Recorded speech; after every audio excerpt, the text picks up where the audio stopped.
Summer and the start of the deer rutting season.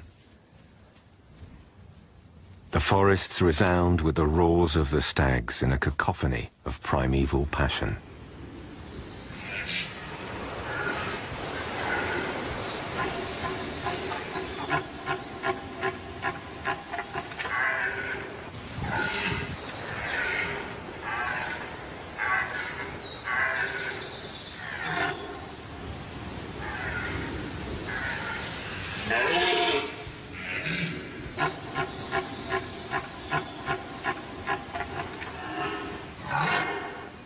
The stags have to compete against one another for the attention of the hinds.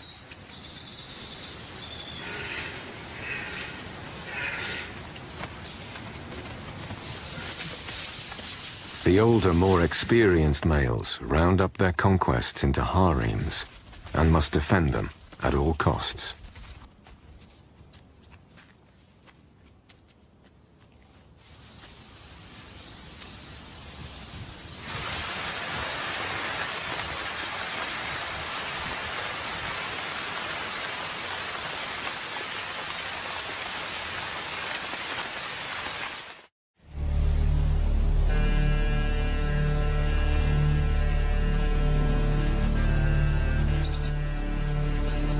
A year has passed since filming began, and still the wolves remain firmly out of sight.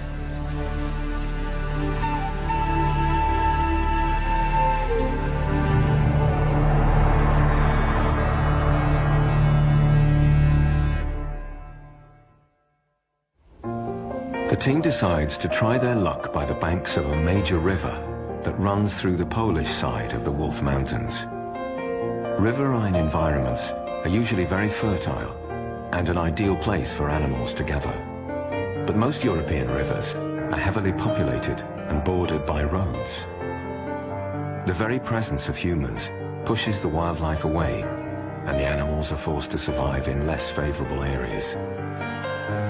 But there are no humans on this stretch of the Seine River. Only wilderness and wildlife thrive.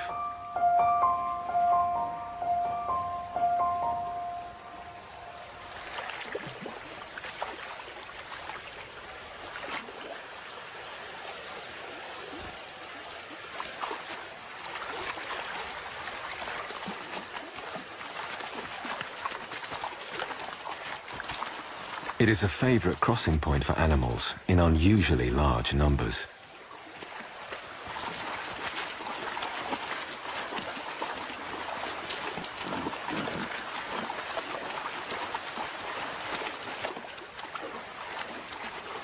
As so many different species are attracted to cross the river in search of food and to cool down in warm weather, it's possible to film them all day, from sunrise to sunset.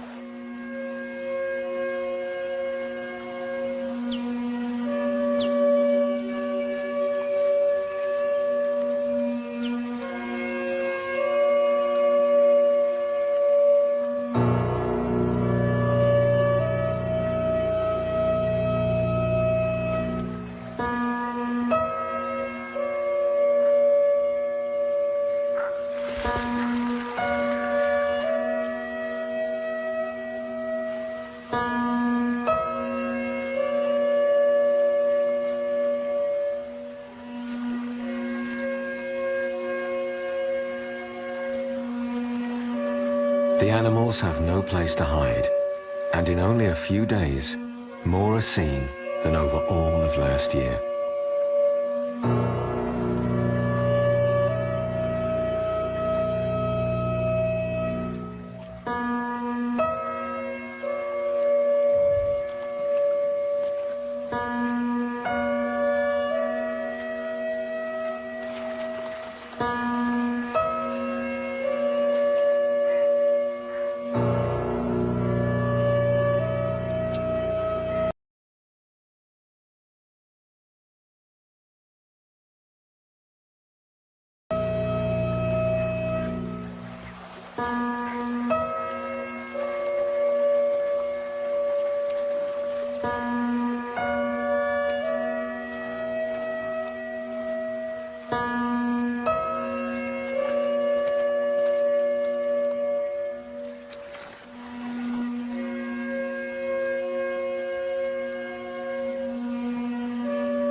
Then, out of nowhere, a huge brown bear comes down to the river for an afternoon bathe.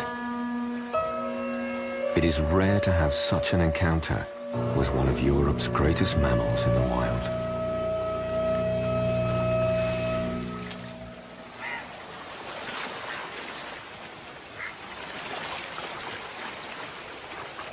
Then some days later, the team strikes further gold.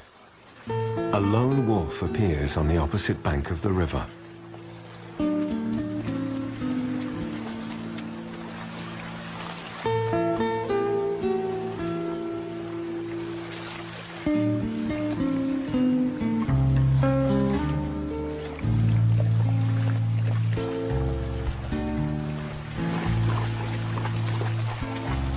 Its full belly suggests it has recently eaten, and its prey lies nearby.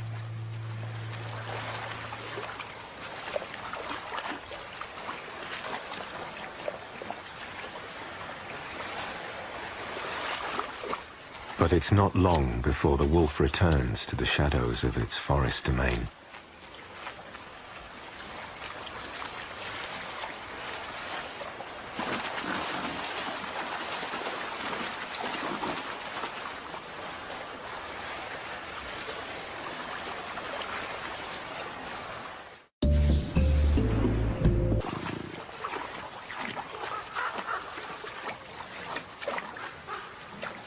The largest and most powerful animals to frequent this river crossing make up one of the biggest bison herds of the region.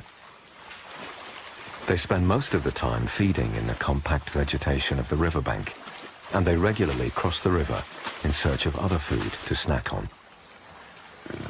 They will sometimes stay in the middle of the river, where they feel safe, for hours at a time.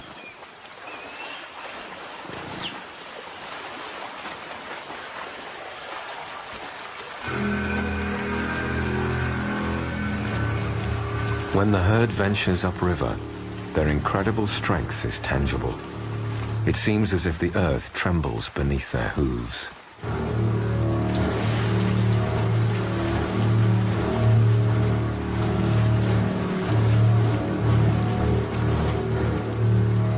Bison herds are composed mainly of females and their young, and by a few young bulls. But during mating season, the older bulls, which can weigh up to 1 ton, will join the herd.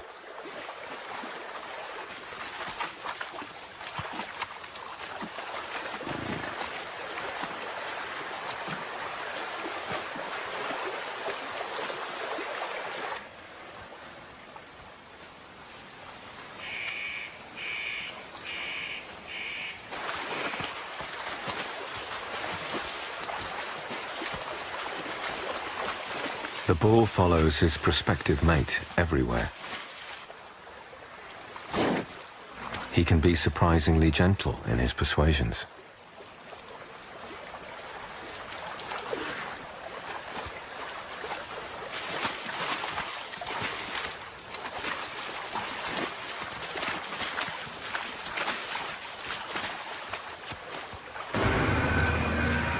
These older bulls behave differently to the others and can't wait to start a fight.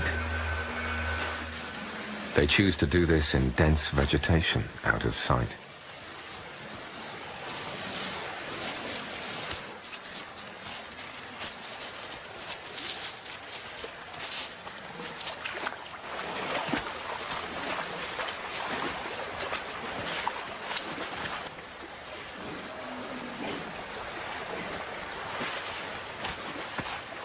One bull comes down to the river after a violent bout.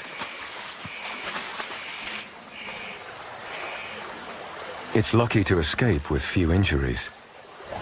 These fights not only expel weaker opponents, they can result in death.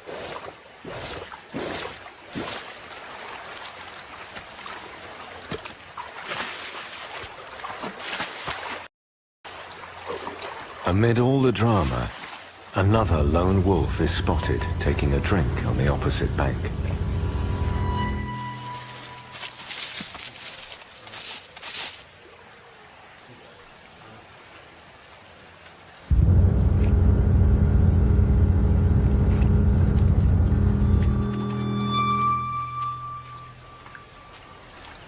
Over the next day or so, there are no further sightings of any wolves, but the huge bear returns to the river for a bathe.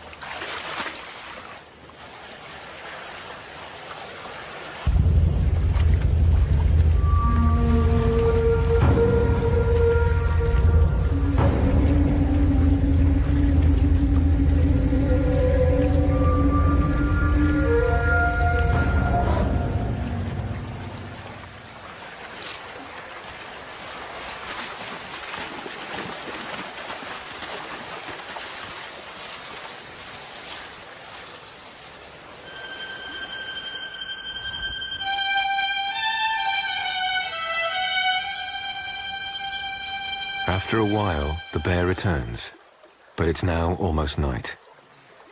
The river is again full of animals.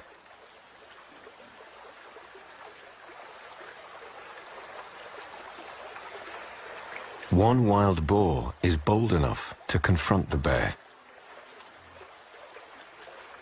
The bear is wise enough to beat a hasty retreat.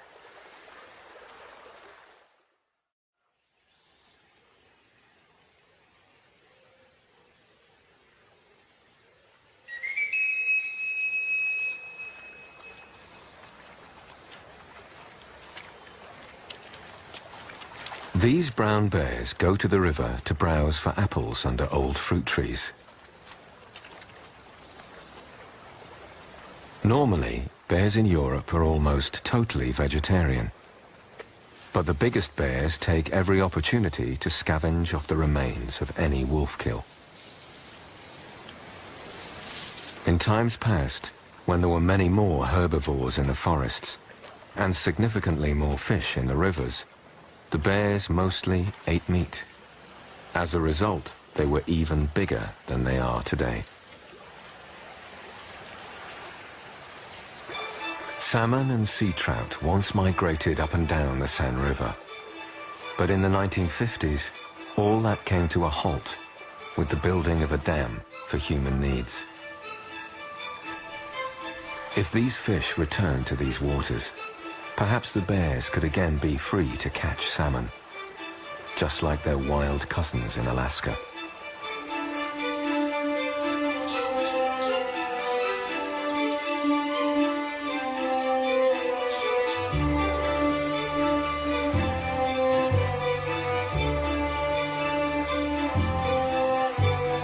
The abundance of all these creatures by the Seine River is extraordinary. But life here represents only a tiny fraction of what the natural world can sustain.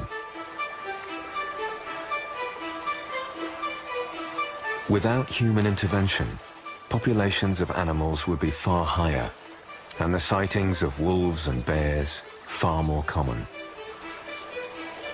This small pocket of pristine wilderness is a true reflection of what the natural world could look like if left to itself.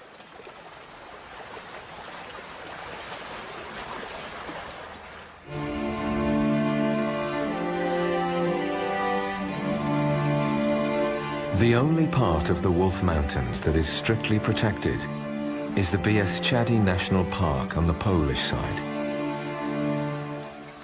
But the areas below the park have no protection.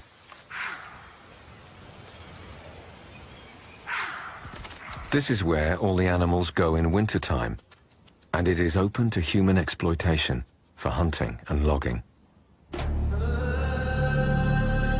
There are now no pristine forests left on the lower slopes.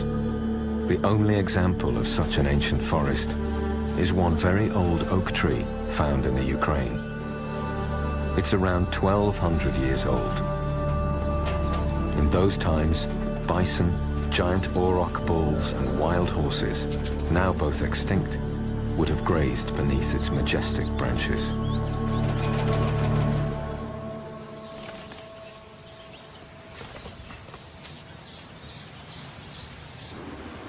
But in the higher altitudes, some of these forests still remain. This is one of the most biodiverse regions in Europe. One of the most preserved forests lies in the Slovak part of the Wolf Mountains, the Stušica Nature Reserve. Some trees are as high as 56 meters and as thick as 2. This ecosystem of primeval fir beech forest supports hundreds of various species, from birds and insects to fungi and amphibians, like the curious salamander. Rare species of owls can also be found in this primeval forest, such as the enigmatic Ural owl.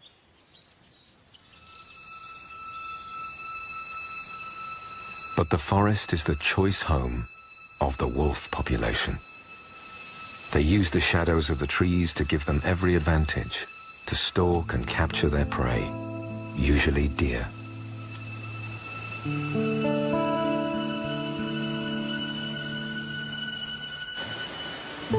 The video traps set up over the summer eventually reveal some of the movements of these rarely seen predators in their daily search for food.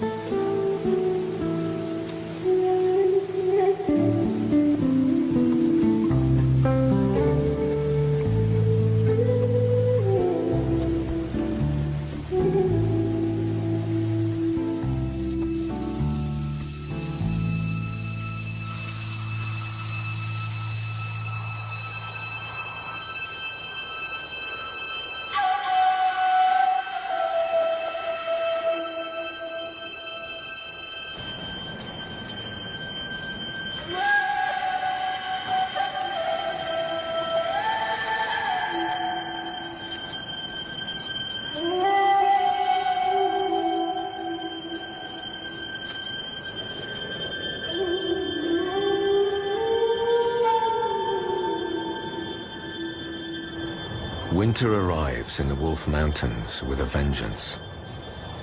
Conditions for all the animals are harsh.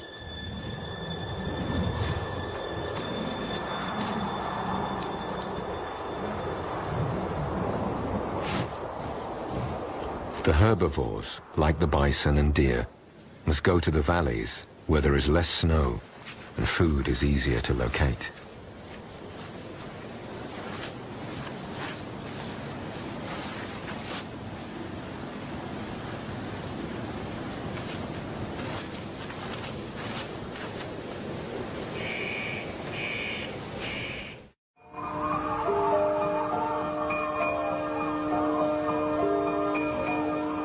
Temperatures at night can drop to below -20 degrees.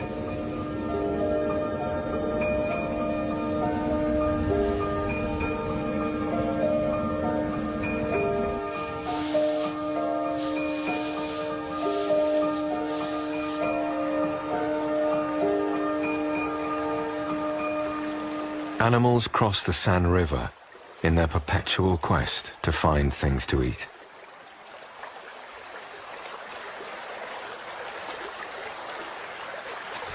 During winter, they must devise different strategies to survive.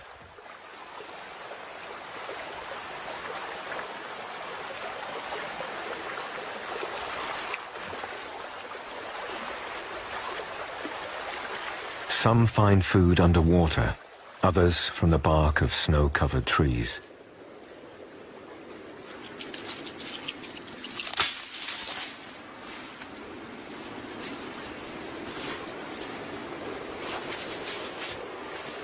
And for those choosing the easy option, there is always something, hopefully, to retrieve beneath the snow.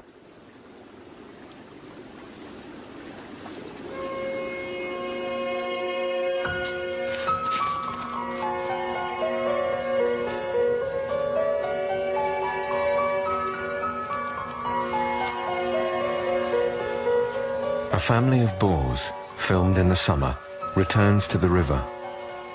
The young have clearly grown. Only the strongest will survive. It not only rests on the ability to find food, It depends on the physical condition of all the animals at the end of autumn. If they are fit, they will have a better chance of surviving another year. Some will fail to make it. But the winter has its advantages. A carcass provides a rich meal for other animals in this wild country. In the eternal circle of life and death, it pays to eat anything that can be found.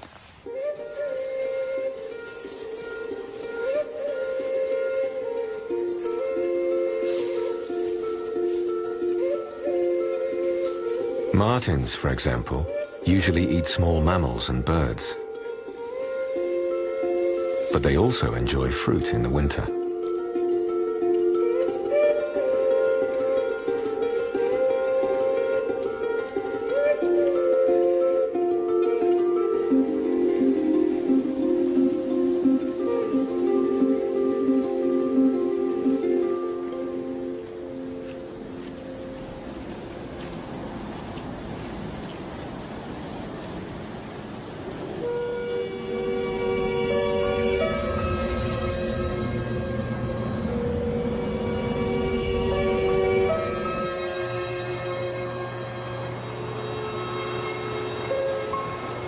This winter is colder than normal.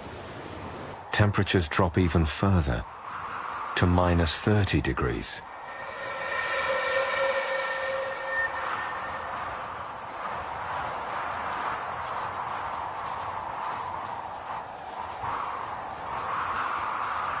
The river is frozen solid, and the only place not covered by a thick layer of snow.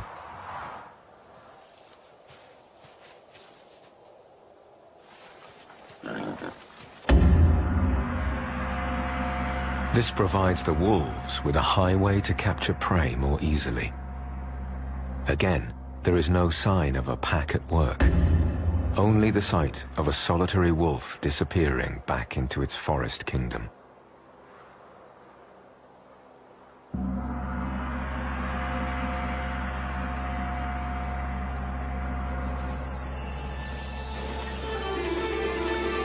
After a few days, the weather warms and the thaw begins.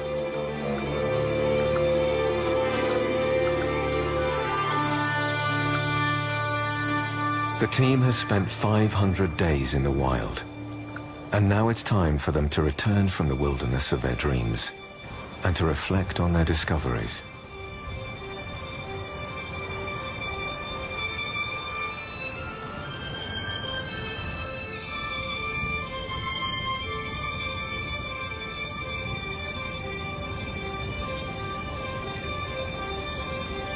Here in the Wolf Mountains, there are few opportunities to glimpse the animal that gives this wild region its name.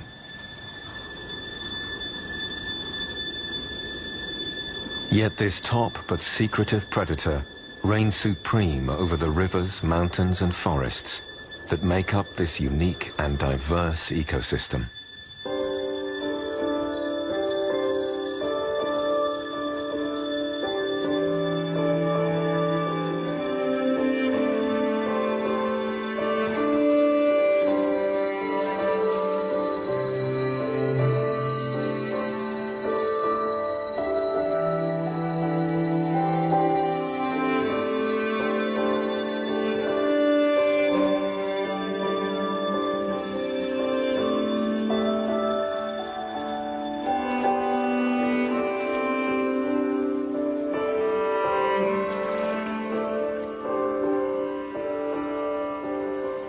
As animal after animal is seen emerging from the mist of the San River, a vision of a new European wilderness begins to take shape.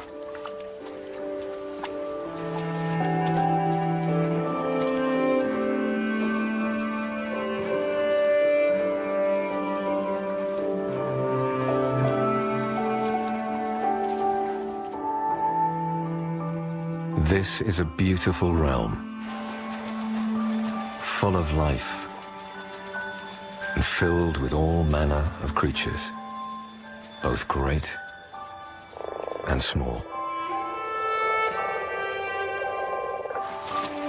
Giant herbivores migrate over the land, Rare mammals stalk its rivers. Strange beasts change water flows and forge new habitats, just like they did in the ancient past.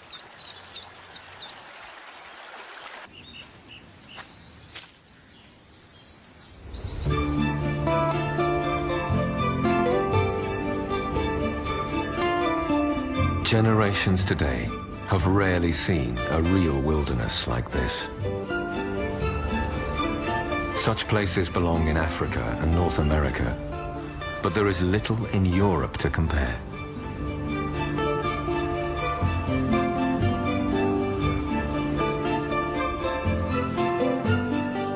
Now Europeans are beginning to value the first glimmers of wildernesses reborn, and to recognize the possibilities of the future.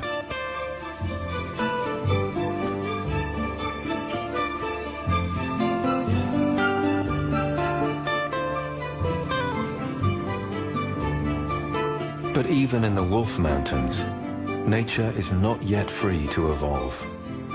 The areas that are well protected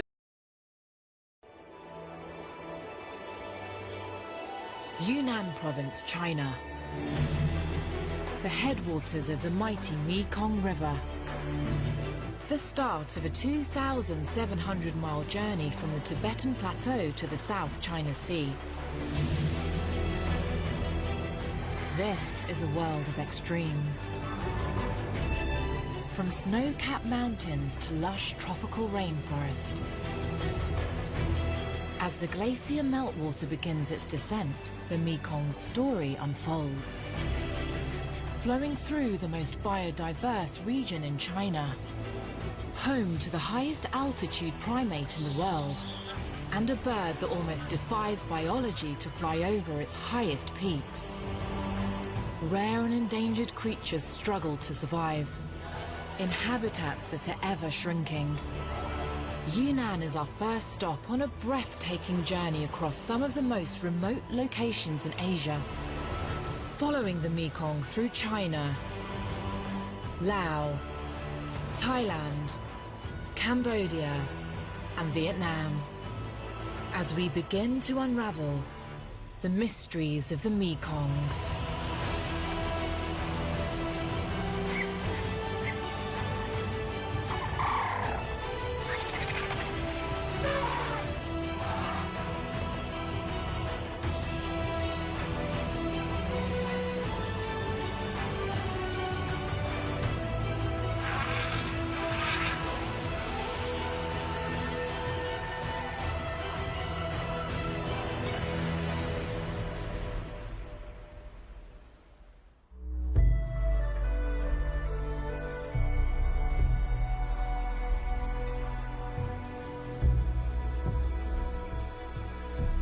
Beginning as a trickle more than 16,000 feet above sea level, high in the snow-covered mountains of Tibet, the Mekong River comes to life.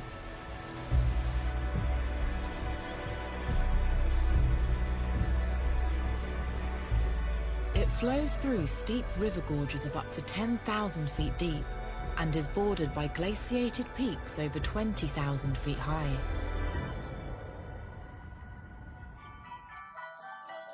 From its source in Tibet, the Mekong River enters Yunnan Province in southwestern China. It then precipitously descends over 15,000 feet before it enters Laos, coursing through the jungles of Thailand, the forests and lakes of Cambodia, and the sprawling delta of Vietnam, before ending its journey in the South China Sea. Here in northern Yunnan, it's February. And in the isolated alpine forests that cover the mountains, winter is coming to an end.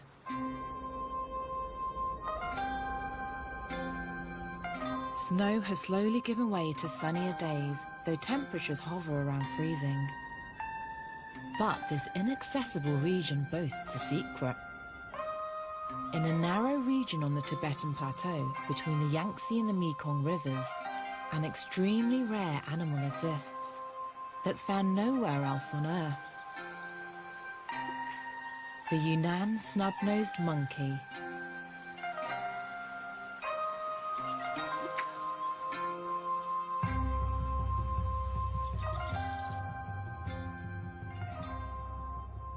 It's early morning, and this troop is traversing the forest in search of food.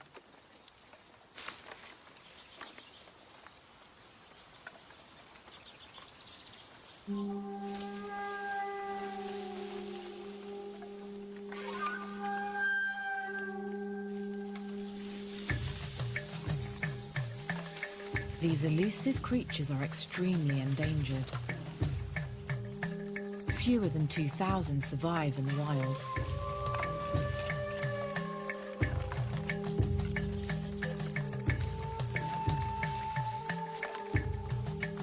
The head of the troop is the Monkey King, the dominant and only male in a troop of females and infants.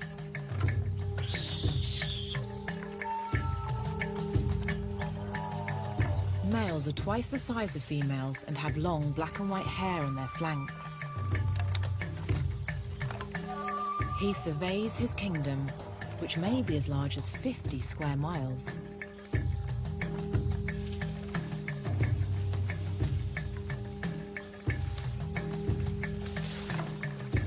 Every day he leads his troop, made up of several females and their offspring, on the search for food.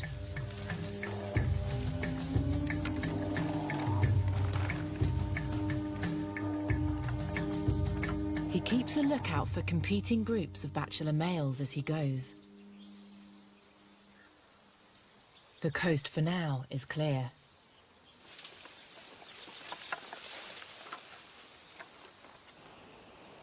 The Yunnan snub-nosed lives at the highest altitudes of any monkey in the world, 14,700 feet above sea level. Life at such great heights isn't easy.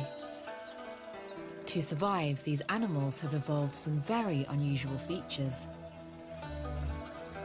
Along with their shaggy coats to keep them warm, they have peculiar-looking noses for which they get their common name.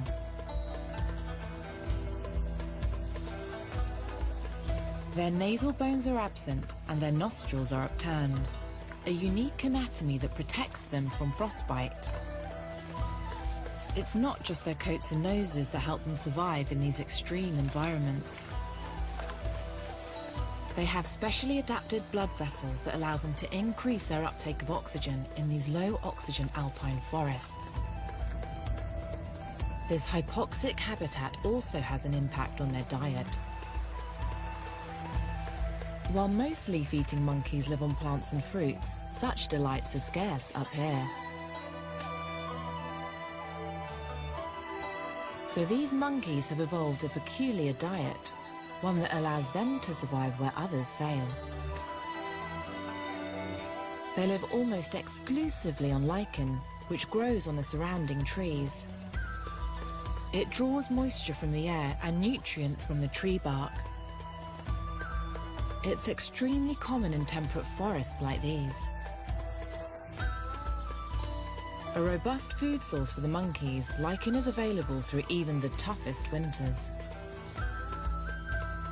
Although it looks like a plant, lichen is made up of two interacting organisms, algae and fungi. It can take many seasons to grow back fully, therefore these monkeys are always on the move.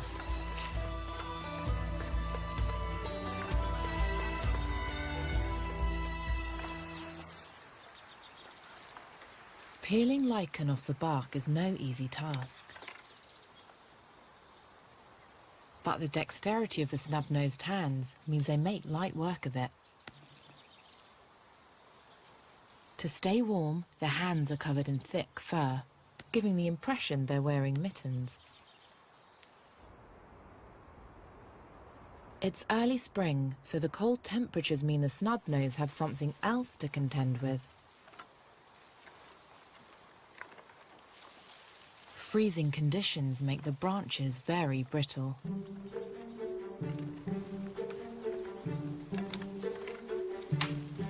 Choosing which will take their weight is a gamble.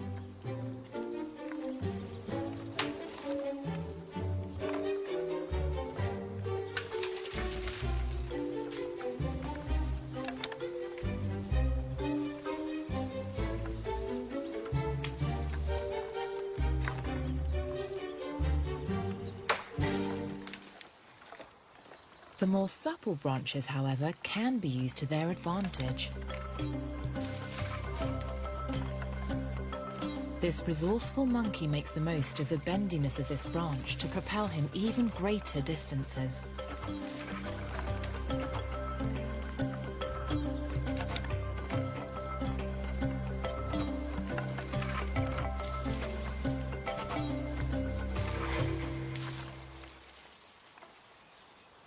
The Monkey King has led them well. This area is covered in lichen. The troop tucks in.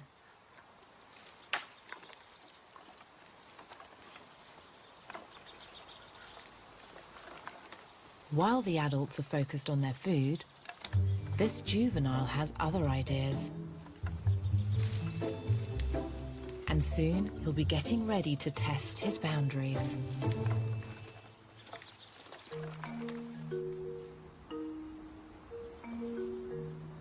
It's not only animals here that have adapted to life at altitude. Even the trees have evolved features to survive the cold climate. As the Mekong twists and turns through this elevated region, it's surrounded by swathes of alpine forest. Because the area is so remote, the proportion of forest cover that remains intact here is higher than in most other parts of China.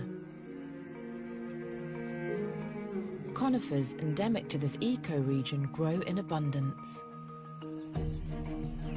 Importantly, they are evergreens, which means they can photosynthesize whenever there is sufficient sunlight. And their thin, waxy needles prevent water loss. This reduces their dependence on seasons. Hardy pine cones protect the seeds that are due to propagate soon. A stark contrast to the hardiness of the pine cones, the fluffy white blossoms of the pussy willow stand out against the alpine backdrop. The soft silvery hairs provide warmth for the developing reproductive parts. The catkins appear long before the leaves, and in late spring blossoms will give way to young shoots, a brilliant colour of jade green. These first signs of life are a sure indicator that spring has sprung.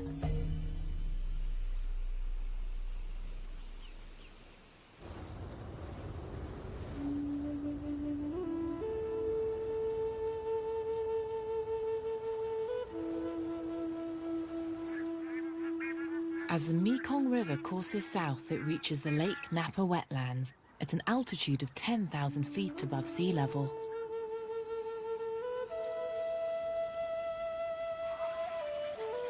It's dawn over frozen Lake Napa, which is nestled in the Hengduan Mountains. Hundreds of birds have flown in from all over the region to use these grounds as their wintering homes, including the most elegant bird in China, the rare black-necked crane.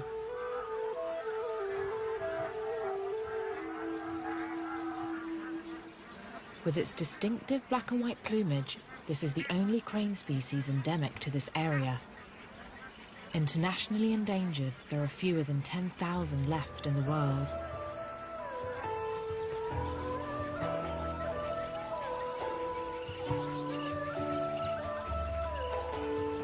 These black-necked cranes have flown in from the Tibetan Plateau to the northwest. Standing 5 feet tall, the crane towers above other species on the lake. This male uses his long legs to expertly navigate the shallow water.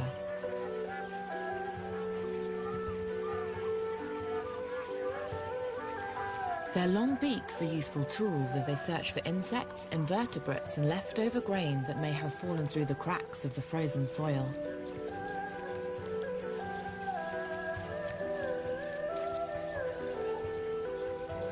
They move gracefully as a team, from patch to patch across the marshes.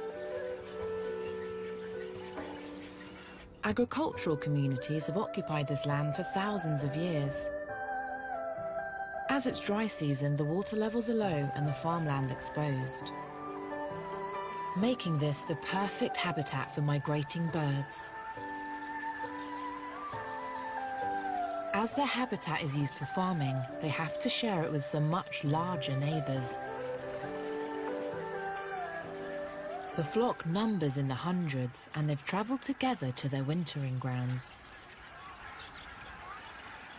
Here, they split into their mated pairs and family groups. This pair of cranes will mate for life and are joined by their chick, who doesn't stray more than a few yards from her parents.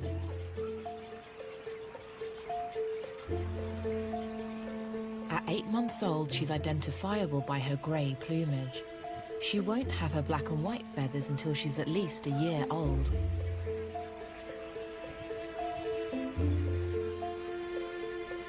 The parents hold watch while their infant feeds.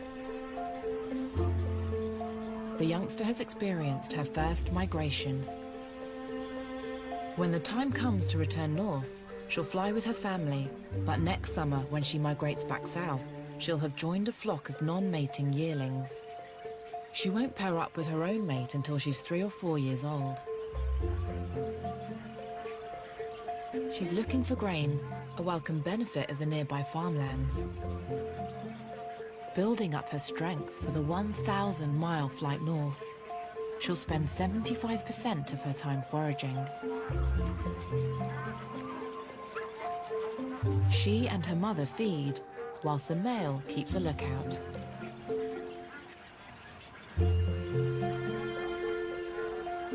All sorts of domestic animals mingle with the seasonal visitors.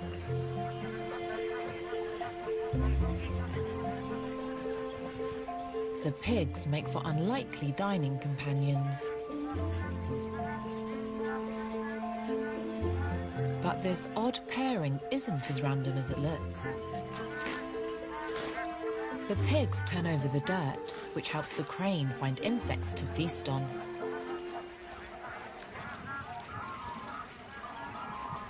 Heading back into the marshes, the crane family keeps to the invisible lines of its own territory. Another family enters, at its own peril.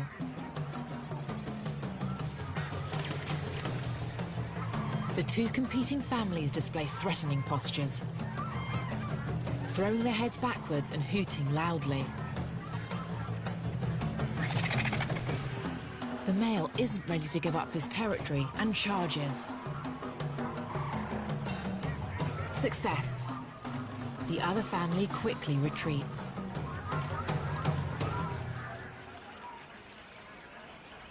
Their food source is safe, at least for now. The black-necked cranes will stay amongst the snow-capped peaks and frozen lakes for another month until it's time to take flight.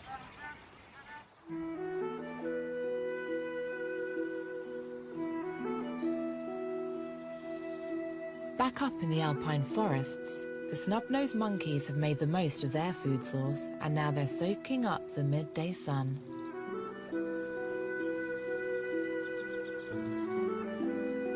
In general, their days are made up of 2 halves, travelling and feeding in the morning and afternoon, with a rest in the middle.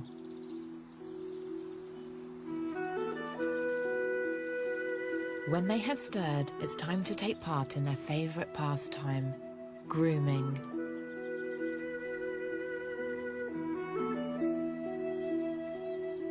But this is about more than just looking good.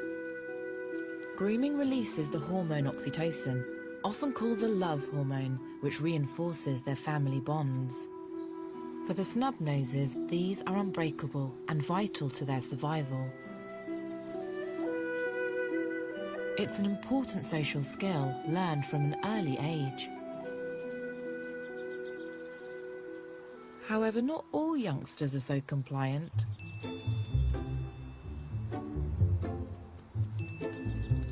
This infant scratching indicates he's overdue a good groom.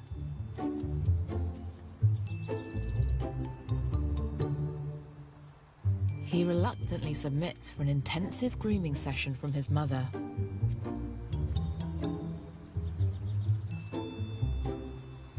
Although it looks like he's itching for adventure.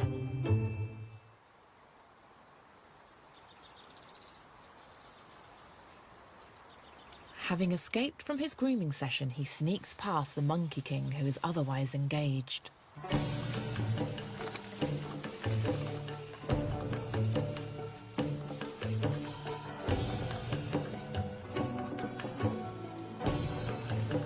Although becoming independent is an essential part of his development, he's much too young to stray too far on his own.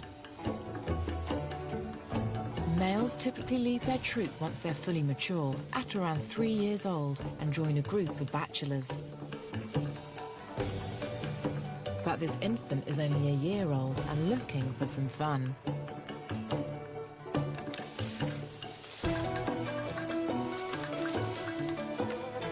He first tests his swinging skills, not far from the watchful gaze of his mum.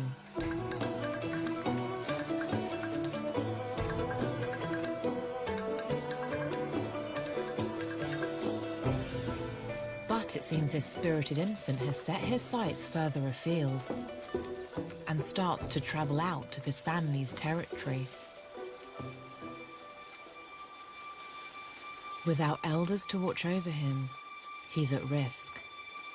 Bachelors can kill infants of competing males. Oblivious to danger, he's entered the territory of a bachelor group. This is a group of male monkeys ruled by a dominant head bachelor.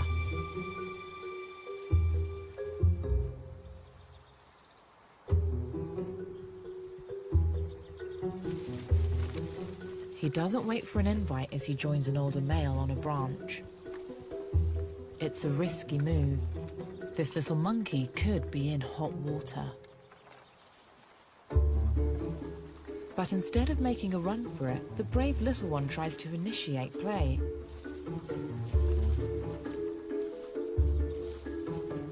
He's soon put in his place by the bachelor, who bites his head and wrangles him into a submissive position. It's an important lesson in dominance.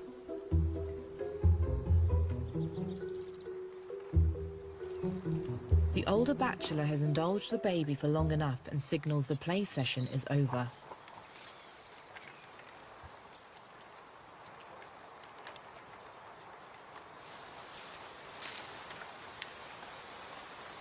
Play is essential for learning his place in the hierarchy. Perhaps he'll have more luck with someone his own age. He's joined by a similar-sized infant from a neighbouring family. The two test their physical limits as they move through the canopy like a couple of acrobats.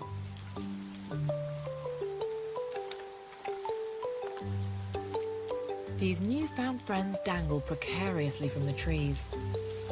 If they were to lose their grip, they would plummet to the ground. But their extremely quick reflexes mean this treetop jungle gym is safe.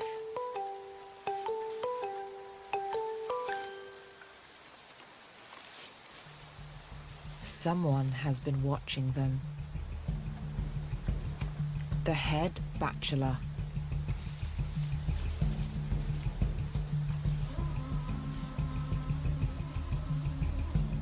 He could kill them in a matter of seconds. But these babies don't seem fazed by the potential threat.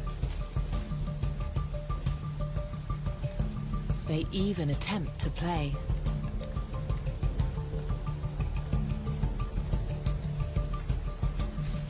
Despite the infant's goading, these bachelors don't seem up for a fight. It's not breeding season, so the males are less aggressive. But they don't want to engage in play either.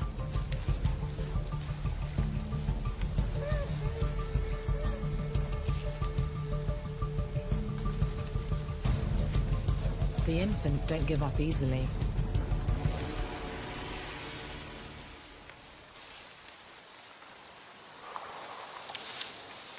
Eventually, the large male leads his gang of bachelors away.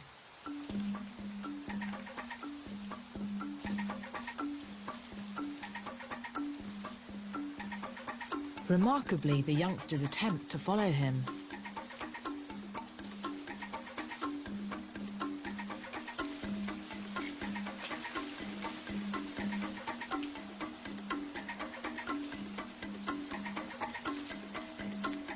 They're desperate to keep up.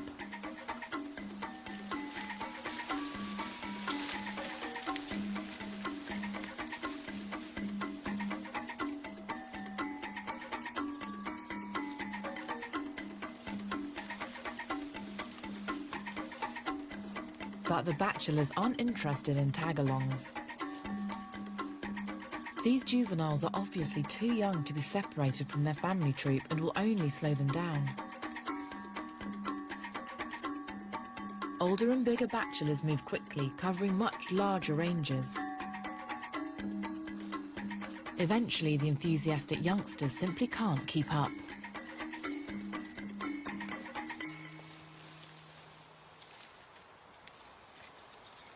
The intrepid baby finally decides it's time to return to the safety of his mum.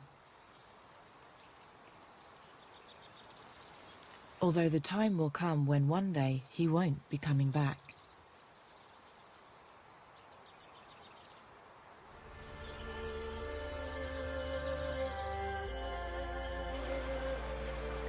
Mountain streams trickle down through the alpine forest and join the Mekong River as it passes through acres of agricultural farmland fed by the Mekong Basin.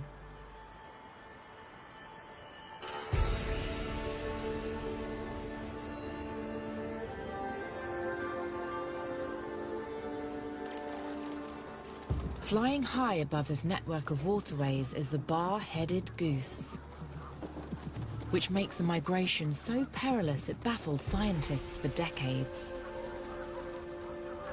The highest migration in the world, this is a bird of death-defying extremes, breaking records by flying at over 23,000 feet.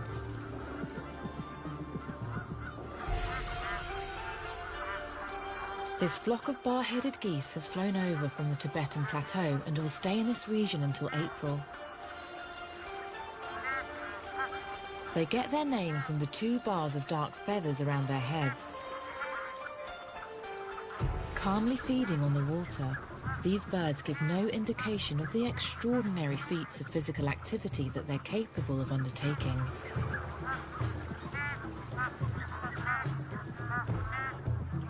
This is the dominant goose of the flock. He decides where they feed, and where he leads, others follow.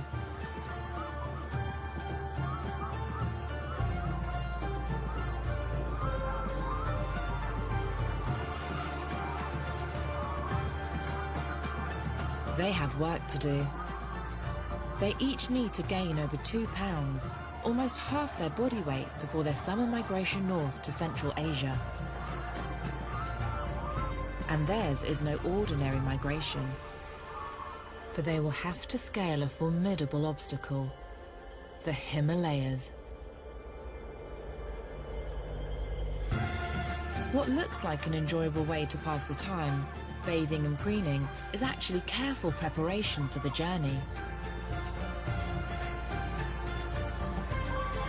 By preening, this goose is lining up his feathers almost like Velcro, enabling them to be waterproof and more aerodynamic.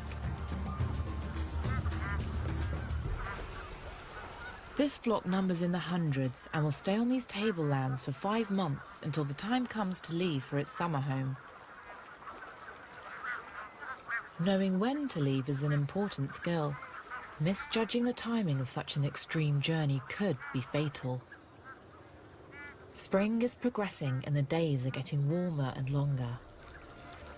This is the signal these birds need to take off.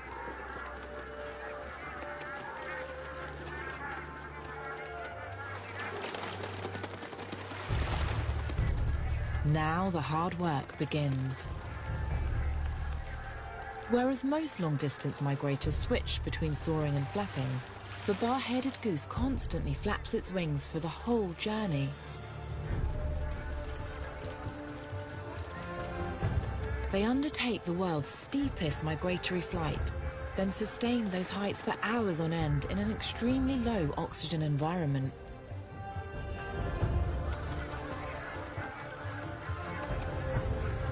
How they are able to sustain such high levels of activity at such great heights was once a mystery.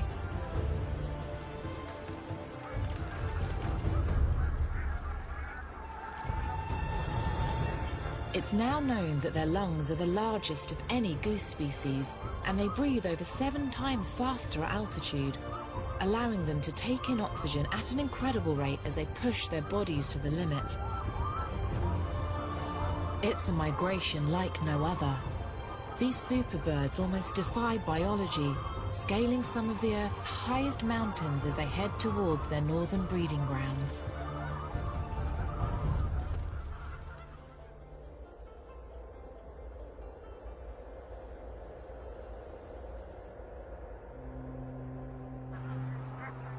As the birds fly higher to the north, the Mekong River descends in the opposite direction south, further dropping to an elevation of around 6,500 feet above sea level as it enters the southern Himalayan foothills. The southern slopes of the mountains trap water from seasonal monsoons, flowing north of the Indian Ocean, supporting forests of firs and deciduous hardwoods. The Mekong is now flowing through a very different-looking habitat, home to one of China's most elusive animals, the red panda.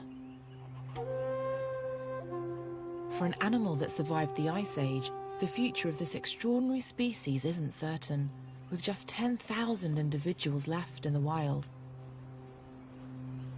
Curled tight in a ball, a solitary male staves off the cold. Wrapping his bushy tail around him helps him hold in body heat. His thick amber fur has earned him the nickname Firecat.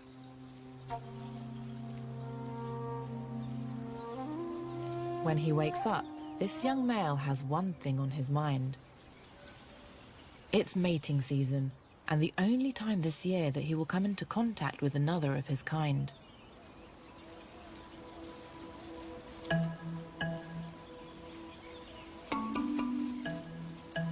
Travelling down the slippery trees here can be treacherous. But the fur on the soles of his paws provides traction on the wet branches. And a false thumb, an extension of his wrist bone, allows him to grip tightly.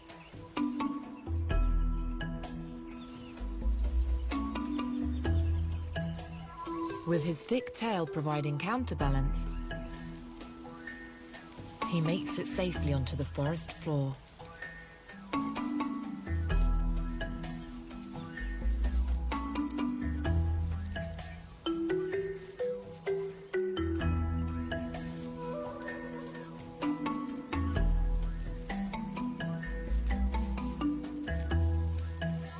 This red panda is in luck. He's discovered an understory of bamboo on the edge of his territory. Bamboo makes up 95% of his diet, so he won't pass up the opportunity to feed on a bounty like this.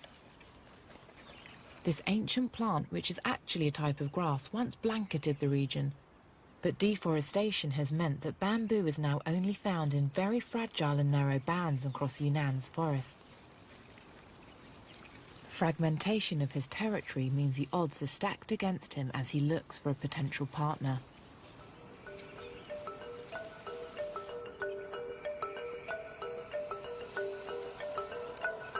Living in such isolation, males and females use chemical trails to communicate and find one another.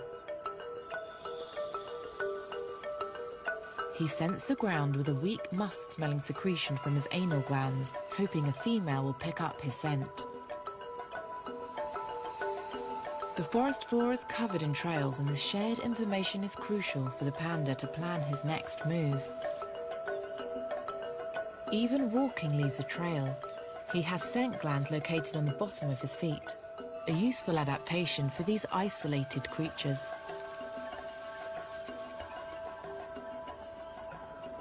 Not far off, a female sleeps high in the canopy, unaware that a male has entered the area. But the male picks up a scent.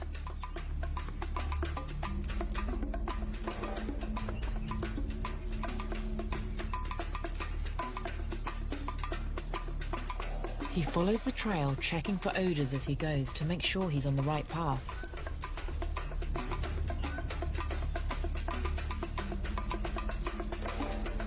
The bottom of his tongue has a special cone-like structure that brings fluid to a gland inside his mouth, which enables him to decode the scent trail of males and females.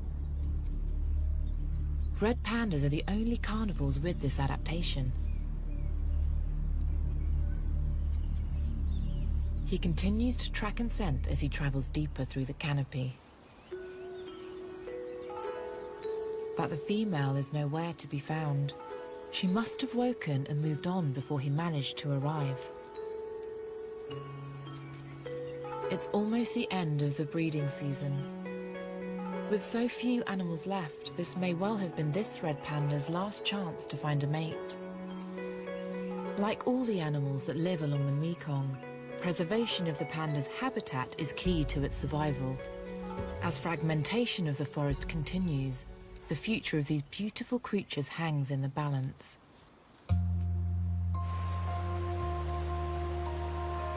The Mekong continues to flow down the mountain slopes as it enters its lowest elevation in China, the forests of Xishuangbanna.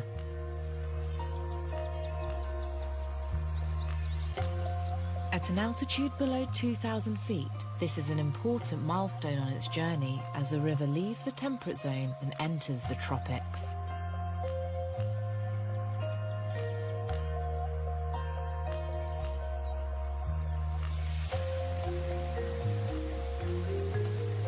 Spring's arrival means the monsoon rains have blown in from the Indian Ocean.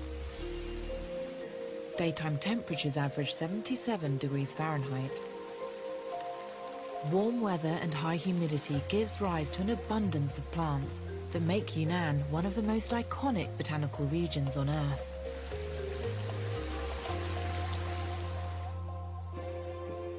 Almost a third of China's orchid species are found in this province.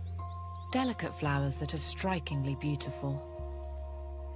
Growing side by side with the unusual myodendron plants, which have flowers growing mid-branch instead of at the end of their stems.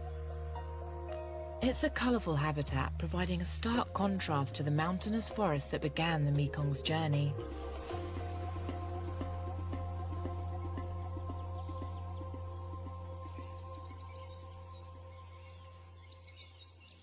Living deep within the tropical canopy is a perfectly organised society that has been around for at least 50 million years. What these creatures lack in stature, they make up for in strength and numbers. Weaver ants. These ants are on a mission. Their old nest has dried up and they must build a new one. They deftly navigate commuter highways as they patrol their territory. These workers are all female, non-breeding clones of a single queen, and they are not to be messed with. Other insects crossing their path do so at their peril. A caterpillar makes for a juicy meal, if they can transport it up the tree. Their success depends on one thing: cooperation. These ants seem to defy gravity as they collectively haul their lunch up the tree trunk, travelling vertically as possible due to the powerful suction pads on their feet. This vice-like grip gives them tremendous strength, and they've been known to support 100 times their own body weight. Many mandibles make light work. Further down the trunk, 2 ants seem to have bitten off more than they can chew.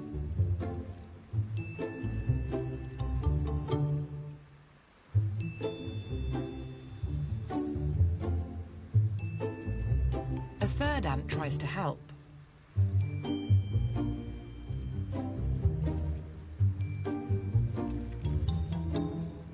But this caterpillar isn't giving up without a fight. These ants take no prisoners and use their brute force to stretch the caterpillar apart.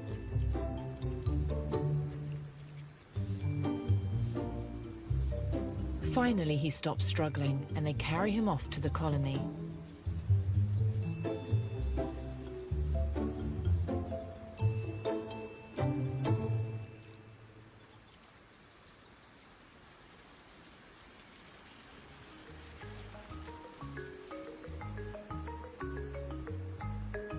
The workers are building up an appetite as they construct their new nest.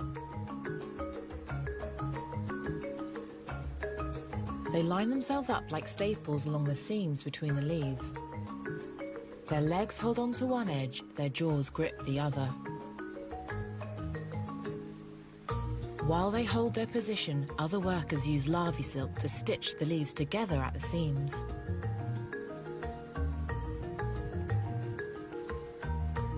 This team is short-staffed, so must recruit workers from the surrounding area to help. Although not always by choice. This weaver ant carries a worker to the site so she can assist with the build, whether she wants to or not. With enough labourers on the job, it will take the ants less than 24 hours to build their new home.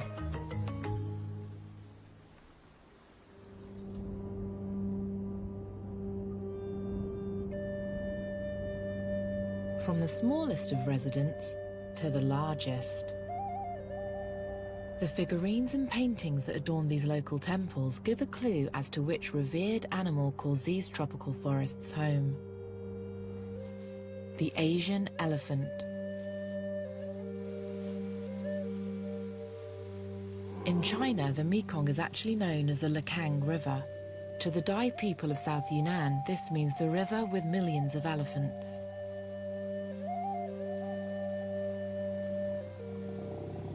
Today, this once honoured elephant population is just 200 strong, a far cry from the many thousands that once roamed.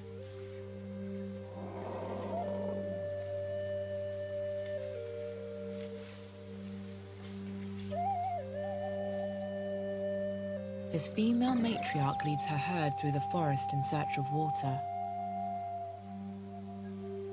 For hundreds of years, elephants have followed the same routes along the Mekong, which up until recently have been relatively undisturbed.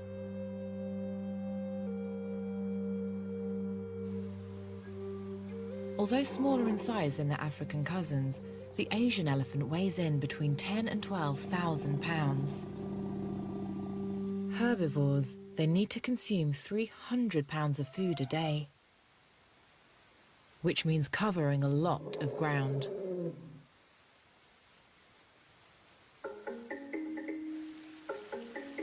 Elephants have 2,000 olfactory genes, twice as many as dogs, giving them an incredibly acute sense of smell. They have the remarkable ability to detect water from as far as 12 miles away. And this matriarch's trunk has led her in the right direction. The areas surrounding the Mekong are peppered with these life-giving waterholes, which are a natural source of important minerals that the elephants need to supplement their vegetarian diet.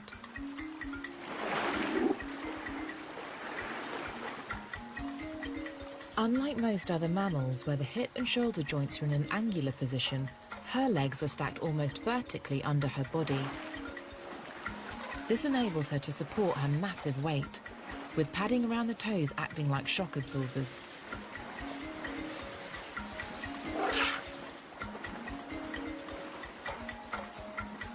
A younger female follows, and it's not long before the whole herd is enjoying what the waterhole has to offer.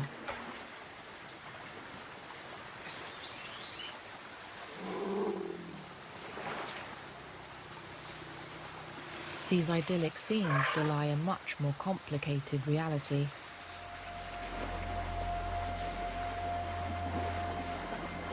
The elephants' huge ranges have been cut back or destroyed. What was once acres of forest has become highly fragmented, turned into plantations and roadways by the ever-increasing human population. This has led to a dangerous surge in human-animal conflict and a steep drop in the number of elephants in the wild.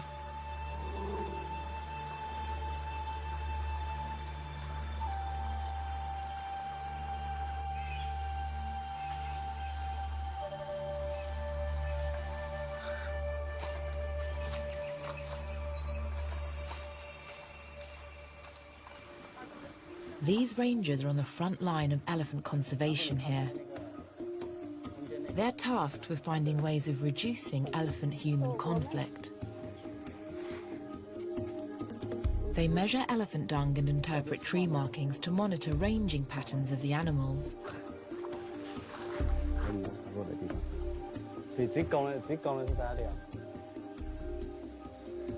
They hope this information will help them predict the elephants' movements and prevent them from coming into contact with humans.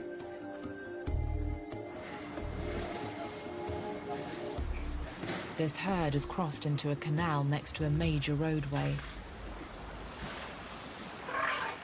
Surrounded by human litter, they are oblivious to any danger as they continue to drink and cool themselves off.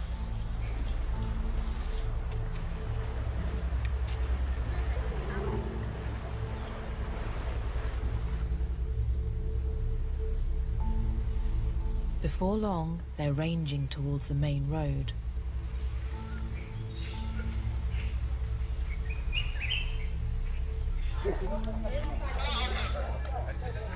The park rangers have seen the herd coming and warned those in the surrounding area to keep back.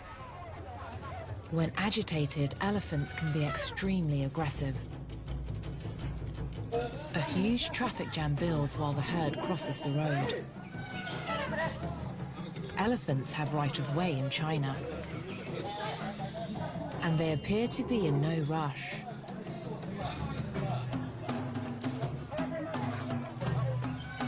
They make it safely across. Although watching these animals cross the road may be entertaining for tourists, if it wasn't for the quick action of the rangers, things could have ended very differently. This time, the herd passes without incident and retreats back into the safety of the jungle.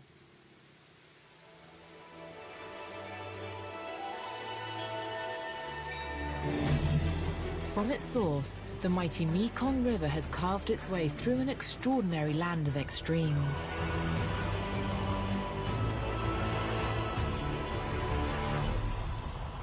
In the alpine canopy, the independent young snubnose continues to test his boundaries. On the mountain slopes, the lonely red panda still searches for a mate. Deep in the tropics, elephants and humans attempt to avoid collisions. Nowhere else in China is home to such a diverse array of wildlife. By the time the Mekong enters Laos, this iconic river will have dropped an astonishing 15,000 feet in elevation.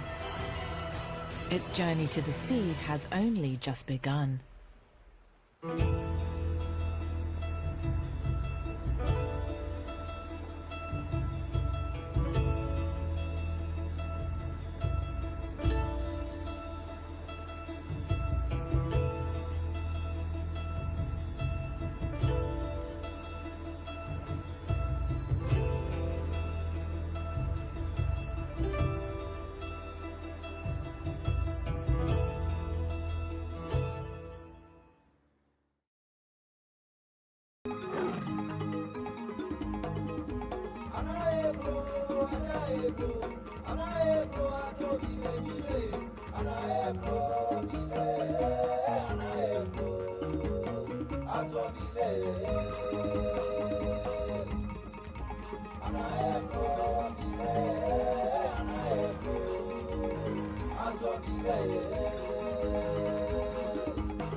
Long ago, when animals ruled the world, Africa was a very different place.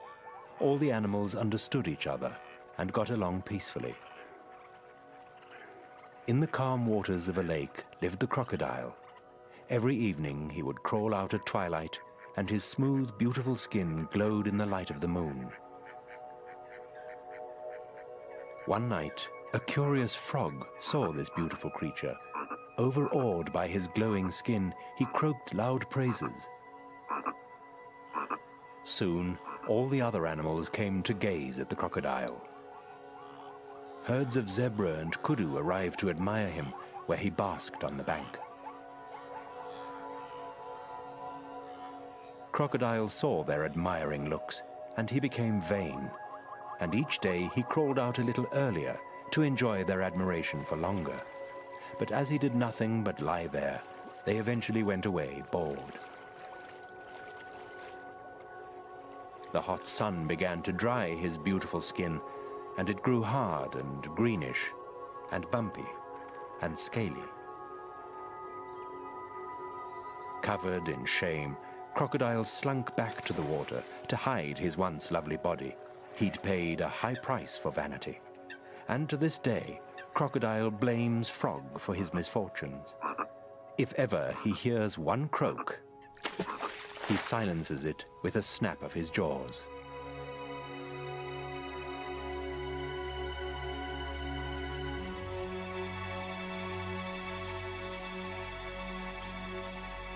Crocodiles are the world's largest reptiles. They look like a relic of the dinosaur days, and indeed their family is very ancient, one of the oldest on Earth. Reptiles come in all shapes and sizes.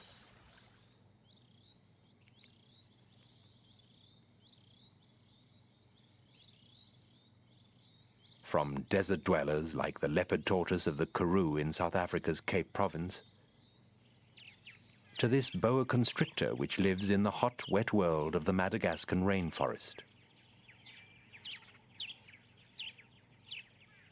Most reptiles have dry, rough scales, but that's one of the few external characteristics they share. Otherwise, they could hardly look more different.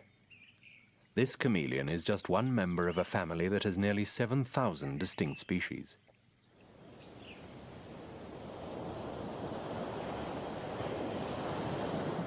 Some reptiles are sea creatures, like the green turtle.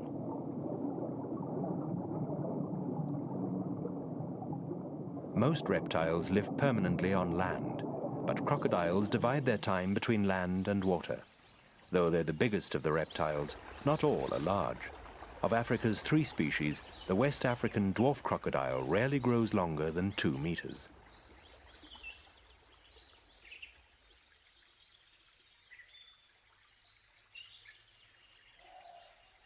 Both it and the slightly larger long-snouted crocodile are rarely seen, hiding away in forested, swampy regions of the same part of Africa. A long, thin snout can slash through water and catch prey with ease, but it works just as well against land animals.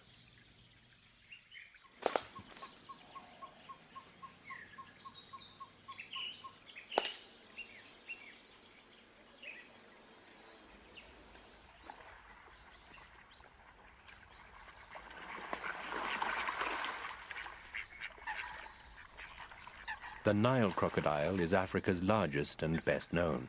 Lay 3 tall men end to end and put the weight of 14 together, and you have a big Nile crocodile. And though its brain is the largest in the reptile world, it's still only the size of a thumb. Crocodiles are designed for water, where they can breathe, see, smell and hear while almost totally submerged. Their nostrils have valves that open and shut so water doesn't rush into their lungs. Sometimes they're the only bit of the crocodile visible above water.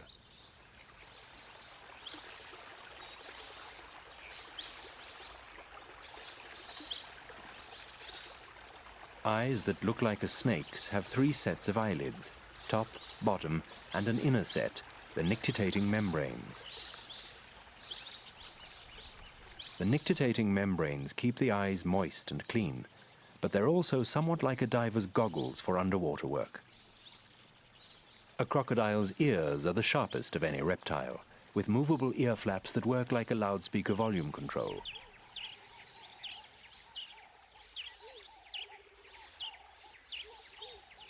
Short, stubby legs end in webbed back feet for steering and paddling in water, and blunter front feet for climbing banks and digging.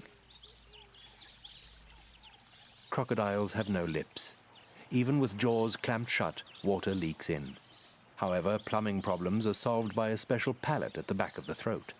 This shuts on submersion to keep the crocodile watertight.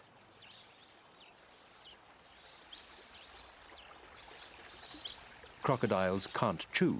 Their lower jaws only move up and down, not sideways, so they must pound and crush their food.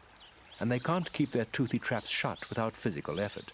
They just spring open naturally when they're relaxing. Gaping also helps them cool off. A crocodile's jaws pack immense power, and 66 teeth interlock like a zip fastener. The combined strength of both can crush a big animal like a car wrecking machine.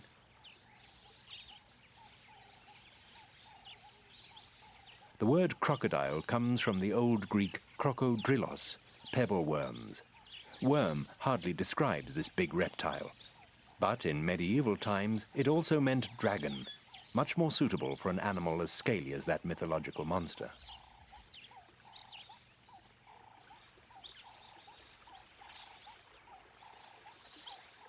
Crocodiles can live to 100 years. During that time, they never stop growing, just keep getting bigger and bigger. That scaly tail is never used to knock prey off its feet, contrary to popular myth. It's a propeller, and is one of the distinctive characteristics that make the crocodile a supremely designed predator, with almost no natural enemies.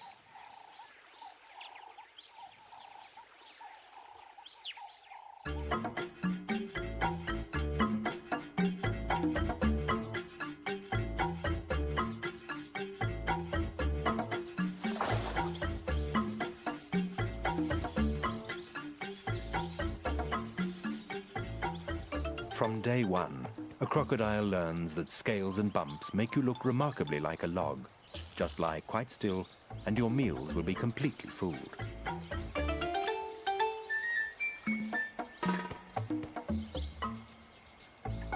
Even if they tickle, don't bat so much as an eyelid.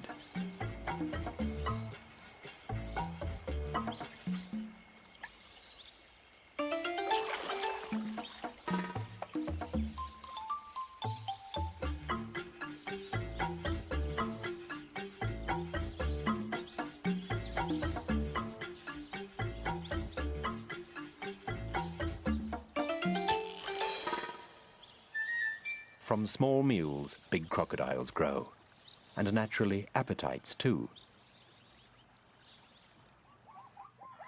The true heavyweights of the Nile crocodile world live in East Africa.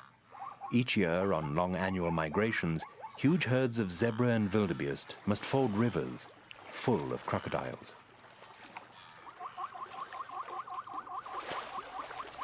Normally, crocodiles lie quietly in ambush, but here there's no need. For these huge reptiles, life can be literally feast or famine, and migrations are feast days.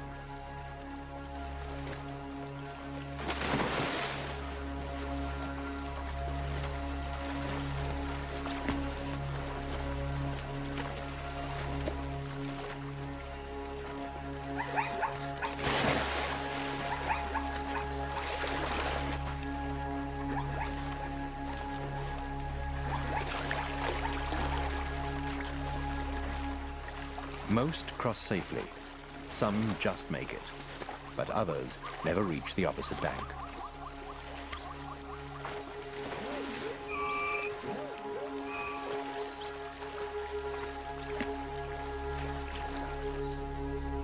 Here on the Serengeti Plains, the catches are big enough to keep several crocodiles busy.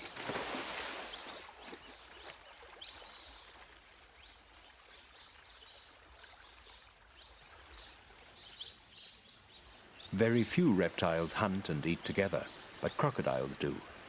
Between April and May each year, bream migrate upriver at Ndumu on the South African border with Mozambique, and the crocodiles line up in toothy welcome.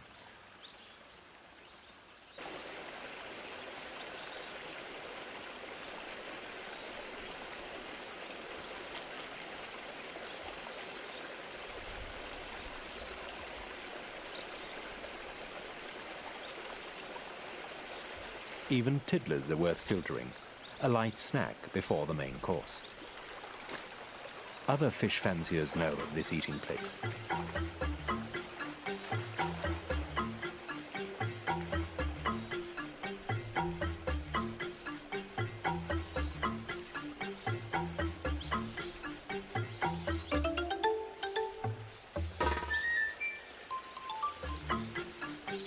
Maybe not the right dining companion for a marsh terrapin. A curve of crocodile tails creates a solid fish net.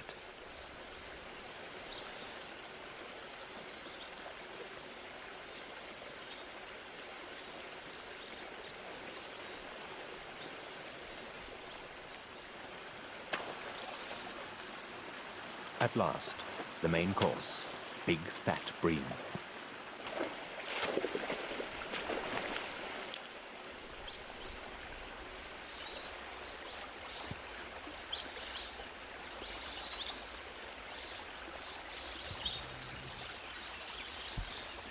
This looks as hard as fishing in a barrel.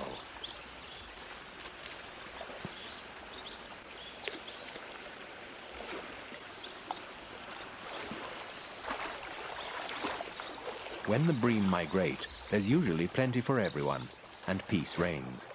But a particularly juicy fat catch might spark envy. Wiser to go off to a quiet corner and eat alone.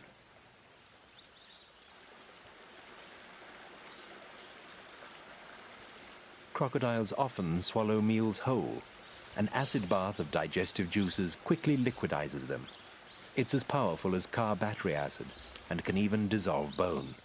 Whole or partially shredded, but never rotten, crocs like their food fresh.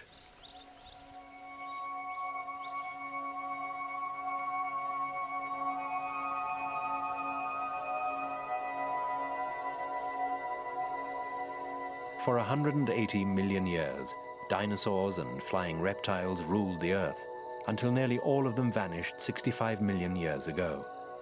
But of the great Archosaur dynasty, to which Tyrannosaurus rex belonged, one line has survived: the Crocodilia. Today's amphibious crocodiles descended originally from a land animal, Terrestrisuchus, that lived about 240 million years ago in Europe. It was perhaps the size of a large domestic cat, with long legs and short claws for easy running. Its skin was probably rather like a modern crocodile's.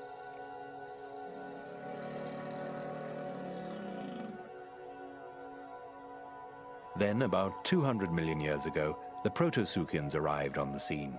They also lived on the land. Their belly scales were fused into a protective shield, like today's tortoises, and 2 rows of plates defended their spine. But their legs were shorter and their skulls and jaws longer than Terrestrisuchus.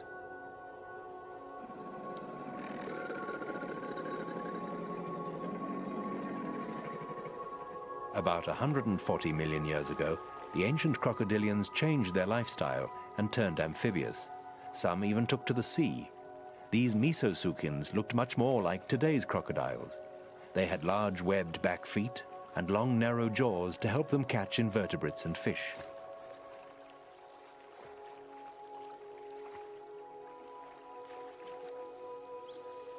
Modern crocodiles evolved 80 million years ago when warmer climates brought greater diversity and size. Some were huge then. A fossil found in Texas was 15 meters long. The skull alone measured 2 meters. Aptly named Terrible Crocodile, it weighed as much as a bus, would have stood as high as an average ceiling, and was as big as Tyrannosaurus rex.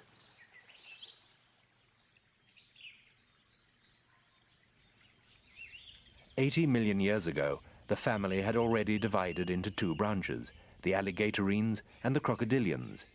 Generally, an alligator is smaller than a crocodile. Its snout is rounded and shovel-shaped.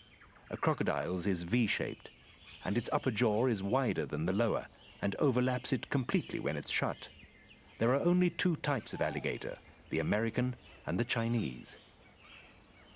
An alligator's and a crocodile's design is so well suited to its lifestyle that in the last 80 million years it's hardly changed at all.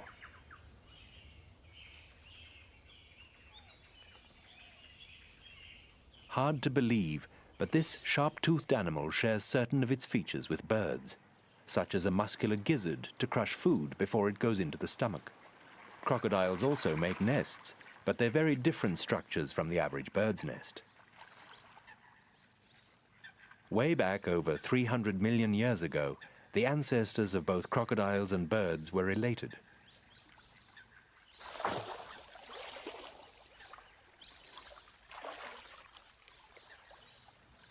Perhaps today's secretary bird can give us clues as to how the extinct archosaurs lived. It's a fast-moving predator that eats small land animals, and it probably hunts and moves in much the way the ancient reptilian dinosaurs are thought to have done.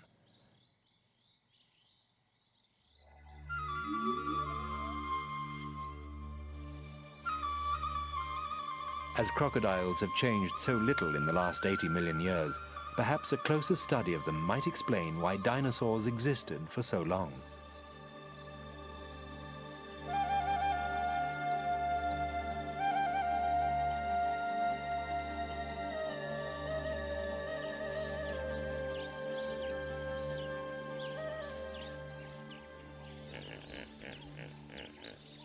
A crocodile leads a straightforward life. Eat, sleep, lie in the sun. The sun kick-starts its day. A cold-blooded animal needs solar energy to raise its body temperature. For this reason, most crocodiles live in the tropics and subtropics, at low altitude, and in slow-moving, warmer water, in places which fish-eating birds flock to.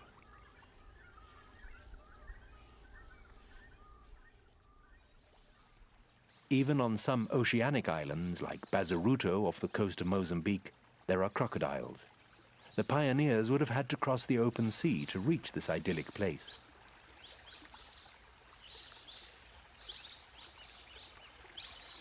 Behind huge dunes are the crocodile's essential freshwater supplies.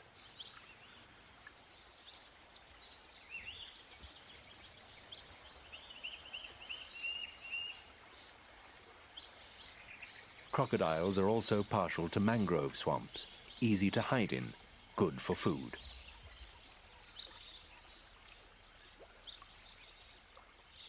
A band of tropical rainforest lies along the coast of West and Central Africa.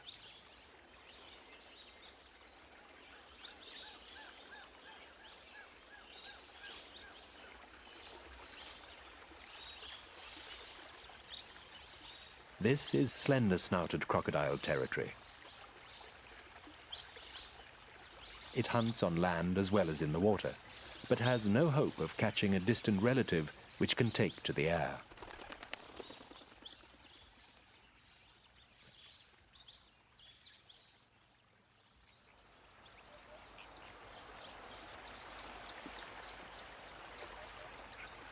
The Greater St. Lucia wetlands of South Africa's east coast are the continent's richest. Here, where jacanas tread the lily pads and white pelicans congregate, is a 20-kilometer tidal causeway linking a huge lake to the Indian Ocean. It's the only place on Earth where three of the most dangerous aquatic animals share the same waters: sharks, crocodiles, and hippos.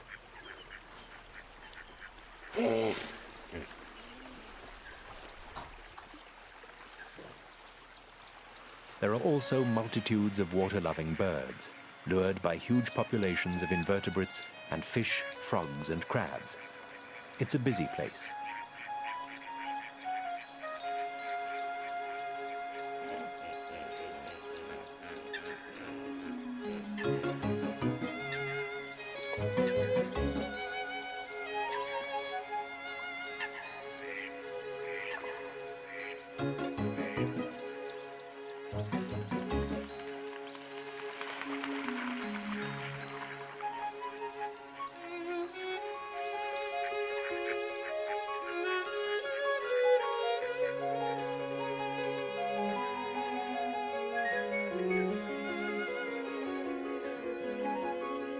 Pelicans lift wings in unison to shade the surface and pinpoint the fish in a synchronized roundup.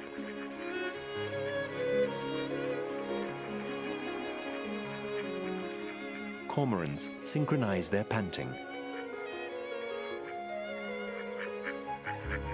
And a pied kingfisher is challenged by a big catch.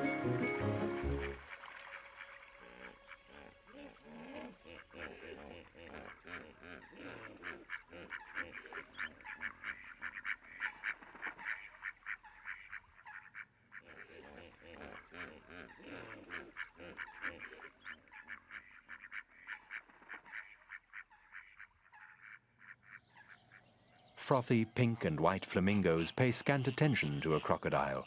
The waters crawl with them. One of South Africa's largest crocodile populations lives here.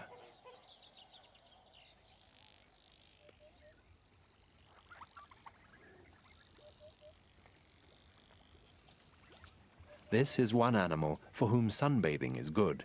It can't function without the sun and needs a daily dose to keep going. A crocodile uses the temperature difference between land and water as the thermostat that adjusts its central heating system, regularly traveling between the two to keep its temperature steady and soaking up the sun as it needs it.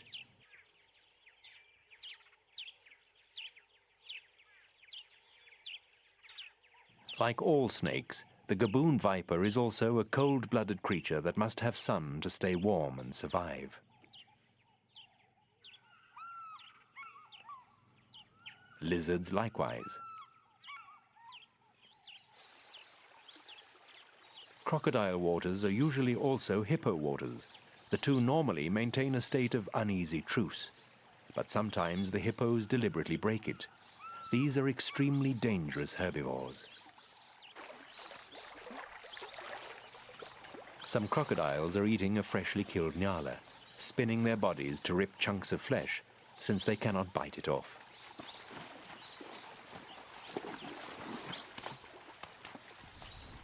But a female hippo has taken exception to this spectacle and seems to want to break it up.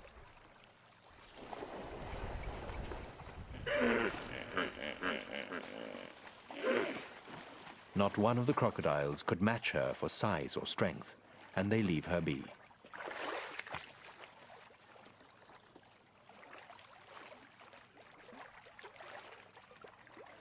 Even though some are lying in the water right beside her.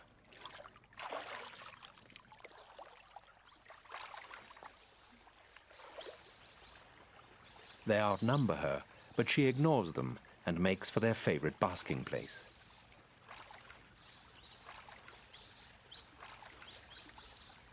But what makes her sniff their territory? Is she familiarizing herself with the smell of the enemy? Is she challenging their right to this territory?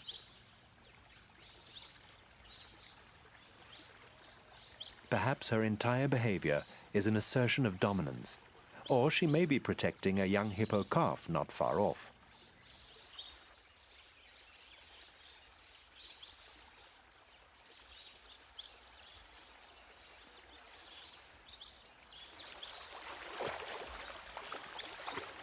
But equally, she could have been distressed by the crocodile's kill.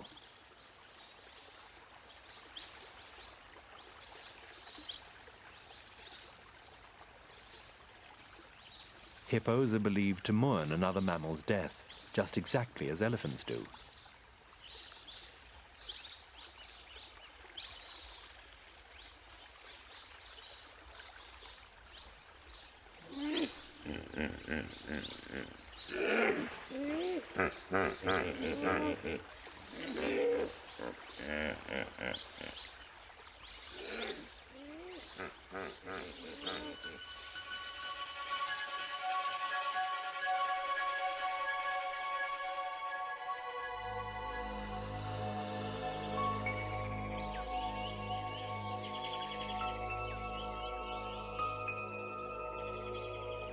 Even though their brains are relatively small, crocodiles have evolved complex and sophisticated ways to communicate. This is mostly subtle. Sound, body language, smell, touch, and special vibrations all make up crocodile talk. At Ndumu, the mating season gets off to a noisy start, with power struggles between rival males. Now, perhaps, is peak communication time.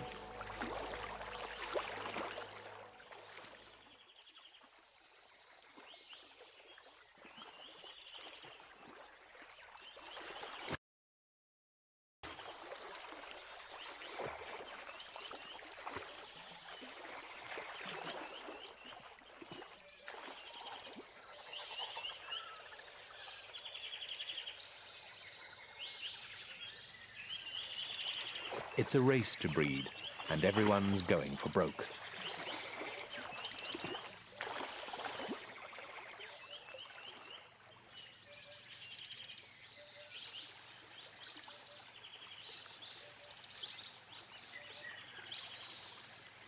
With a toothy leer, a big male begins to court, and he uses a range of tactile and vocal signals to help him.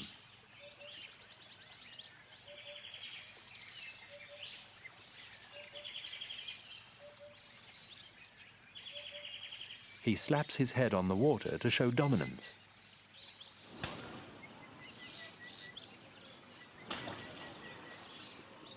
And he blows seductive bubbles.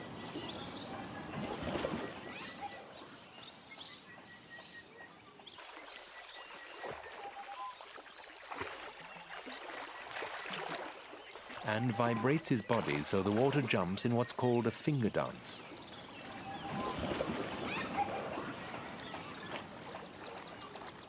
But the females aren't paying attention. They're fighting to be first to mate, since there are not many males of his caliber around. And one of them has fought off her rival. In this part of the reptile world, it's usually female who pursues male. He just needs to make the slap, bubble, and vibration moves, which are the prelude to mating.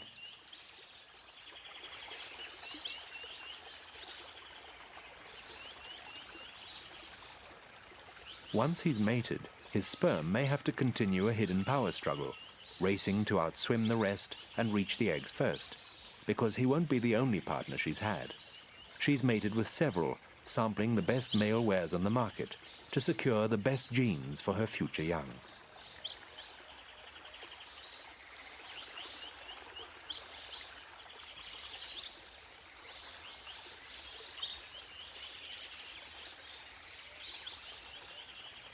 She may be sharing an intimate moment with one male, but she won't refuse a newcomer who's arrived to prize her away.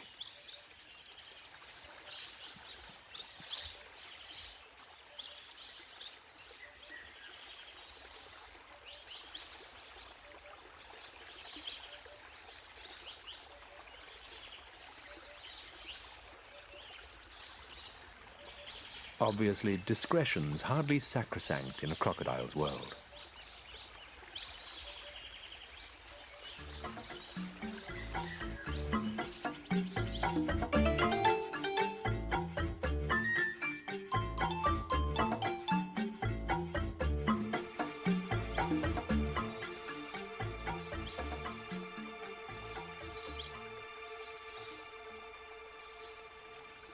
What is sacrosanct to a female crocodile is her young. When it comes to them, she shows what good parents are made of. Most reptiles just lay their eggs, then push off and leave them to get on with it. But not her.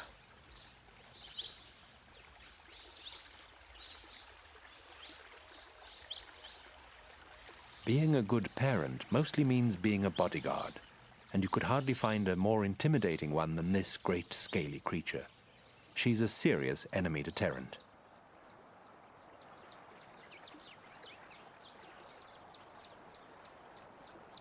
Several months after mating, she digs a nest by the water. Not too close, or it could flood. Nor too far. Her hatchlings mustn't have to cross too much open ground. Soft-shelled when first laid, her eggs are roughly the size of a duck's. There are other females in the vicinity. This bank is a crocodile maternity ward.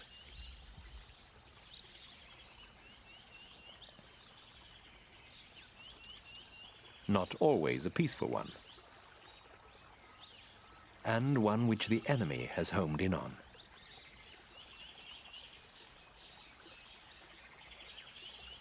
She's finished laying and covers her eggs with a warm soil blanket. How warm this is will be crucial to their future, so will camouflaging the nest.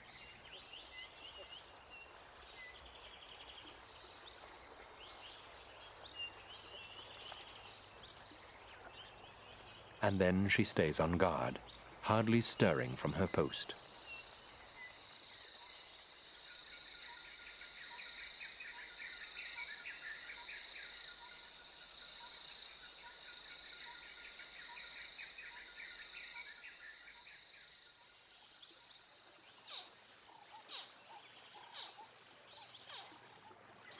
Three long months later, her eggs are hatching. At the very first squeak of life, Mother makes a beeline for her hatchlings.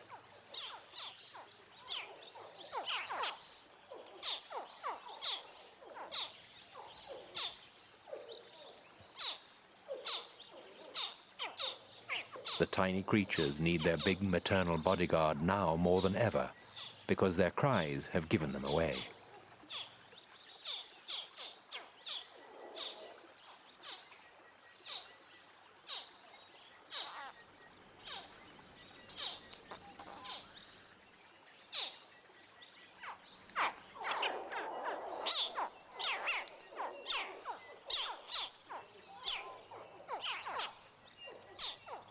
They need to be escorted to the water.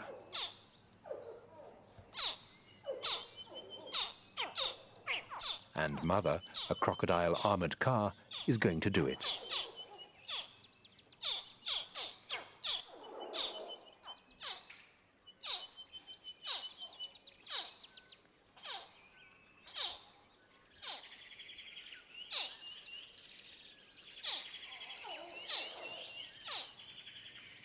Jaws and teeth that can crush a buffalo to pulp won't even scratch them. Not quite a full cargo.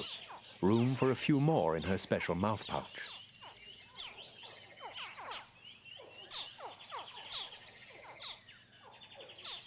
First, though, the late hatchers need a hand. As she digs, the vibrations stimulate them to get cracking and come out to her.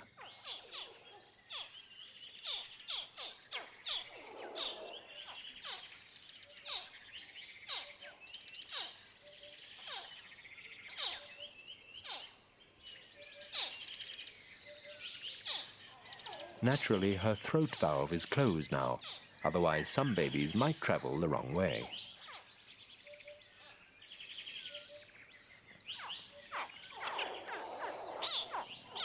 Full up and off to the water. But someone else in this ward is blocking the corridor.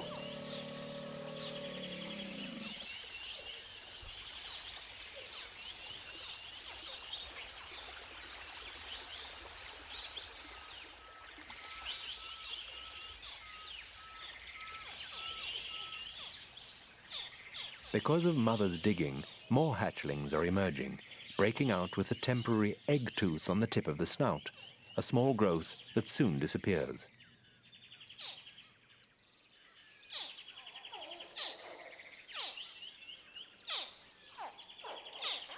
The hatchlings began their race for life in the egg.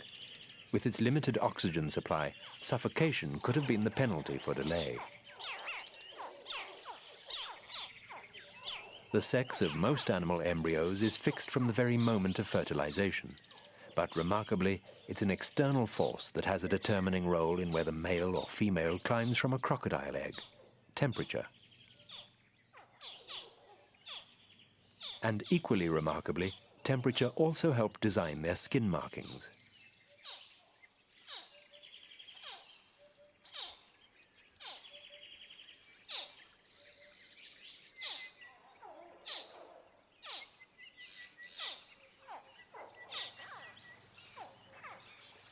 Down in the water, Mother gently shakes her mouthful free into their nursery.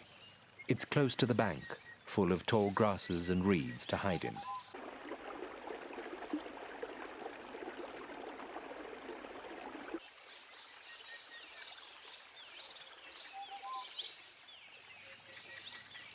but this is an alarming place for something so tiny. An armor-plated back feels and is far safer. However, a water monitor is sneaking up on the nest site in her absence.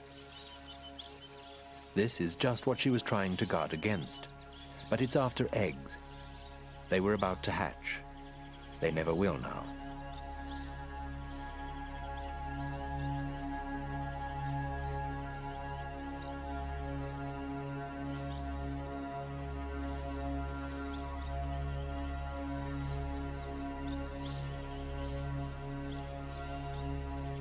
Even though their mother does her best, only about 2% of her clutch will reach adulthood.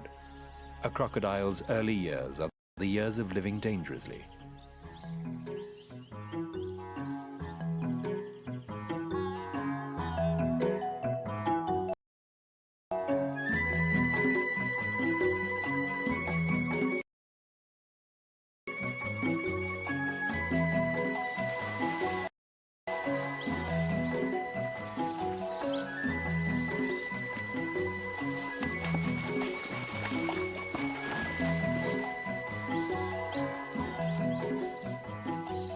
Crocodiles are designed for water, and that's where they move with greatest ease. Powered by an undulating tail nearly half its body length, a crocodile can cruise easily at 15 kilometers an hour, with legs tucked close to its sides to make it streamlined. Most of their time in water, crocodiles just take it easy.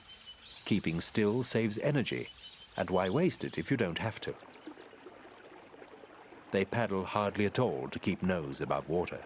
The air in their lungs keeps them afloat without having to work legs too hard.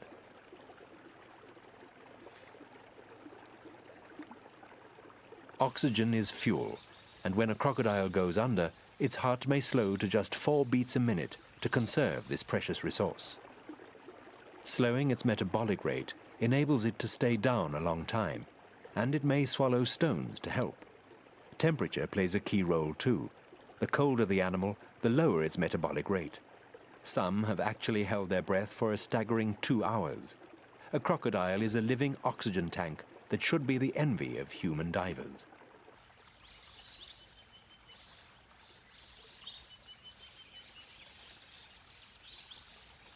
Crocodiles look cumbersome out of water. They are capable of short bursts of speed, but mostly they go slow and steady on land, rolling their way to their destination.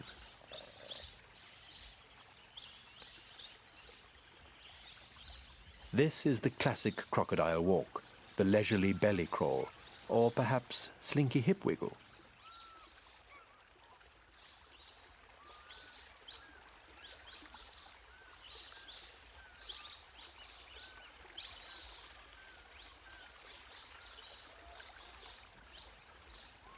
Like holidaymakers, crocodiles leave their swimming pools in order to soak up the sun. Once settled, they hardly budge.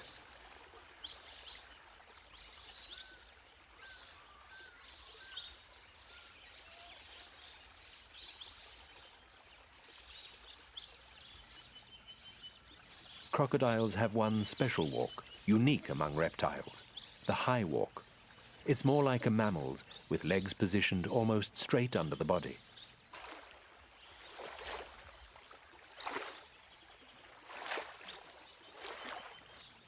It's the best way to clamber over other sunbathers without upsetting them.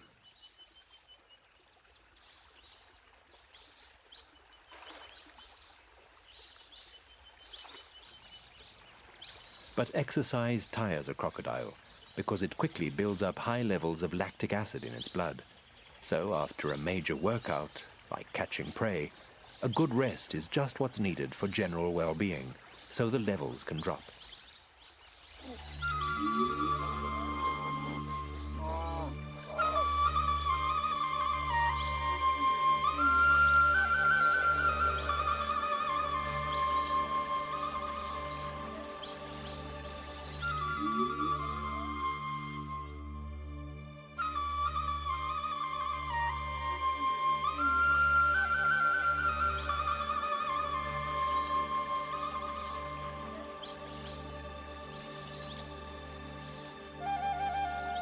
It's always best to let sleeping crocs lie. They're not trustworthy neighbors. They can be snappy. You don't want to put a foot wrong.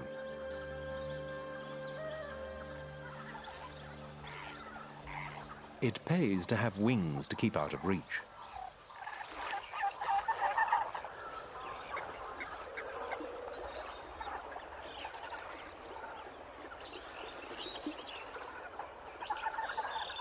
However, life with these unpredictable creatures does have its plus side. They churn up the mud and outwriggle bird food.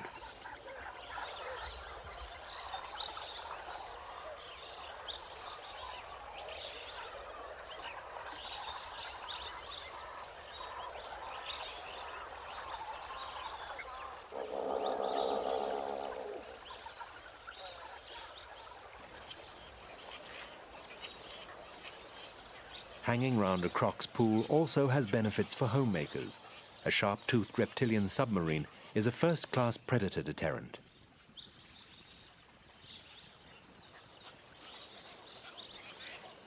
However, almost nothing in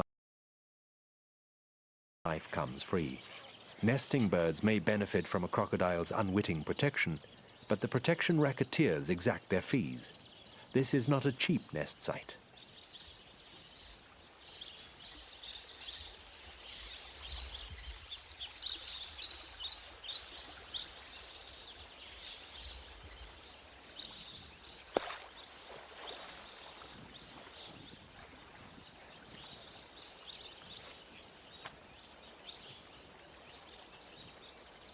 The fee can be high. Some nestlings pay the ultimate price to the protection gang.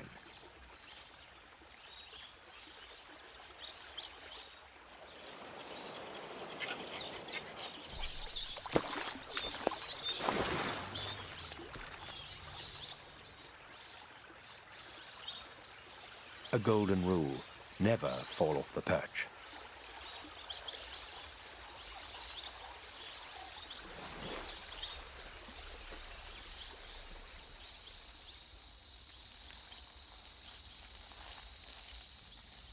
There is one animal that seems somehow immune to crocodile attack. The waterbuck. Pungent body odors that waft crocodilewards make them keep their distance. This antelope can enter the water apparently without fear.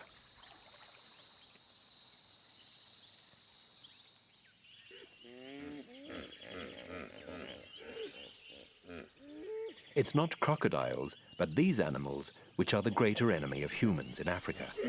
And they're one of the few creatures a crocodile actually avoids, especially in the mating season.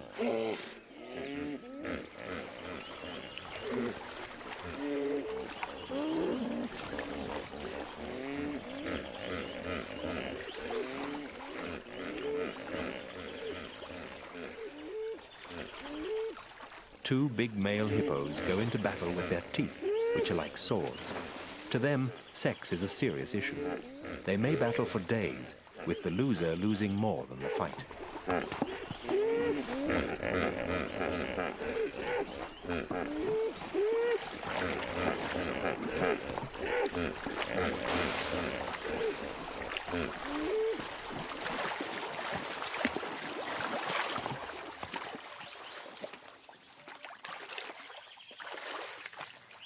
The crocodiles watch from a safe distance. The outcome may interest them. Teeth as long as a human forearm have inflicted terrible wounds. The loser's entire body is slashed.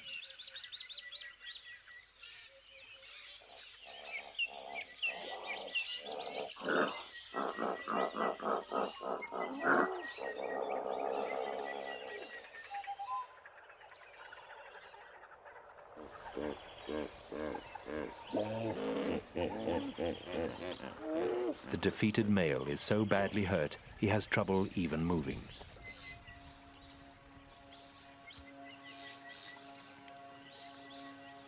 A young male tries to lick his wounds clean. Perhaps there's an instinctive spark of fellow feeling towards another male.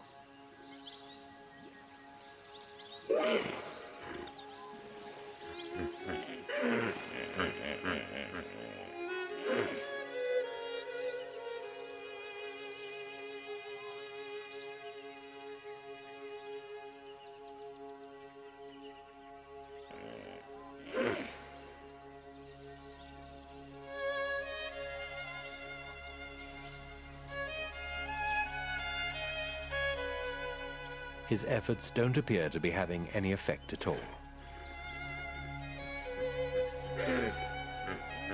Weeping none of the famous tears, a crocodile watches the drama to its last act. He can't last long now. The wounds are too deep, and already the carnivores are starting to move in.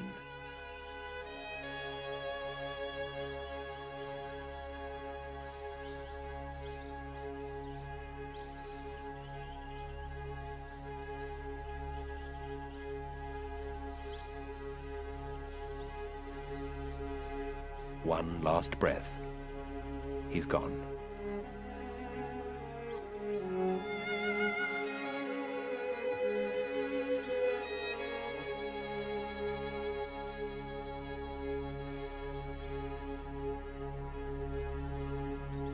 With nothing to fear now from its traditional enemy, the first crocodile tests the corpse for somewhere to bite.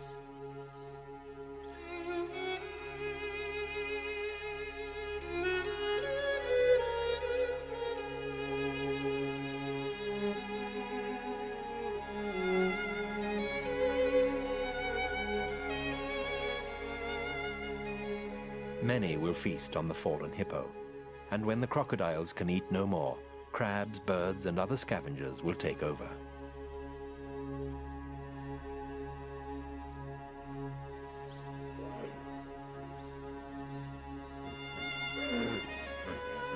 The crocodiles of Africa's wild places have a great number of competitors and an even greater variety of prey. Over millions of years, these two factors have honed them into versatile, opportunistic hunters, master predators, old as the dinosaurs, a legacy from the days of Tyrannosaurus Rex.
Zambia's Luangwa Valley has a new queen, Olimba.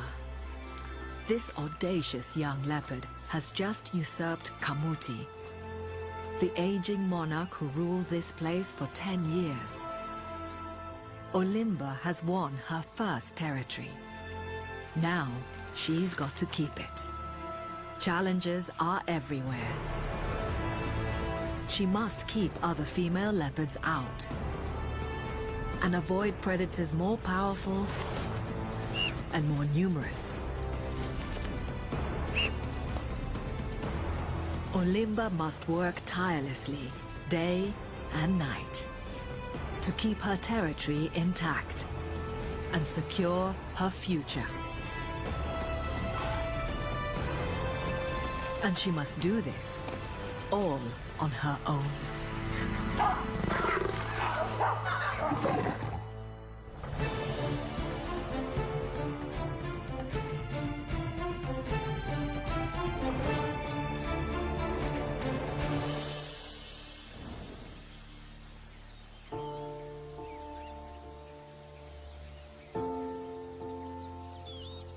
Somewhere, hidden deep in the woods, is a very tired young leopard named Olimba. She's been a nomad for the past year, scouring the Luangwa Valley for a territory to call her own. At just 3 years old, she's finally claimed one. Now she can settle down. And her new home is every leopard's dream. Covering just 4 square miles, it's relatively small, but this is no ordinary hunting ground. It has everything Olimba needs. And what this furtive feline needs most of all is to stay hidden. She must slink through the shadows unnoticed. Here, she can do just that, thanks to a very special feature at the heart of her territory, the gully.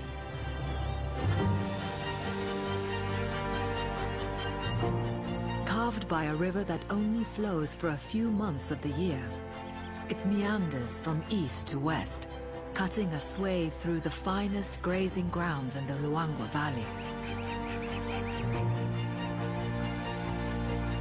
In this secret hideaway, Olimba can melt into the land until she's ready to launch an ambush. The grass around here is irresistible to hundreds of animals, including Olimba's favorite food, antelope. Lillian's lovebirds, Africa's smallest parrot, flock here in their hundreds to pick up seeds. Baboons cherish this place too. Grass accounts for half their diet. These primates are very much on Olimba's menu. She can hunt them at night whilst they sleep in the treetops. But out here, in the daylight, they can relax. There are eagle-eyed sentries everywhere. A seasoned leopard knows to avoid baboons in daylight at all costs. Security is always on high alert. But Olimba is young, hungry and green.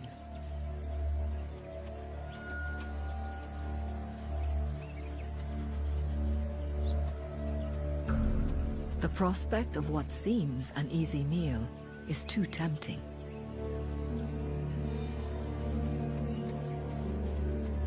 All she must do is find a spot where the antelope are close to the gully's edge.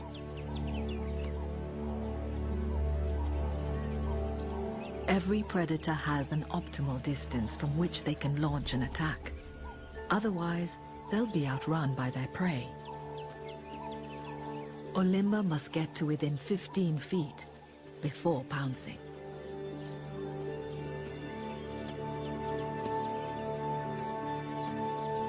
Close is never close enough for a hunting leopard. A male puku is almost within range.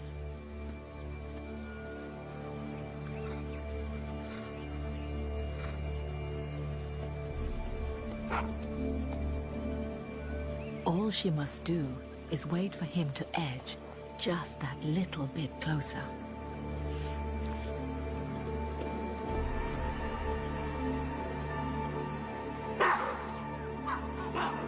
But her cover's blown. Thanks to the prying eyes of a baboon. It's a rookie error. She's lost a potential meal, and now she's the center of attention. There's no point staying put, but the baboons won't let her out of their sight.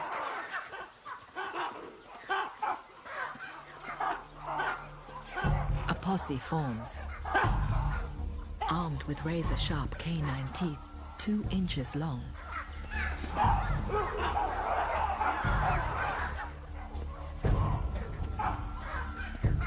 Olimba can overpower one baboon, but she's no match for an army, and she knows it.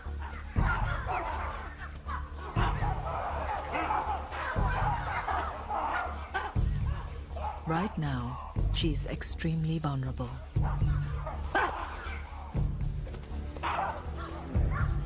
She mustn't show fear, or they will attack.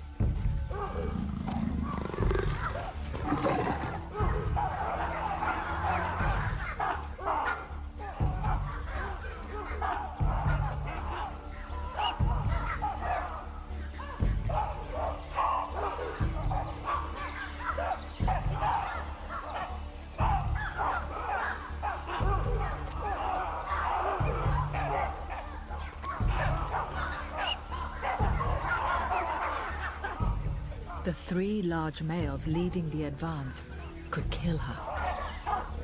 But they're wily enough to know that in the inevitable flurry of teeth and claws, they wouldn't come out unscathed.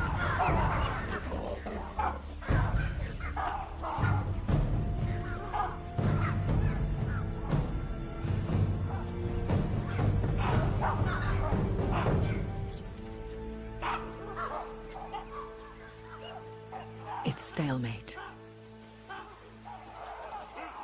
Olimba holds her ground, and the baboons station guards to keep an eye on her. She'll keep a low profile and wait until nightfall, when under the cover of darkness, she'll regain her advantage. It's been a valuable lesson for the young leopard, who's still learning to fend for herself.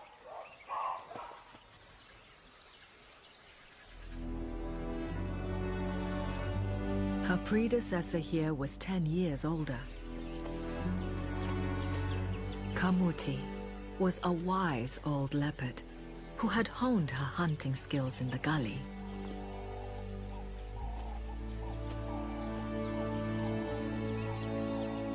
She knew every inch of her territory inside out. From the endless patchwork of antelope-filled plains to the mighty Luangwa River that borders them to the west.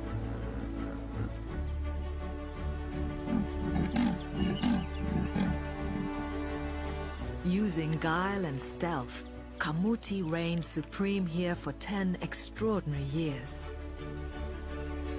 But she was no match for her rival.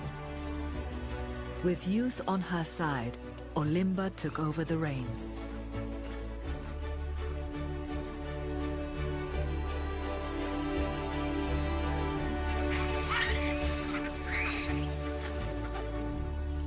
She has a lot to live up to. Like Kamuti, she must get to know every inch of her new territory, like the back of her paw. If she rests on her laurels, she risks a rude awakening. There are many dangers here to contend with. She unwillingly shares her territory with numerous lions. They're a force to be reckoned with. At 330 pounds, an adult male weighs 5 times what she does. And unlike the solitary leopard, these predators have strength in numbers. There are 16 lions on Olimba's patch, the Nsefu pride. And if they cross paths, she's as good as dead. The opportunities for carnivores here mean that it's rife with thieves.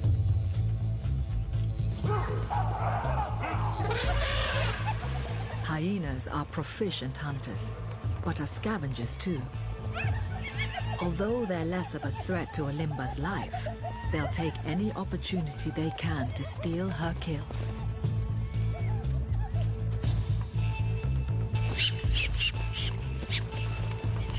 Wild dogs also roam this valley, each half the size of a leopard. What wild dogs lack in stature, they make up for in strategy. Working together as a pack, they hunt the same prey as Olimba and won't tolerate her if she gets in the way.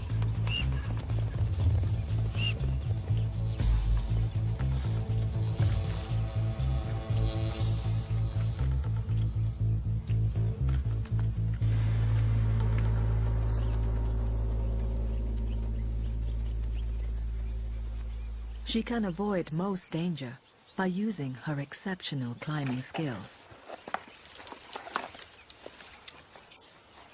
But there's one threat she can't escape by taking to the trees. Another leopard. Just like Kamuti, she could face a challenger any time. She may have won a territory, but now she needs to hang on to it. Every day she sets off to patrol her borders, to lay out, in no uncertain terms, where her land begins. Her call is a warning to any rival within a couple of miles. But it won't reach the extremities of her domain. Most communication is chemical. Urine, infused with secretions from her anal glands, leaves a pungent reminder that this land is hers.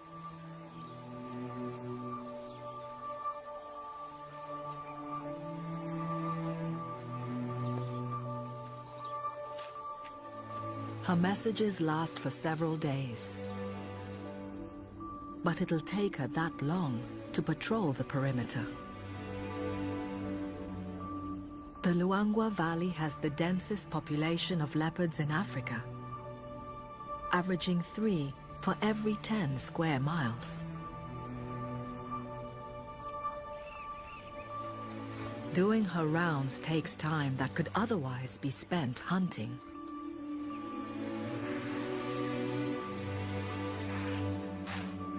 But with so many other leopards nearby, it's a job that simply can't be ignored.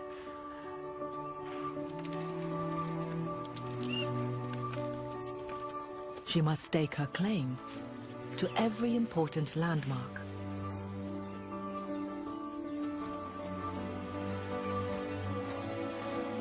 The patrols help her to get to know her new territory.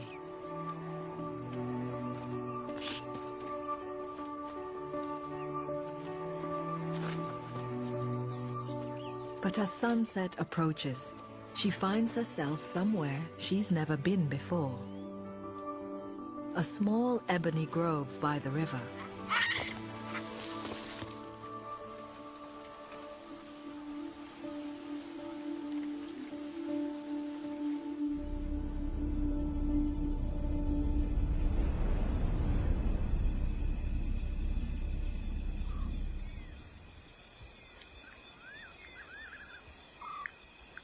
It's been a tiring day.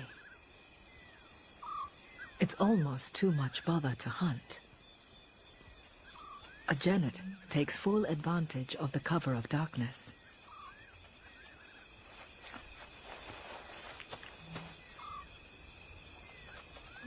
It can eat lizards and rodents, but insects such as grasshoppers and moths make up half its diet.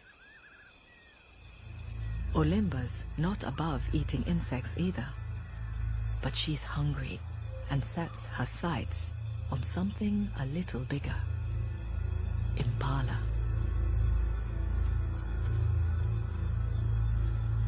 She needs to close the gap to within 15 feet of her prey. Her soft paw pads let her move in almost total silence.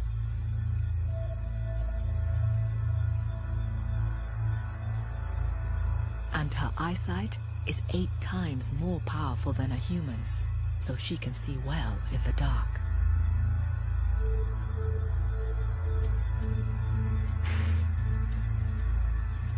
But there are some things she has no control over. A change in wind betrays her scent. It's unfortunate for the young leopard. And now, alarm calls mean that every animal around here will be on high alert. To stand any chance of eating tonight, she needs to move on. Even if it means moving deeper into uncharted territory. She ventures beyond her own scent-marked border. With only 2 hours till sunup, she locates another herd. This time, she waits for her prey to come to her.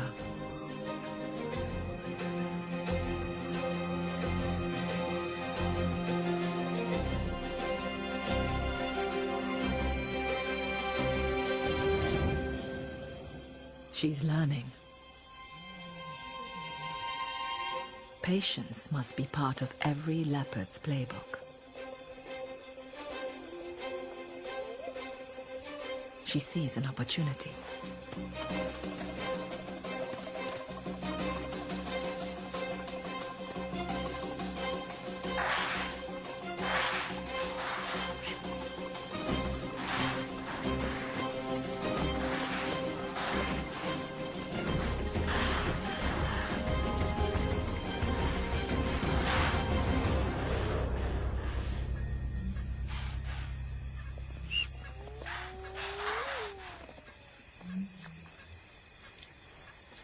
The adult impala could keep her going for a week.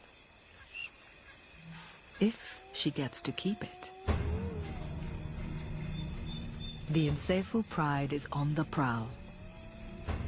If the lions get wind of her kill, they'll steal it. But they're focused on something else. A pair of sleeping warthogs, oblivious to the danger.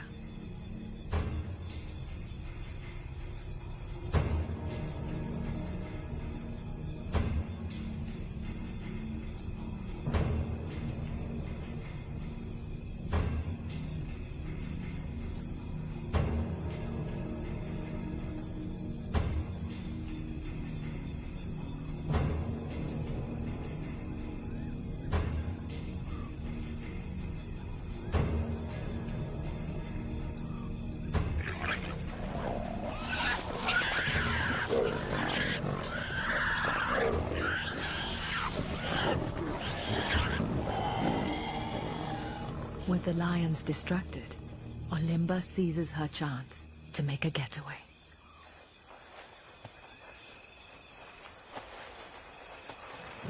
A warthog is already a small meal for a large family. And there are some unwelcome guests. Hyenas have been trailing the lions all night. They're bold, and now they want in on the action. Excited hyenas are the noisiest animals in Luangwa. Their calls will draw other hyenas in like a magnet. Olimba's in trouble.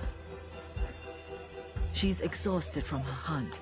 Her kill weighs over 100 pounds, and the place will soon be swarming with scavengers. She must move it to safety now. Even the lions aren't safe with hyenas in numbers.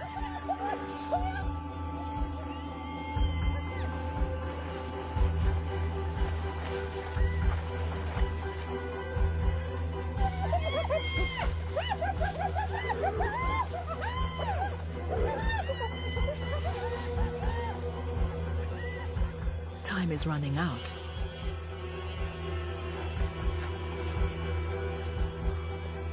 Olimba's made it to the edge of the clearing, but the impala carcass is far too heavy to take up a tree.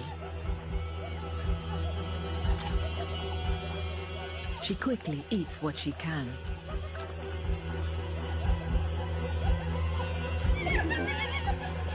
More and more hyenas arrive by the minute.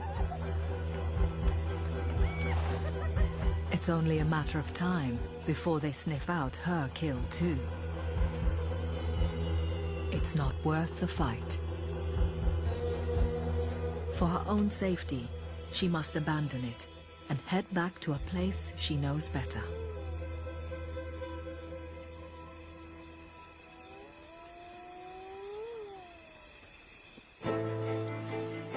The previous night's outing will provide another valuable lesson.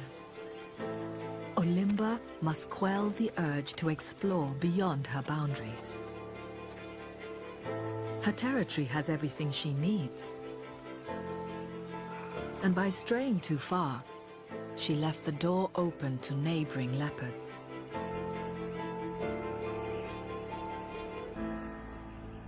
She doesn't know it yet, but there's a stranger in one of her favorite resting places.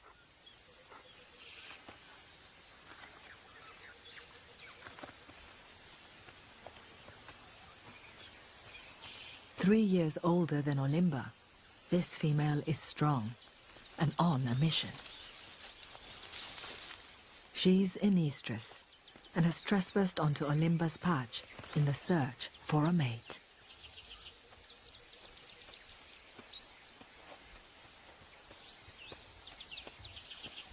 Hormones and pheromones mixed with her urine make her intentions clear.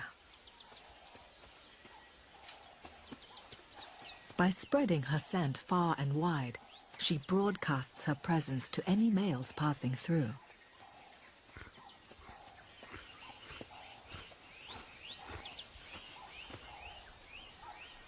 And, judging by the smell on this dead tree, there's a good prospect very close by.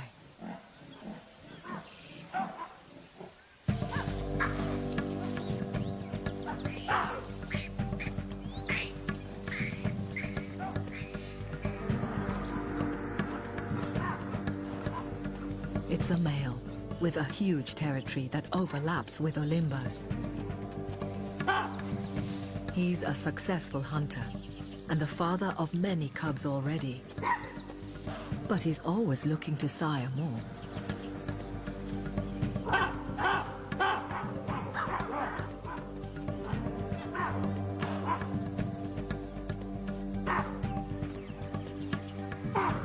Other leopards can detect his pungent calling cards from 100 feet away.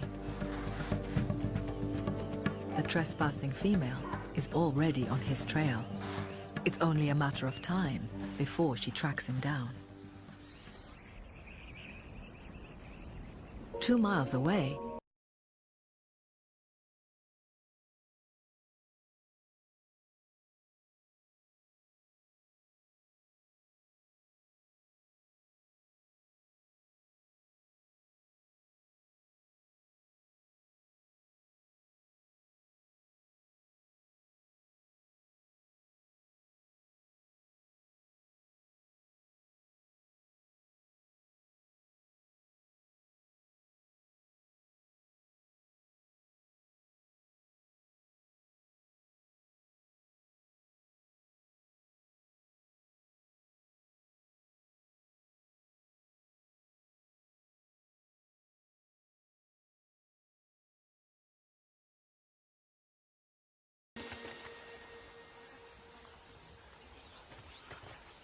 the prospect of a little nap is just too tempting.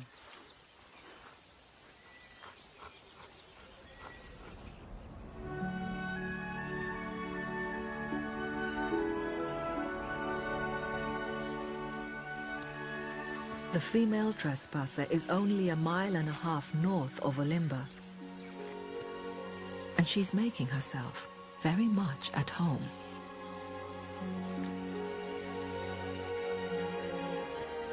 A lone male puku hasn't spotted her.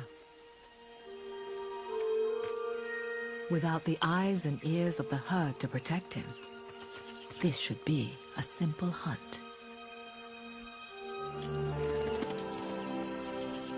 But it's the puku's lucky day.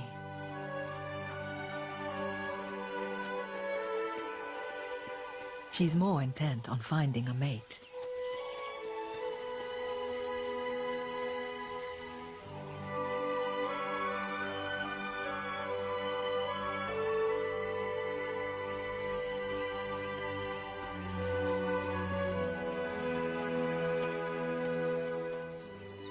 Her search is taking her deep into Olimba's territory.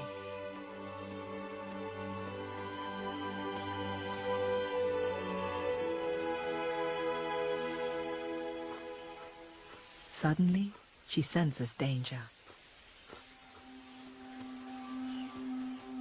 Survival instincts kick in, her dappled coat blending with the grass.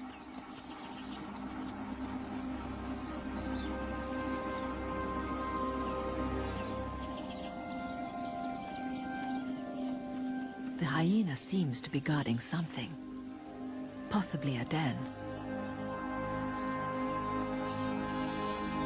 It can smell the leopard, but can't see her. She mustn't move a muscle.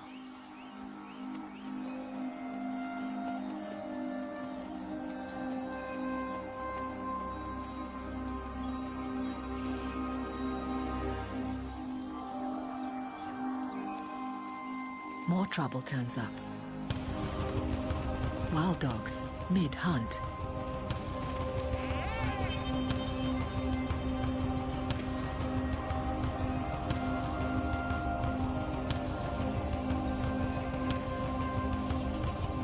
There's no chance of staying hidden now. She must make a break for the trees.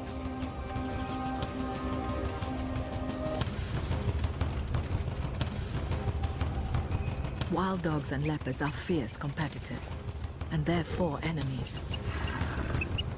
But she's beyond their reach. For the dogs, this is a useful game.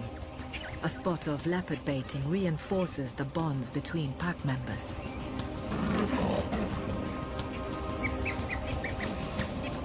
But it also wastes precious hunting time. Eventually they move on, and she's free to go.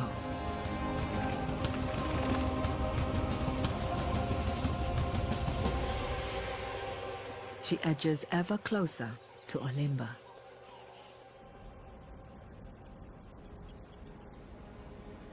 In the Luangwa Valley, every leopard has leopard neighbors.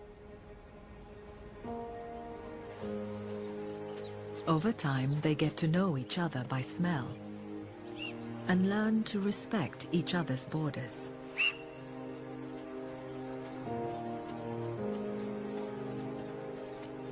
But Olimba has only recently gained control of this territory.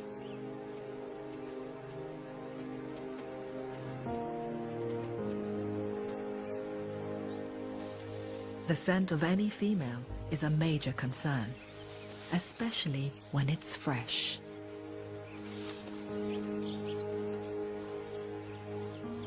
The invader is very close by. Olimba may have to fight to keep this land.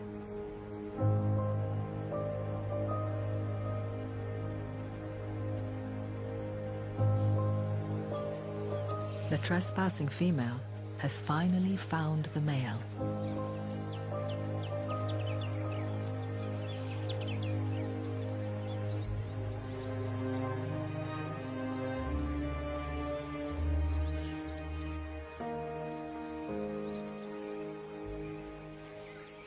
For these usually solitary cats, it's a rare moment to spend some time together. And this won't be a one-night stand.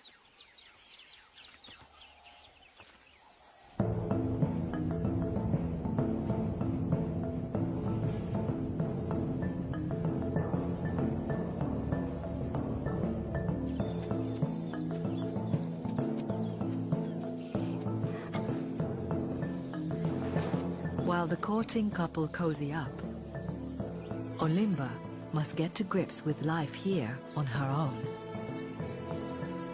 She left her mother's side little more than a year ago, and she still shows signs of naivety.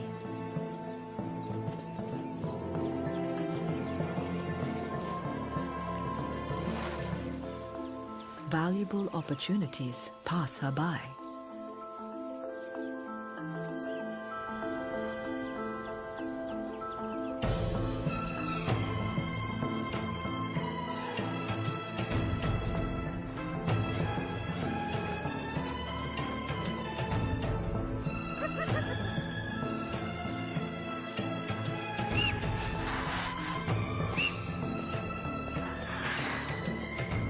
But she's a fast learner. And with every passing day, she hones the skills she needs to survive.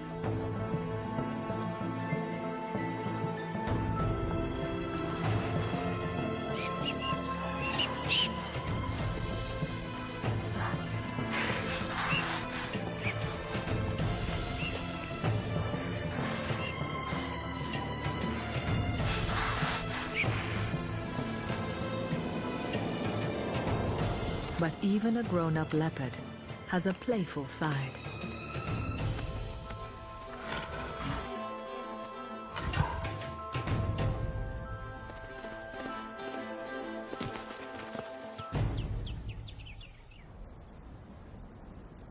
The gully has provided the perfect training ground.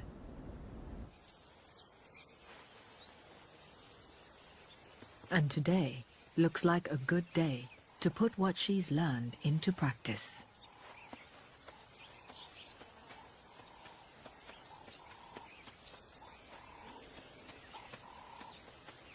Rolling in dust infused with the urine of her prey helps cover her scent.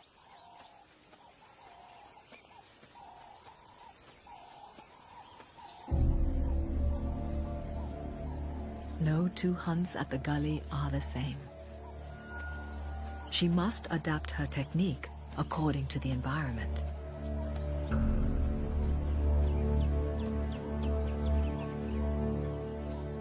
Today, everything's in her favor. There's very little wind. There are no baboon sentries on duty. And most of the impala have their backs to the gully. Sometimes it's good to wait. But today, it's about seizing the opportunity.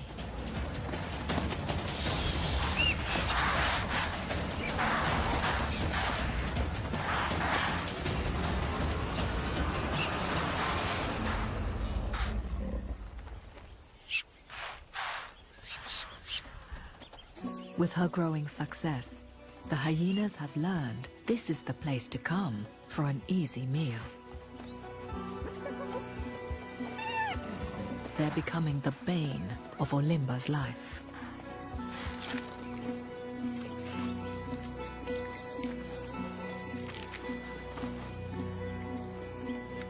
She may have mastered the kill, but she has yet to learn how to defend it. Bigger and with bone-crushing teeth, the hyena could do her serious harm. But Olimba's getting much more savvy. This isn't over yet. Now it's the hyena's turn to try to move the meal to safety.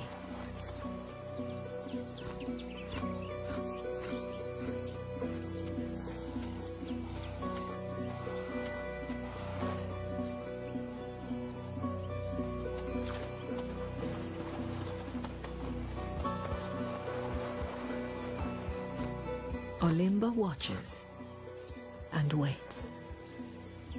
The hyena could eat a third of its body weight in one sitting, but instead moves off, taking only what it can carry, an impala stomach full of grass.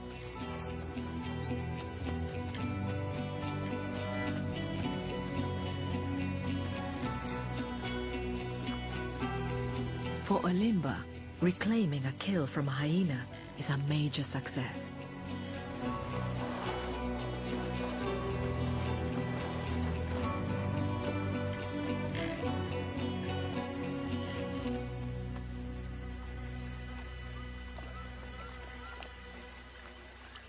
Not far away, the male leopard takes a short break from his courtship with the female interloper. To ensure ovulation and increase his odds of fertilization, he must mate her as many times as possible. Over the past 5 days, that's been more than 200 times.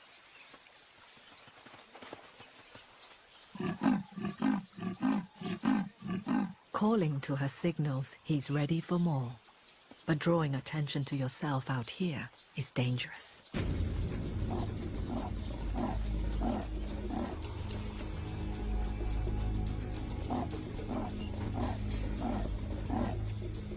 The approaching lions will kill him without hesitation.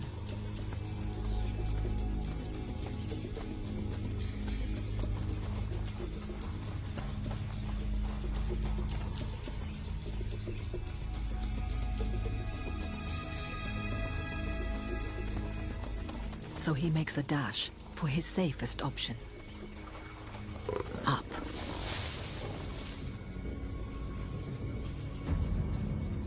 The female slinks off as well.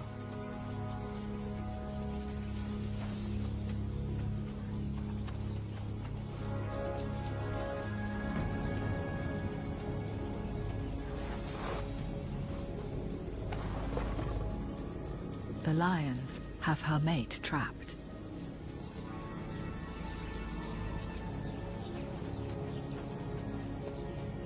And with their proclivity for sleeping, up to 18 hours a day, he could be there sometime.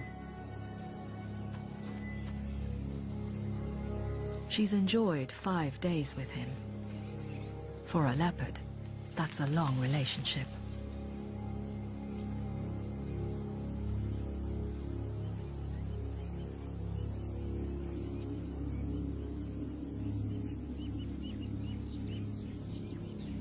It's time to leave and head back to the relative safety of her own territory.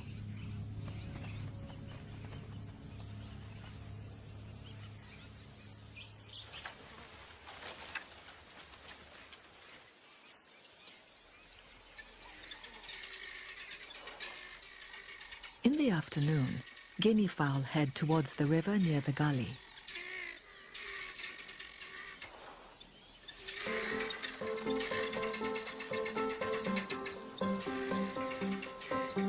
Groups of up to 20 birds move as one unit. They never get tired of walking or talking.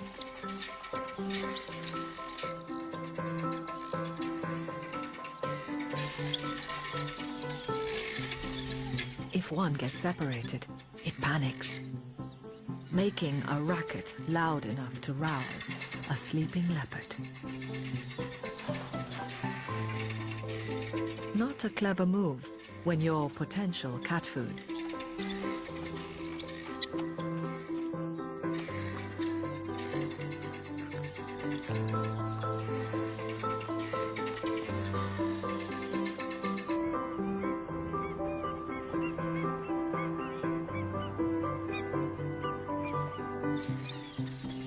By sundown, the guinea fowl are all heading for their roost.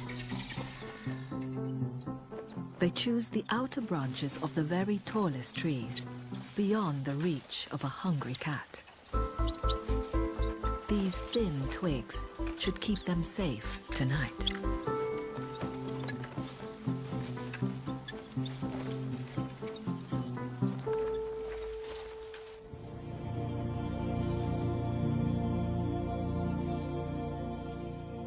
A new moon will provide Olimba with a cloak of darkness to hunt under. She attempts a short nap before the long night ahead.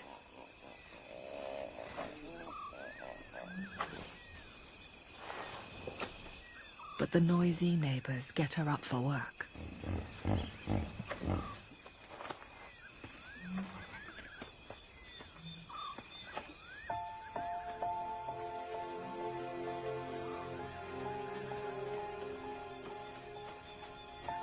Olimba's learned that to hold on to her throne, she must scent mark day and night.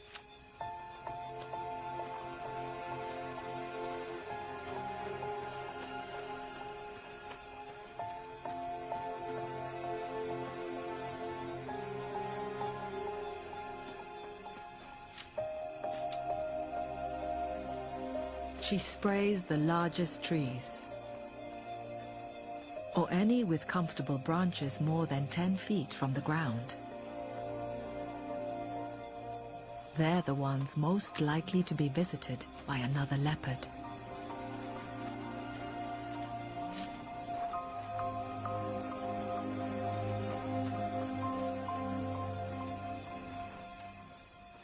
Something in the biggest tree piques her interest. She's found the guinea fowl. They've settled down for the night and are more than 100 feet up.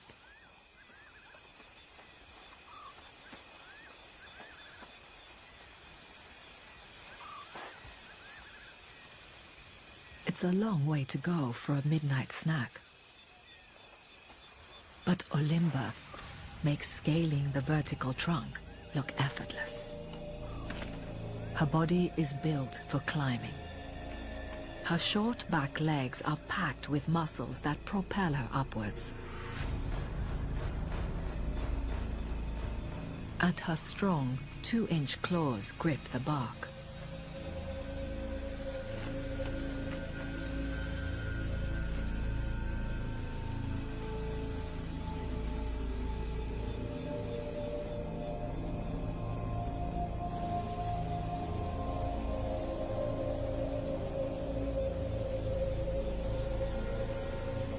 Guinea fowl have lousy night vision, and they can't fly very far. But they do have lightning-fast reactions.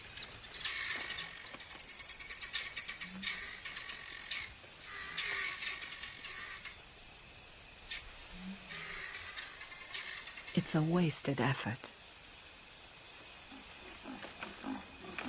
The call of another leopard cuts through the night air. This is something she cannot ignore.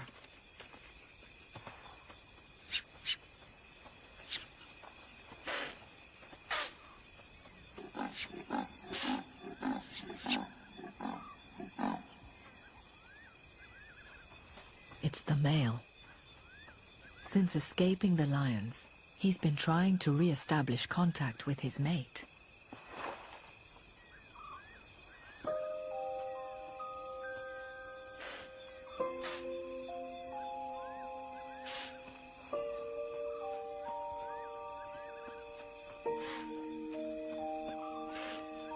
The last thing he's expecting is Olimba.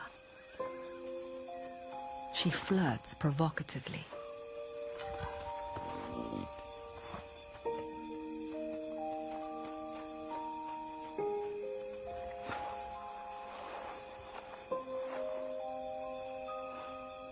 She's coming into estrus too, and keen to impress.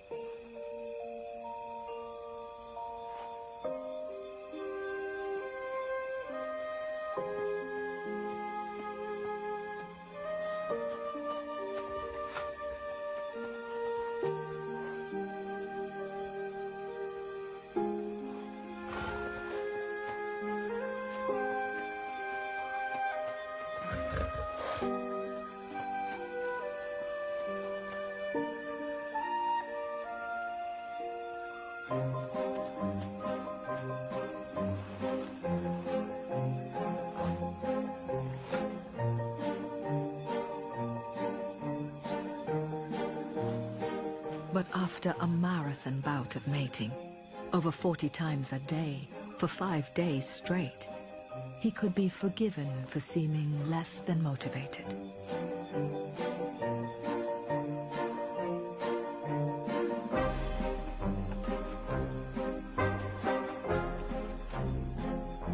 She tries everything she can to make this opportunity count. For Olimba, every encounter with a male will be fleeting. But try as she might, he's having none of it.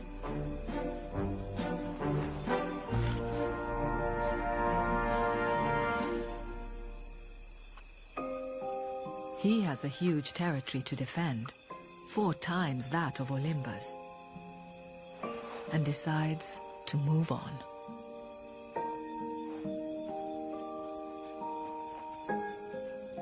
She's been unlucky this time, but one day she'll be a mother. She's already an accomplished hunter, and by then will have plenty of skills to pass on.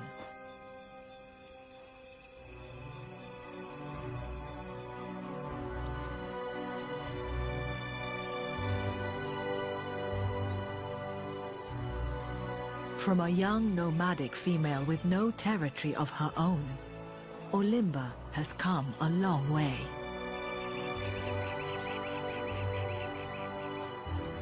She's claimed and maintained one of the best territories in the Luangwa Valley, and she has no intention of giving it up. There will always be trials, but with every passing day, she gets stronger and wiser. She's mastered the gully and is learning to hold on to her hard-won gains. She's all set to rule this place for many years to come.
Shortcut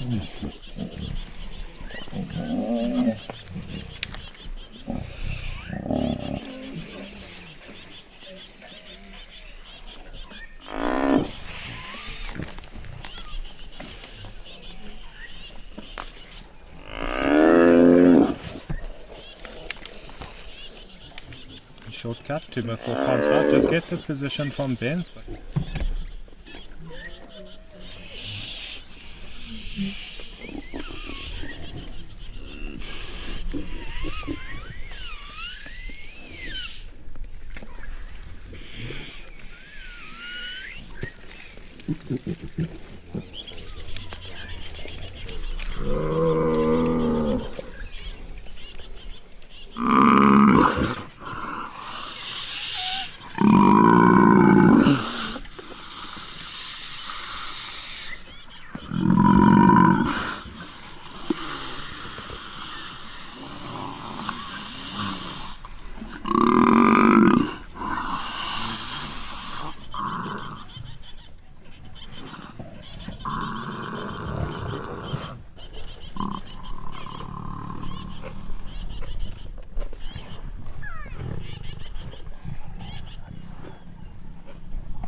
The ocean, like Africa, has its own big five. Sharks.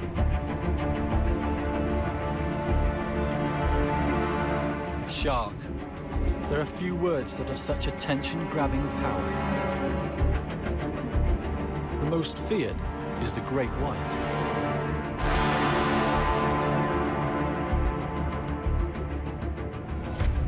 There's also the biggest fish in the ocean, the whale shark. Most sharks swim alone or in loose groups, but hammerheads can congregate in their hundreds. To be surrounded 360 by sharks is for some a must-do experience. The tiger of the ocean is one of the few sharks that is known on rare occasions to kill people. But the bull shark claims the title of the most dangerous to humankind.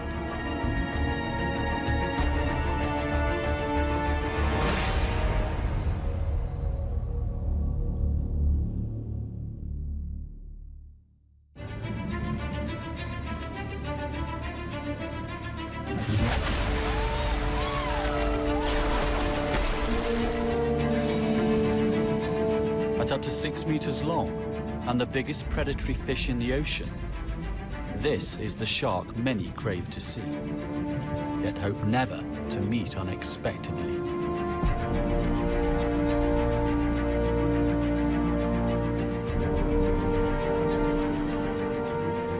Close encounters from a boat provide a powerful natural high. It's a definitive adrenaline burst that's only topped by cage diving with these awe-inspiring fish.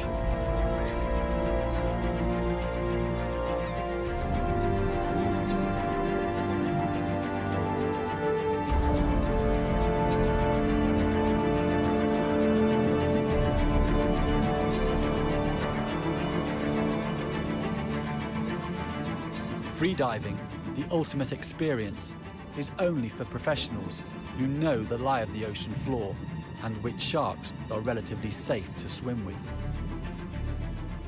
Remarkably, scientists have found each one has a different character. Some are shy and cautious, others bold and confident.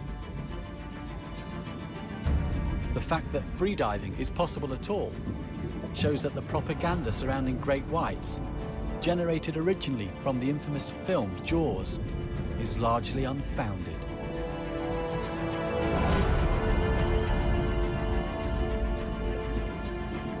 This monster movie terrified audiences. It exploited the iconic image of the dorsal fin as a symbol of death at sea.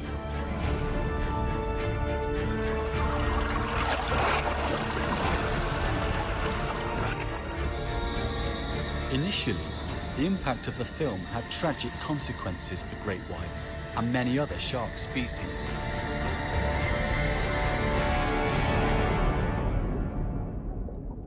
Jaws did irreparable damage to the great white shark's reputation. Every time there's another shark attack, panic reactions and hyped press coverage reinforce the old stereotype. Killing sharks was regarded as ridding the sea of a pestilent menace. But sharks have been in the ocean for 400 million years. They deserve our respect and to be better understood.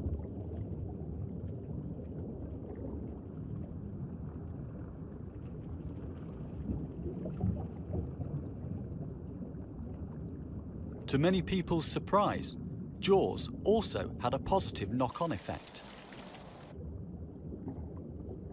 It inspired fascination and changed the world by raising ocean awareness.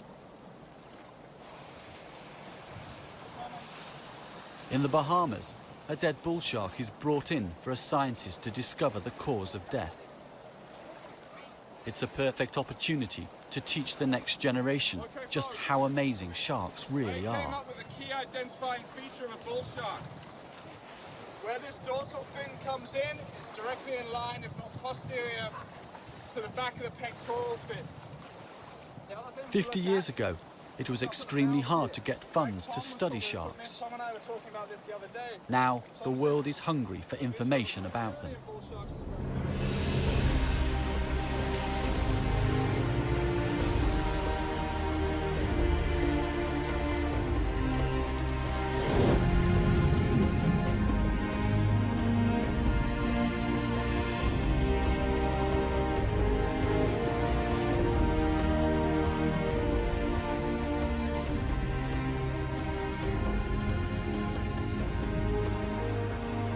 Marine biologists and educators have urged people to shed the perception of the great white shark as a vengeful, man-eating machine in favour of a complex, misunderstood, ancient sea creature.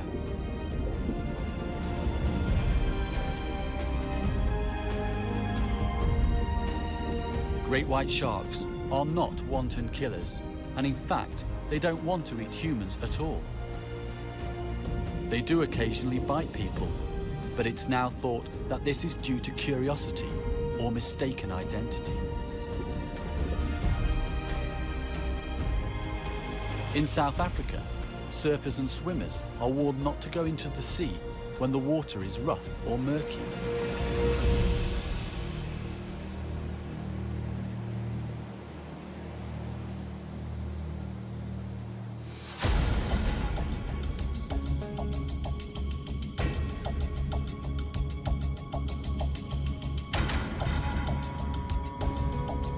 When they can't see clearly, great whites are thought to mistake the outline of a swimmer or surfer for seals, their natural prey.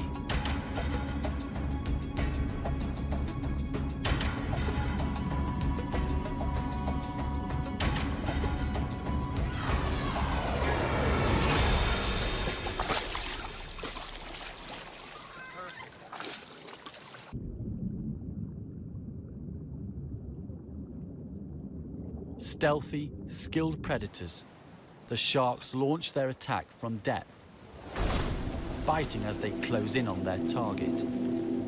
When they grasp a human, they more often than not let go.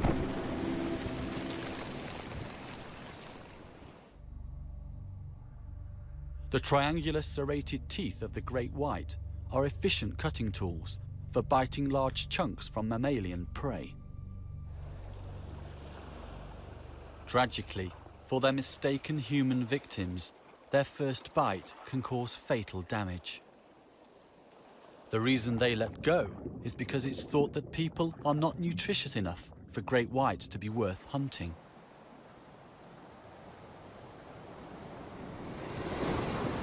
Seals and sea lions are the mainstay of an adult's diet.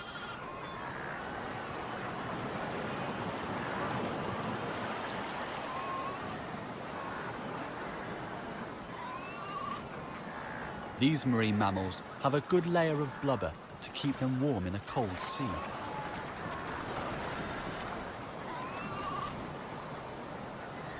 Fat produces twice the energy of muscle, so it's an ideal food for these sharks.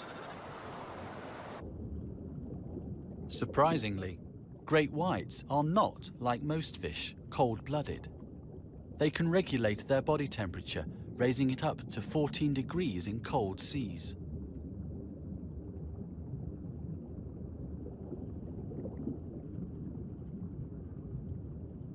Being relatively warm-blooded is one of the factors that have allowed great whites to inhabit temperate waters that are too cold for many other shark species.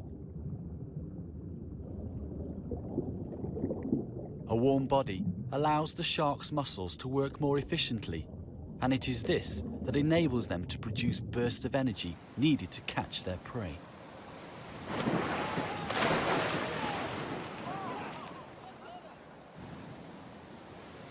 The great whites living off the coast of California hunt elephant seals, as well as sea lions and harbour seals.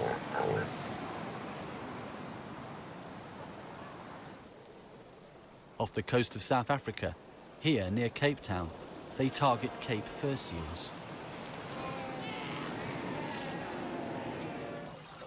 The common name, white shark, is a misnomer. Although the shark does present a striking white belly when hauled out of the water, it's more slate grey than white. An adult swimming close to the seabed is well camouflaged and hard for a seal to spot from above. Unable to see them, but knowing sharks may be below, adult seals travel fast. They present the great whites with a speeding objective that is hard to target.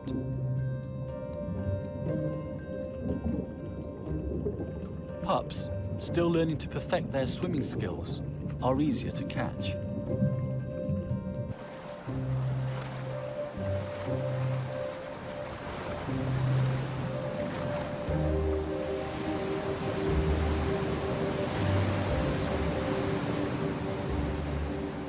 Seal milk is rich. The pups grow fast, and at weaning, 50% of their weight can be fat. The seals give birth on offshore islands. Researchers have found that the sharks congregate near the islands when the weaned pups have to venture into the open ocean to hunt for fish.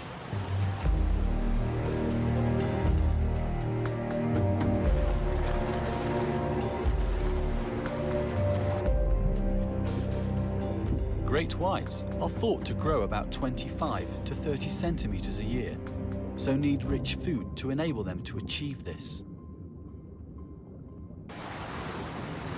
The young seals are not yet fast or proficient swimmers. They can't hold their breath underwater for long, and their high fat content makes them buoyant. They have no experience of sharks and haven't learned how to evade an attack.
A good seal meal may provide enough energy to sustain a shark for a week or more.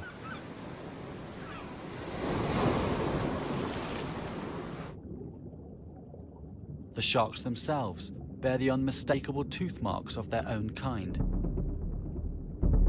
The subordinates get put in their place with bites from dominant individuals. Great whites are mavericks among sharks. They have colonized cold-temperate waters where seals are abundant. By gorging on seal fat, the shark derives thermal energy from the same insulating tissue that keeps its prey warm.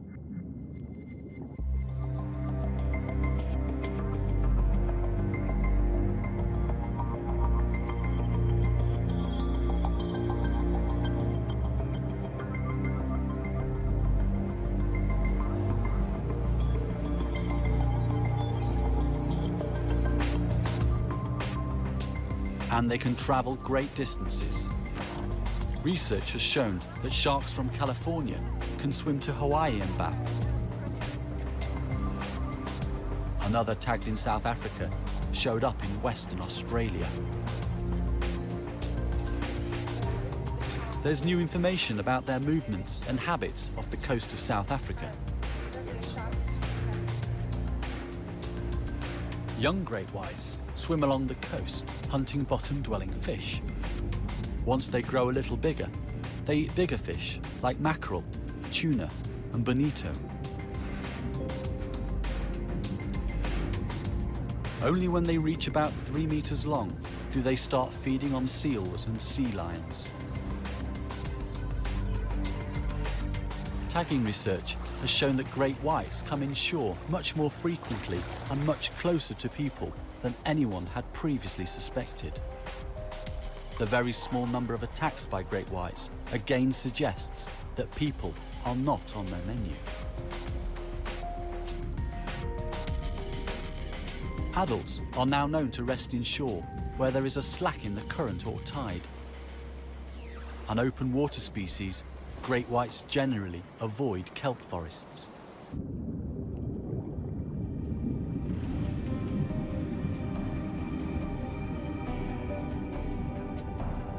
Smaller species, like the pajama and other cat sharks, seek shelter in the forest.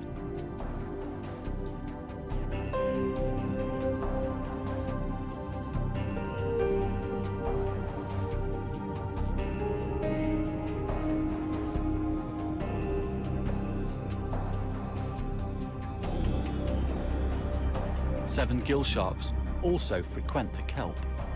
Although they hunt the smaller species at night, there seems to be an uneasy truce as they rest in the forest during the day.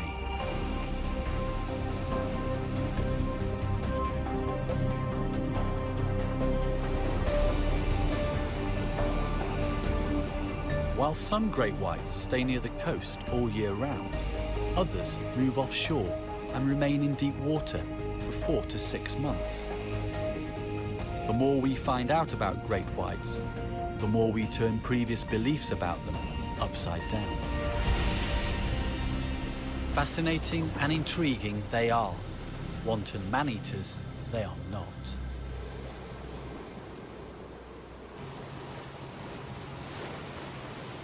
Even so, people should be wary of all big sharks. Except for plankton feeders, like the whale shark.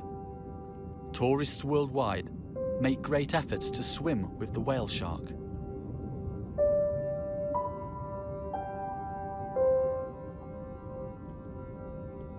Despite being the world's largest fish, it is no threat to us.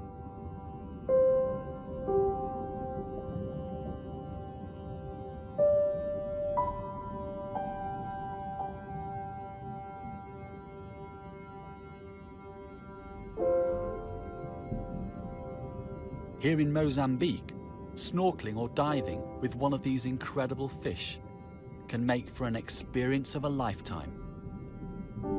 It's one that is on a par with seeing Africa's better known terrestrial and iconic Big Five: lions, rhinos, leopard, buffalo, and elephant.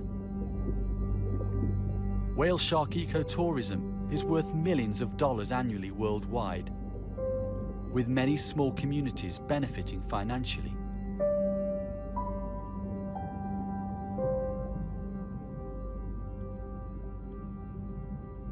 Practically nothing was known about the biology of this shark up until about 15 years ago. Since that time, there has been a veritable explosion of interest in the world's largest fish.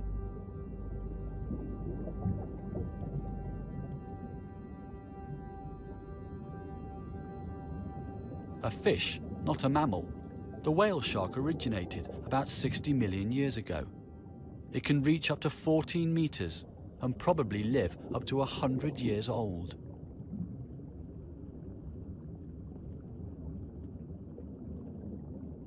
It is migratory and seasonally turns up at regular food sources.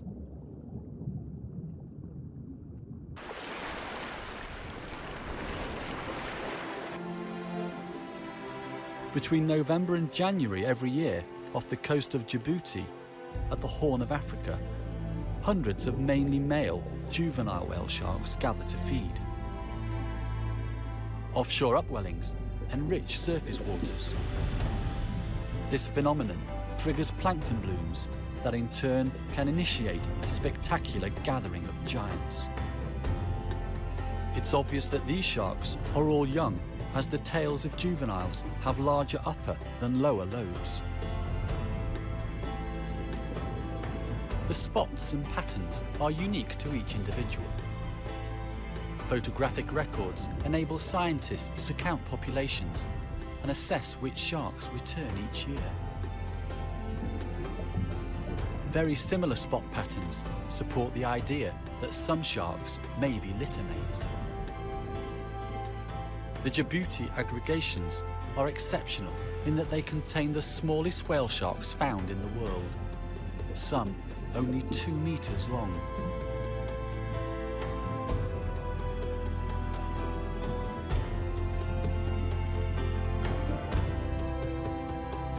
It's thought that at this length, the sharks are just reaching their first birthday.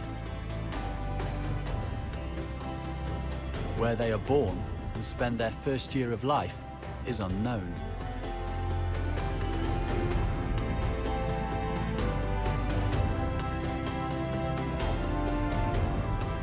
It's possible that this region is a sort of entry point for young whale sharks. When they grow bigger and can compete with larger whale sharks, they move on to other aggregation sites. Where they come from, where they go, and why there are more males than females at Djibouti remain unanswered questions. Whale sharks feed on plankton, fish eggs, and small fish. They actively gulp in water and filter food from it using their pink gill rakers.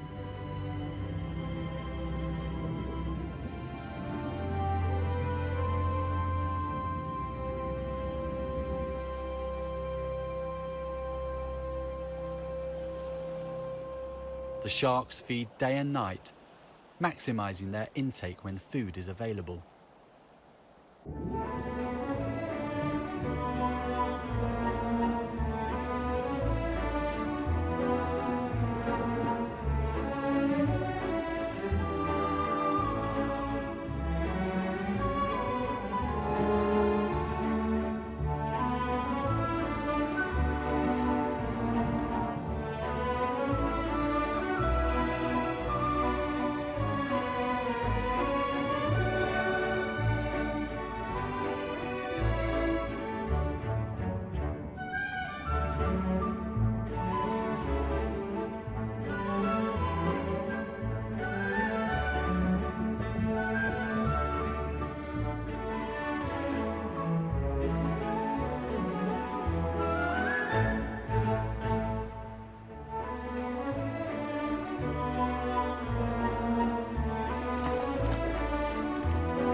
In the Maldives, plankton blooms generally occur between May and November. The surfeit of food attracts whale sharks, but they are not alone in exploiting this resource bonanza.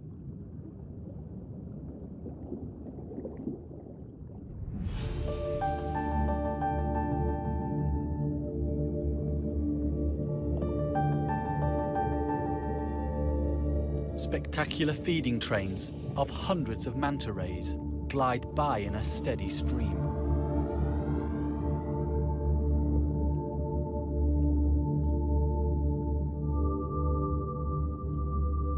Barrel rolling and intent on feeding, the mantas often bump into each other as well as the whale sharks.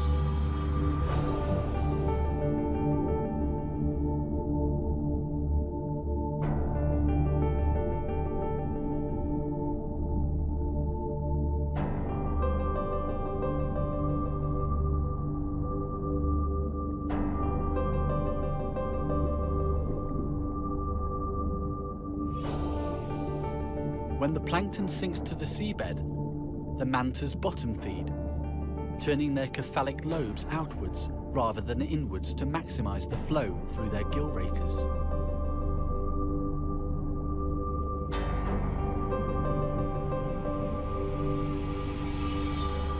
The whale shark has a circumglobal distribution in tropical and warm temperate seas. Moving between seasonal food sources means they can travel vast distances.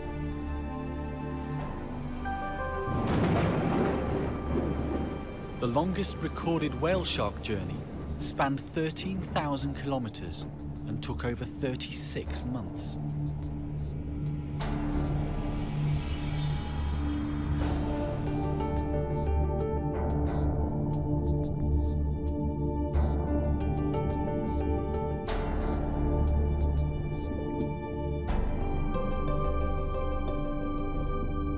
Researchers have discovered that whale sharks make very deep and long dives, down to 1,280 meters, where temperatures drop to around 3 degrees.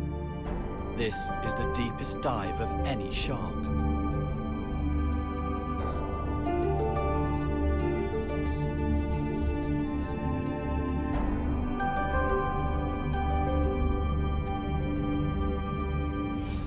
Tags that record depth and acceleration have revealed that deep dives may make travelling long distances more efficient. The sharks glide deep down and then gently beat their tails and ascend at a very shallow angle. In this way, the whale sharks travel a maximum range with minimum energy expenditure. Once back at the surface, they rest and warm up. They cannot regulate their body temperature to the same degree as great whites. The secret life of this colossal yet elusive giant is very slowly beginning to be unraveled, but there is still so much to discover.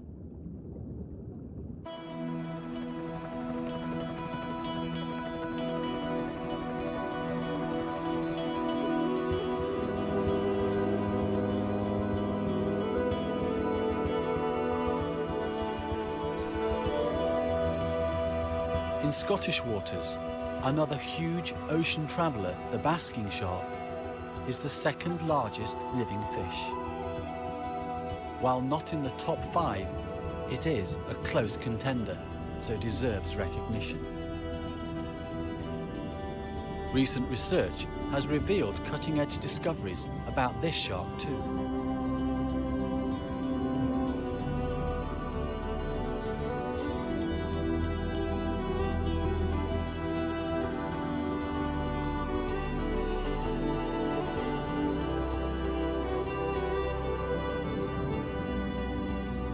In contrast to the whale shark, the basking shark is a passive feeder that is unable to pump water across its gills.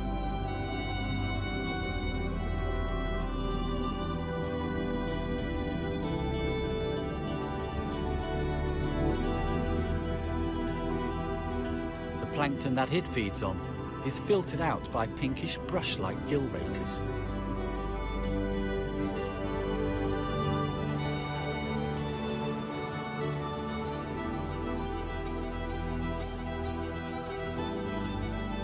Every so often, it closes its jaws and gulps 3 to 5 times to swallow.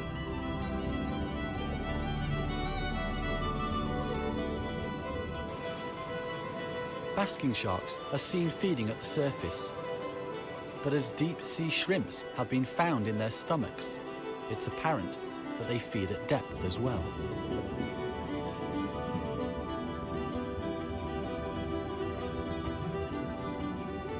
A feeding basker can filter up to 2,000 tons of water per hour.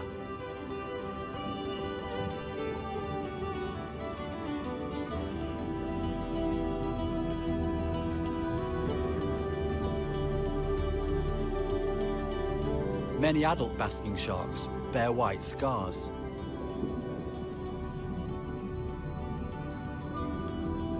Those on the pectoral fin may be due to the male biting the female in a mating embrace.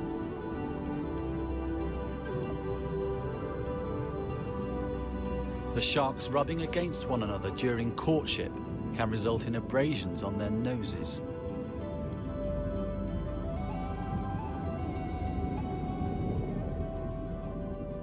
Below the caudal fin on the back of this shark are some long white scars caused by lampreys.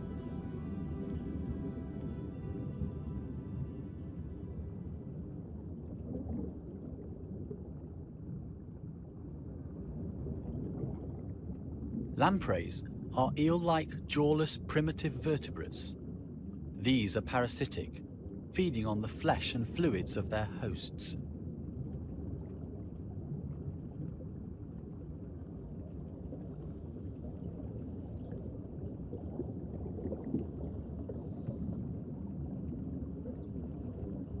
While lampreys may be an irritation, they are not the reason for the basker's dramatic decline.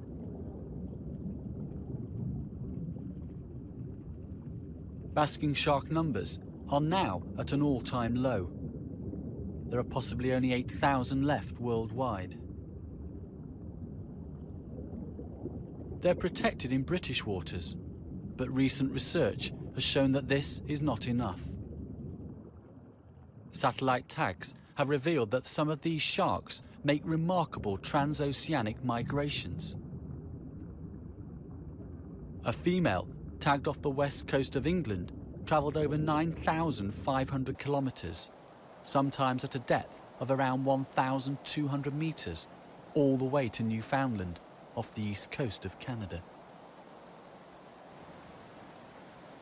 While transoceanic migrations take the sharks out of protected areas, recent evidence points to a slow recovery of the species in British waters.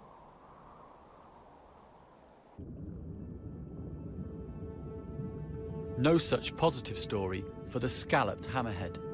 Their numbers have recently plummeted, a tragedy not only for the sharks, but for the people whose dream it is to swim with them.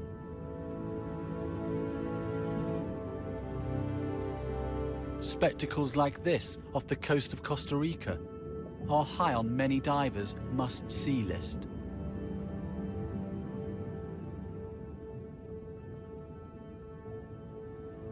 Hammerheads have long been regarded as dangerous, but it's been found that these sharks generally do not attack unless provoked, and there have been no fatalities.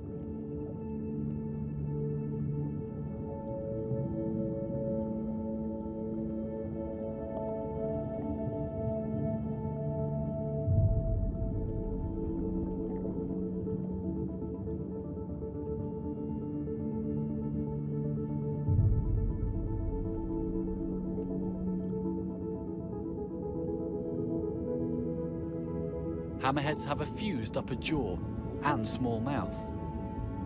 They're not adapted for prey the size of humans, but to grab fish, squid, octopus, and crustaceans.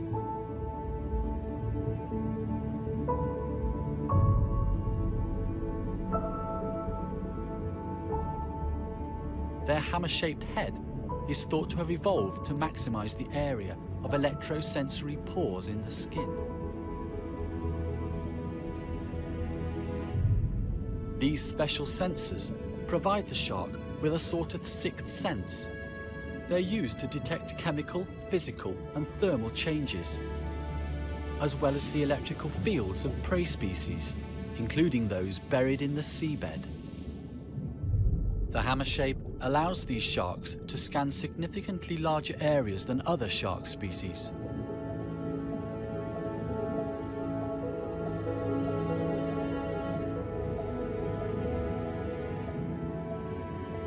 The positioning of the eyes, mounted well out on the sides of the head, also give them good 360-degree vision, so they can see above and below at all times. Just like humans, scalloped hammerheads can get a suntan. When swimming in shallow water or close to the surface, shark skin produces more of the pigment melanin and darkens considerably to protect sharks from the ultraviolet light of the sun.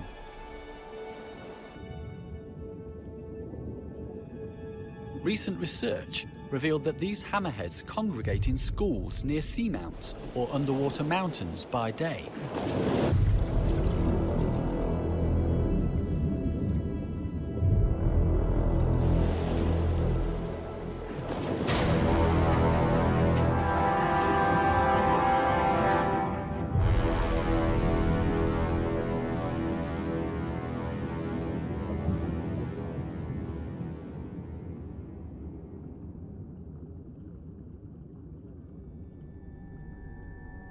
The mount is a vital cleaning station where wounds can be tended and parasites and dead skin removed by cleaner fish.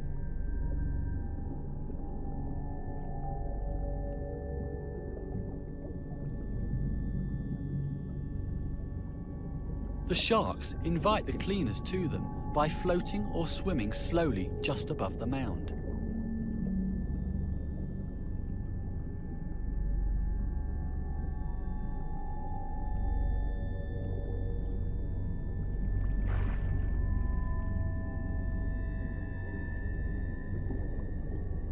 Hammerheads are not the only sharks around the seamount. Threatened white-tip reef sharks rest in sheltered crevices. These small sharks can suck water into their mouths and pump it out over their gills to breathe. Unlike the hammerheads, they can remain stationary to sleep during the day.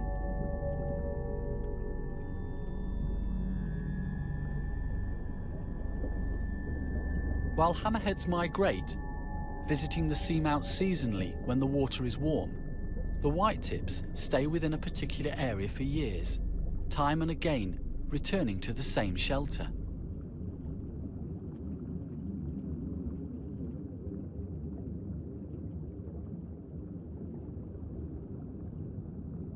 Why hammerheads should swim in schools was a mystery.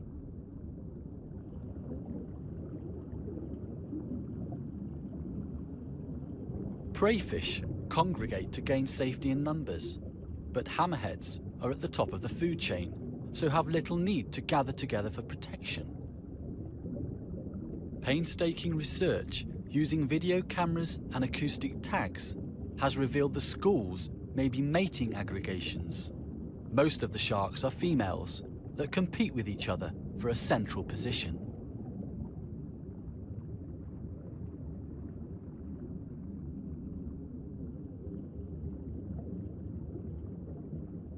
Males select mates from those around the core, and then the pair leaves to mate in seclusion.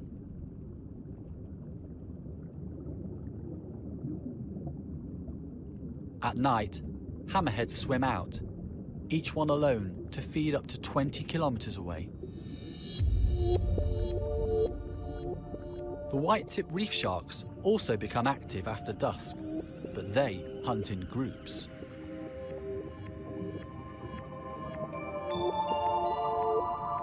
Their elongated bodies allow them to wriggle into crevices and between rocks to flush out hidden prey.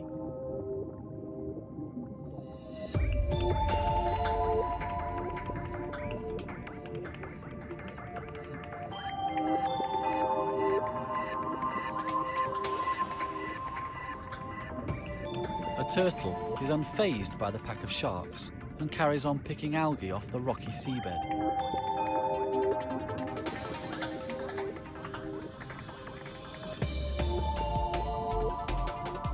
The sharks are after smaller prey, like crustaceans and sleeping fish.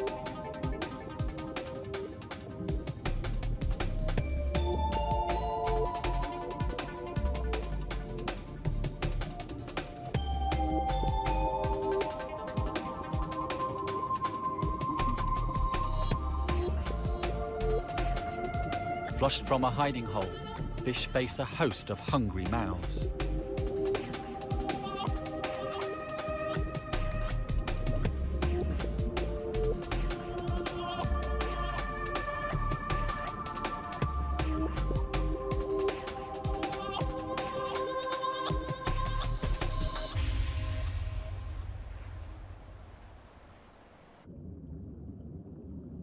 Communal life is not for all sharks. The great hammerhead swims alone. The largest species of its kind, it is reported to reach around 6 meters in length. Endangered and wary, it's not often lured within range for scientists to study.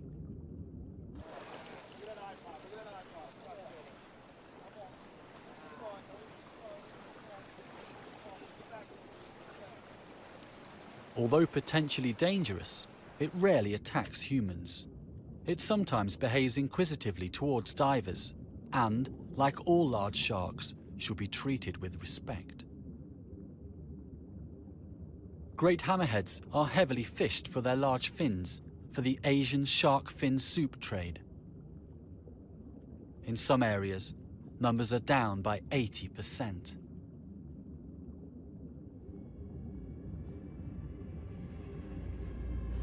All large shark species are suffering, including the stunning tiger of the sea.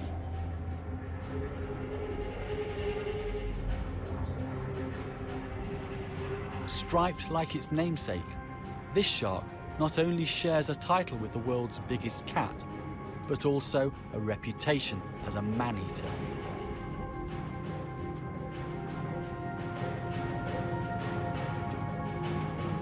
The tiger shark is a stealthy, powerful predator that is found worldwide in tropical and subtropical waters.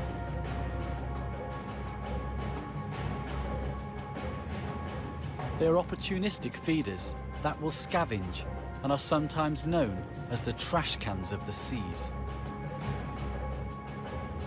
They do occasionally kill people, but are not manhunters. They don't go out to feed on swimmers, but with their undiscerning palate, they don't swim away after biting a person, as great whites frequently do.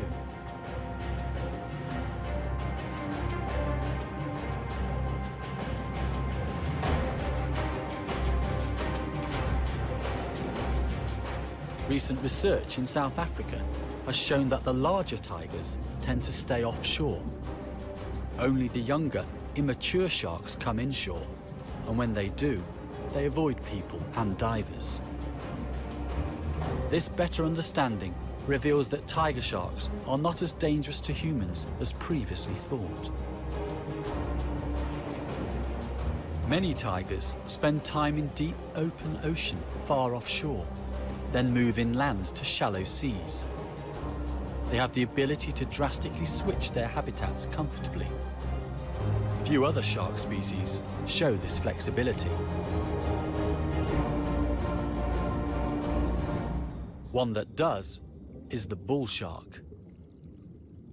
This large predator is just as at home in deep seas as it is in shallow coastal waters. People enter its domain on a daily basis. This close proximity to humans and the shark's bold, inquisitive and fearless nature make it the most dangerous of all sharks. It's thought that it was probably bull sharks, not great whites, that caused the deaths of the 5 people bitten and killed in 1916 that sparked the story of Jaws. Bull sharks get their name from their short, blunt snout, as well as their pugnacious disposition and a tendency to headbutt their prey before attacking.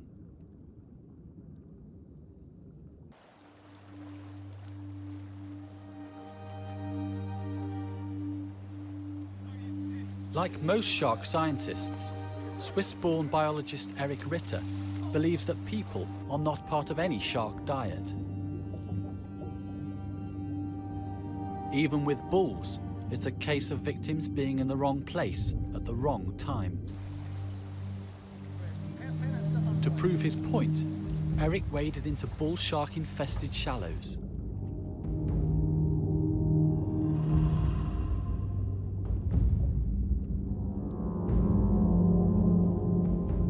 Keeping relaxed, with his heart and breathing rate low, he walked among them.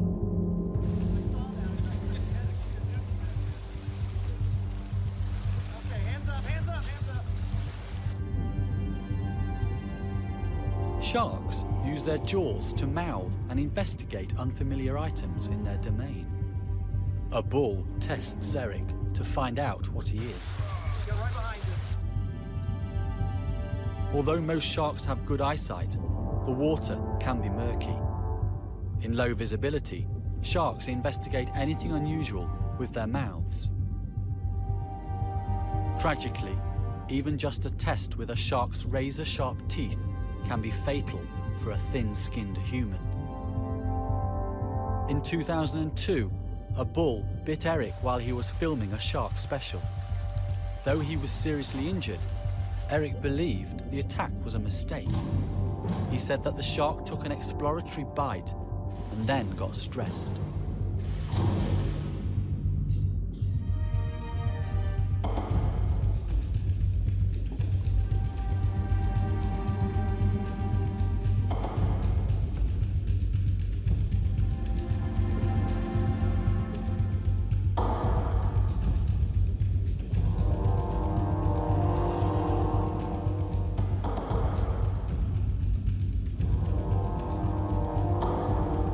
Bulls make no such mistakes when taking chunks out of manta rays.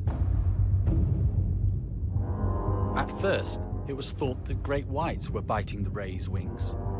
When in doubt, blame great whites.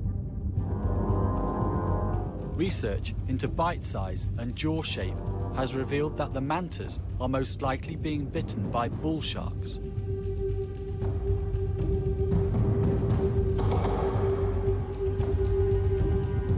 Like scalloped hammerheads, the mantas regularly visit seamount cleaning stations.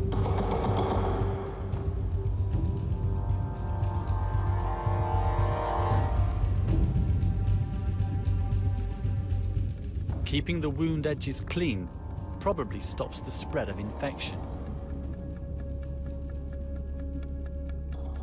No one knows where or when bull sharks target these rays. In some areas, bull sharks don't bite rays at all. Perhaps it's learned behavior, with sharks copying each other in specific locations to perpetuate the hunting technique.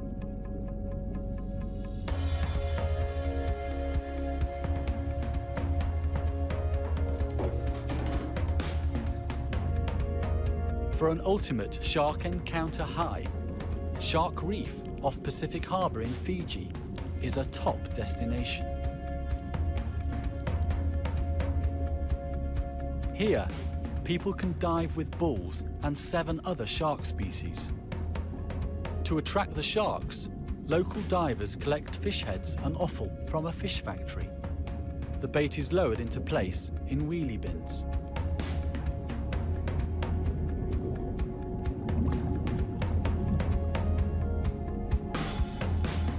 Tawny nurse sharks have learned how to get at the prize within. Thousands of fish congregate to pick up scraps and grab what they can. Sharks are vital to the health of the ocean. Take them out, and the pyramid that is the food chain collapses, and the ocean becomes out of balance. We all need the ocean to absorb carbon dioxide and recycle fresh water.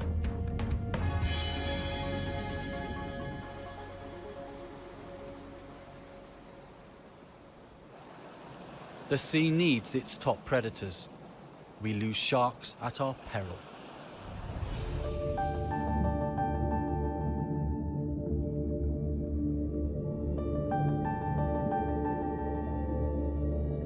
It may seem foolhardy to hand-feed bulls, but the Fiji shark divers know how to work and swim with them safely. The sharks are conditioned through food rewards to approach only from one side and to take food from one particular diver, identified by their different coloured hoods.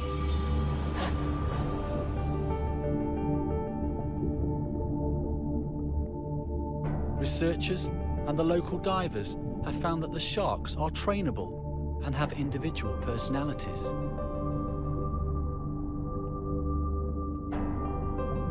The feeders know which ones are very gentle and which ones need reminding of their manners occasionally.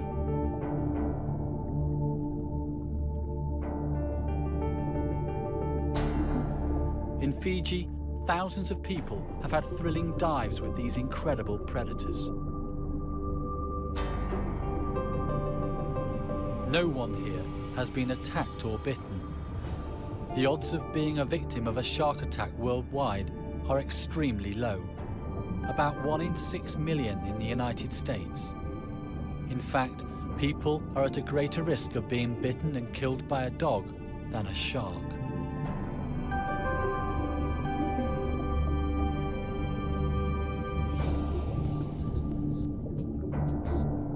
The opportunity for such close encounters like this with bull sharks is a truly amazing experience. An ultimate shark high.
He's got quite the little tuft of hair too. He looks very stylish.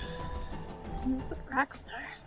Those means help protect the neck Okay. during the fight because they fight with other males. Mm-hmm. They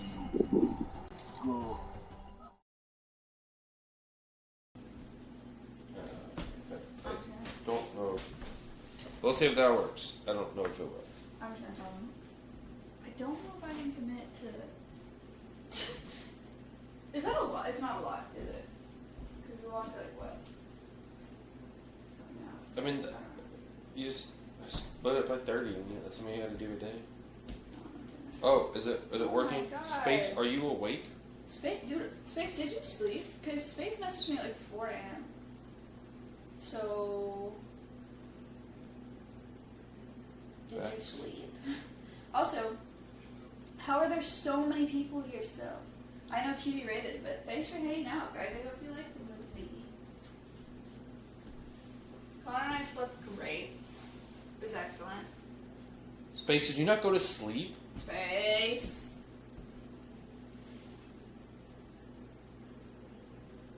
Also, space, did I hit the right button? That was me that swapped it over, right?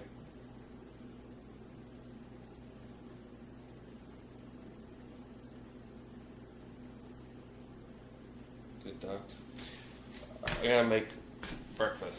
Space is beyond sleep. Oh. Oh, that was okay. Cool. Space, you're crazy. Space crazy with it. You have a toaster now. Wow. Alveus toaster. Underscore MWB tipped $100. Good morning. Mick. Wait, please. Good morning. What's the fuck? Chat, we're doing a breakfast stream. 6 days on the clock.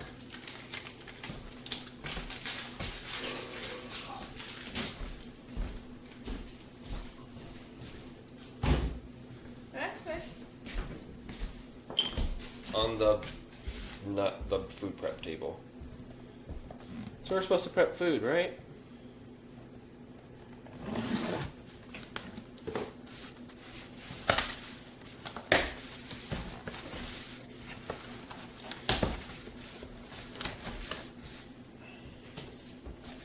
We can get the floor tile stuff off here though. Look. And a week. Why? Hooray! Alexa, play Pop Smoke. Alexa, shuffle songs from Pop Smoke.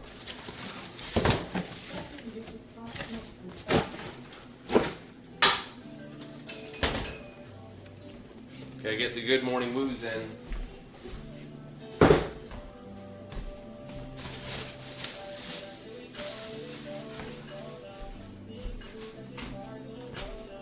Brand new toaster. Jesus. I hate it in here right now. It's such a mess. I hate it too. Everything's destroyed. Gotta undestroy it.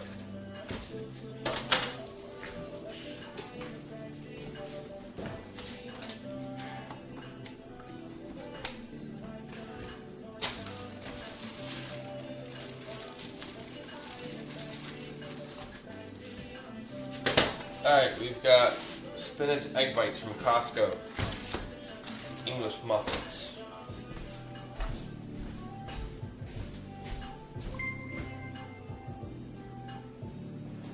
El Satan tipped $100. Oh. Did you sleep well? Say they get $100. No. No. I don't think either of us slept great. But I'm gonna put this on Alex. He left the alerts on all night, so every time anybody donated or subbed, it was very loud. I didn't wake up from noise. It was just not very comfy in there. I did like the crickets though.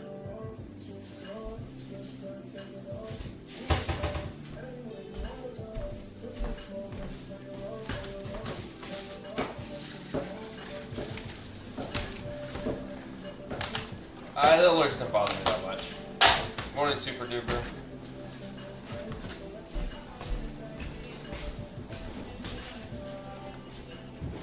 Connor's making egg bites.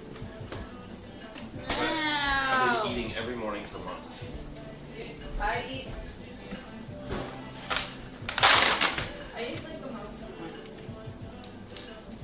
I made Space try these. They didn't like them. You hated them. Yeah. He did pretty good. I can't find the coffee, so I just have to drink a Red Bull. A warm Red Bull. Ew! Do not. What? Don't. What? Right now? Yeah. 86 just gifted 5 subs. Thank you.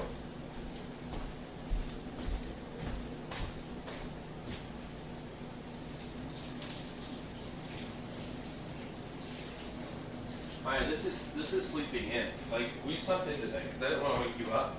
I woke up at 7:30, but then you weren't up, so I was like, oh, I'll go back to sleep. And then open 8, and then, Did you hear me leave? yeah. Okay. I would have got up at 5 and started working. Why? Gotta get shit done. 18-hour days. Let's go.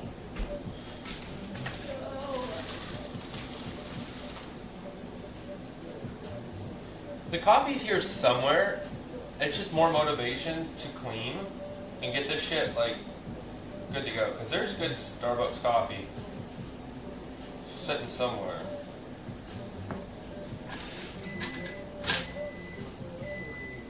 Toast.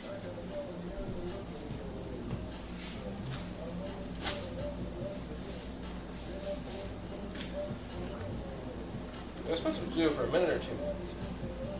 1 minute. That was quick. What did I just put? Oh, that was. Yeah, it's hot.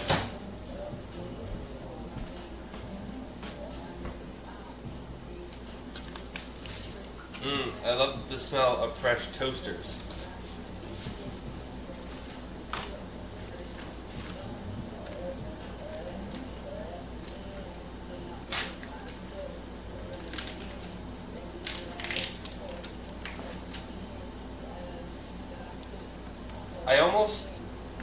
I gotta do my workout this morning too.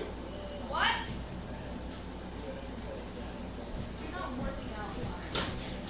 No, I've got to do a little bit of exercise.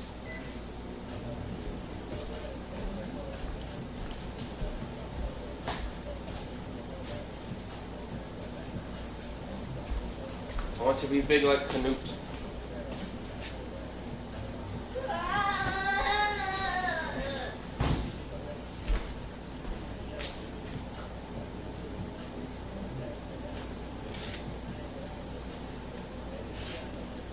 Oh, we're doing sprints later. Am I a morning person? No.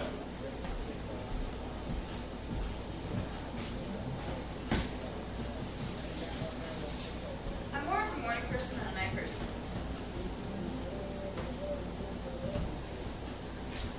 At It Alveus? smells like shit. It does smell bad. I hate it.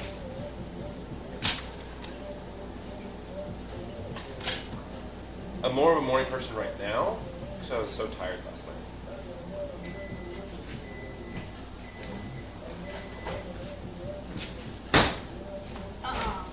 What? You're not seriously, Connor. What's wrong with that? Are you really? Is there really a problem with that? Yes. What's wrong with that? It's 8:30. Yeah. It's working. That's disgusting. I sip it. Just sip it throughout the day. I thought okay. That's so gross, Connor. Oh. I don't have my coffee. Oh my god. Nice and warm. Yeah. Ew, Connor. Just subscribe. Toast faster! Match. Leave this up. I mean, I have Coca-Cola coffee. Health attacks just gifted 5 subs. Thank you for the 5. And Coke with coffee. Ew! Why are you being so judgmental right That's now? disgusting! You've never had it. That's disgusting! I also thought it was gross, but it's kind of tasty. It has to be cold though. I don't like it warm. Everyone's judging Connor and he deserves it.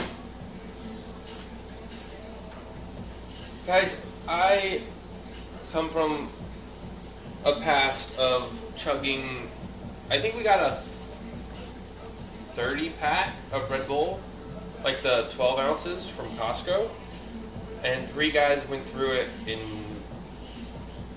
like 3 days doing Eagle cams, and like it was Florida weather, so it's always hot like now. It was always warm Red Bull. Good morning! Good morning! Thank you. This is professional cooking. Stay with the 50. Try, this is Connor's first cooking stream. Well, he did the cocktail stream. Thank you. Try. Good tour.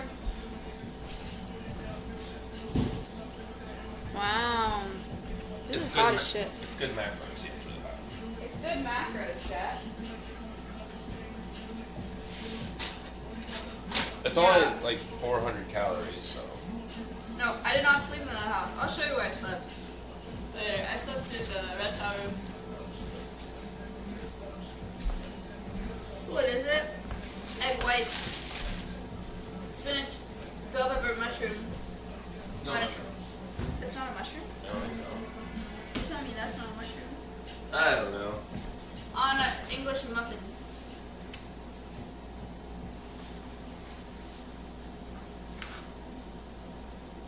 It's not cheese. That'd be a crazy amount of cheese. Hotel room is too warm to sleep out? No. Yeah, I agree. I keep my apartment at 74, guys.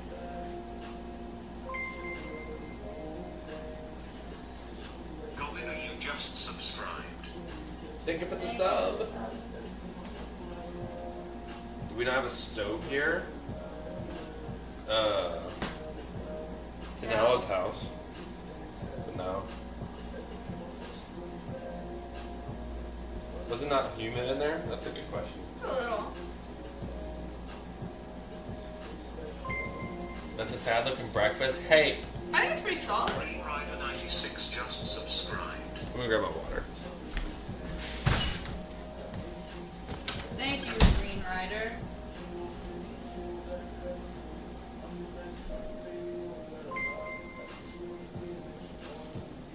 Zano 218 tipped $100. Missed the start of the Subathon, such lucky. We have another 6 months to go. Xana, they're even $100. Jeez, you guys. This is good. God, it's $300. It's not even 9 a.m. Oh, God. They're pretty tasty. Thank you. Happy to do it.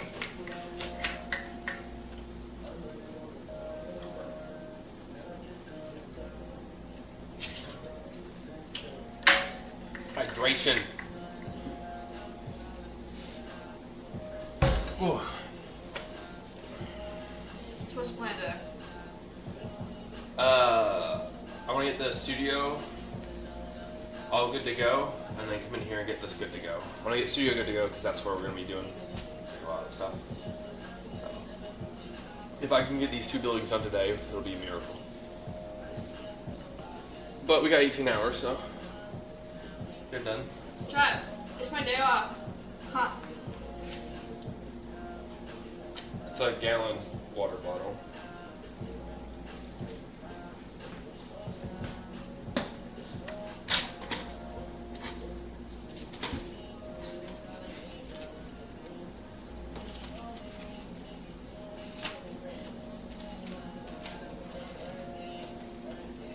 Welcome to Maya's day off.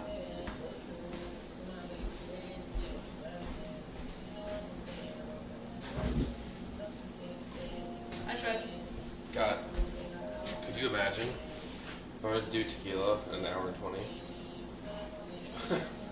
Sounds awful. Does the Subathon have a max amount of days? That's right. No.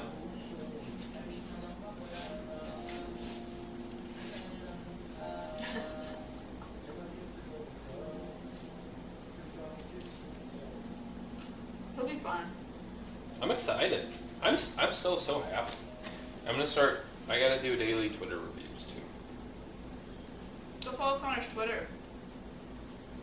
It's almost all exclusive about Alveus. And it was, I did originally make it to shit on Maya, but she shits on herself enough, so I don't need to do it anymore.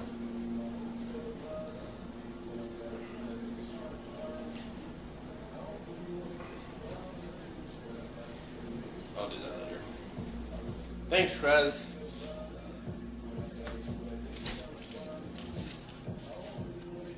Studio?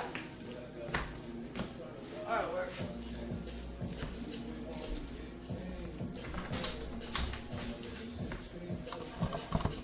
Not this one. I'm good, thank you. Why pop it?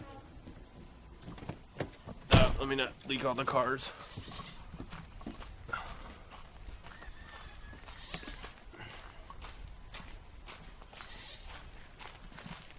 Chicken what?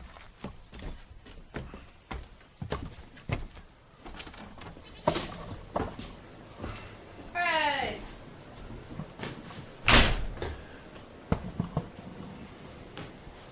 It's gonna be so clean later. It's insane how much I lose my water bottle. Chat, you have any idea where I left my water bottle last? I'm pissed. I don't know how that happened. I know, same. Dude, how did this happen? What the fuck? Oh my god. Alex gets excited when things happen, so I guess that's on him.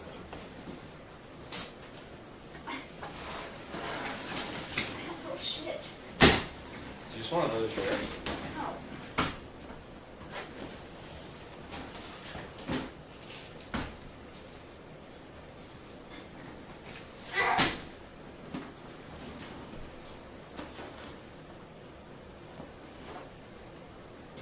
Is this yours? Yeah. This is not the bag. This is not the mouse. No, it's my mouse from home. Oh. It's perfectly weighted. Wireless mouse. Okay.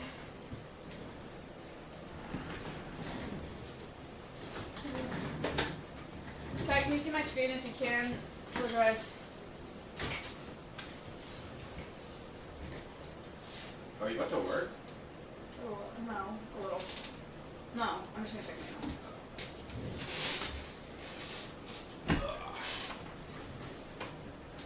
Oh, you can see my screens, you nosy fricks.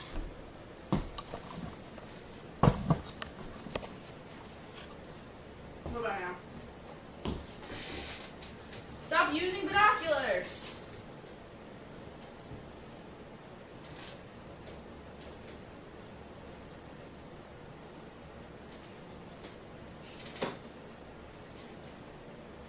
Save.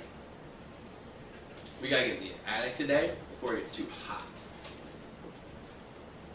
We're running out of time. Oh, your water bottle's right. They just pointed it out. Oh, have it? Yeah. Good job, chat. Yay!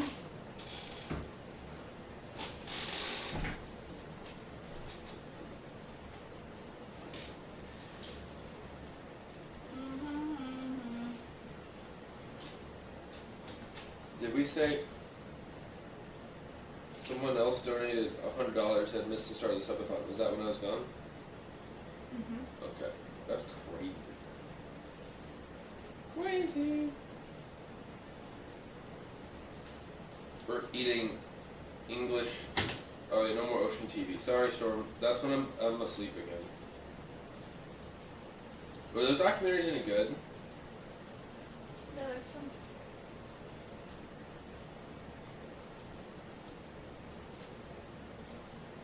Is that decent? Guys, Wolf Conservation Center emailed me and asked if I wanted to participate in their fundraising event thing. And it's Run Like a Wolf. And it's committing to running 100 miles in August. Or biking 200 miles. I'll do it with you. I'm gonna respond and be like, I'm sorry, I live in Texas in August. So, You have a gym with the treadmill? Inside?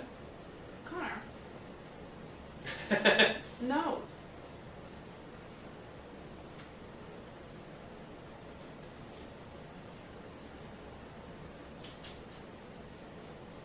When I'm working outside, I average like 8 miles here Oh, really? a day.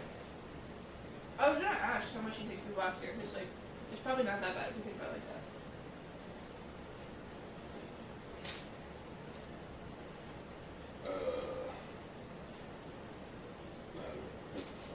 Yeah.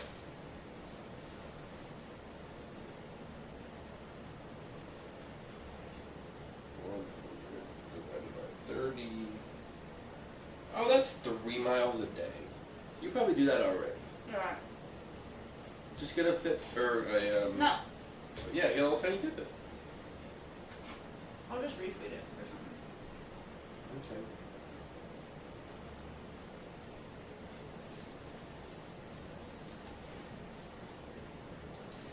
do you have to like do those 100 miles like extra? Like you have to like set aside to walk I don't know. them. Okay. You can also bike 200 miles. It'd be fun.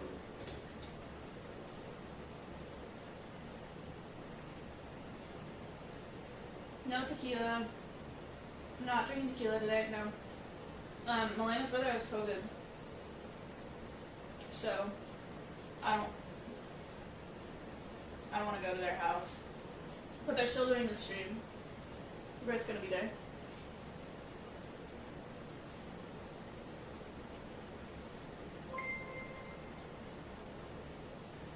Mick? Underscore MWP tipped $100. Mick!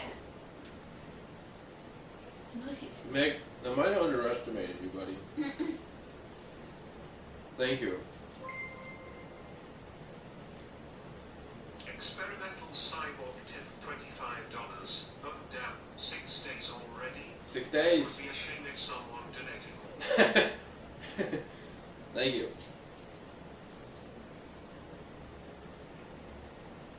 Hit 4K. Oh. Shit. That means something, I think.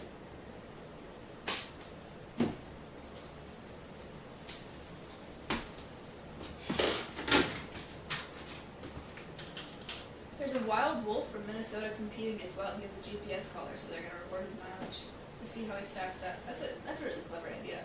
Yeah.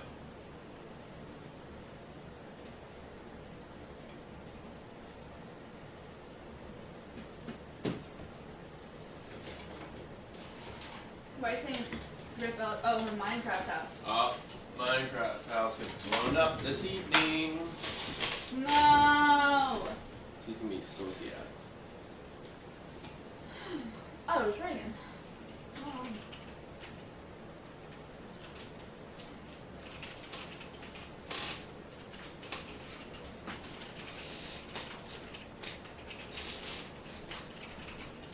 Rip Bozo.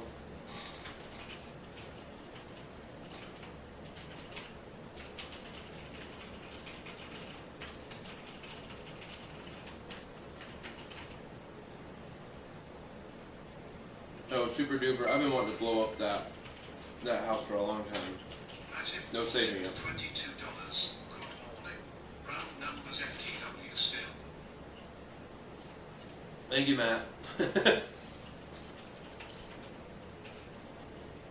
What goals have been completed already?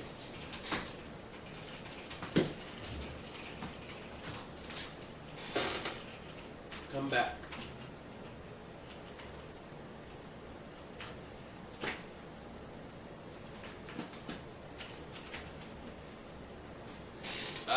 Maya lost to beer pong yesterday. Alex joined us. We ate donkey brain and goat brain. It was awful. So I have to blow up Ella's house. We said hi to Georgie. Caleb needs to get his manicure still. Yeah, we've only done one sub goal, and we got a lot of wheels to spin. We got a lot of time, so I was going to take it slow. A lot of time.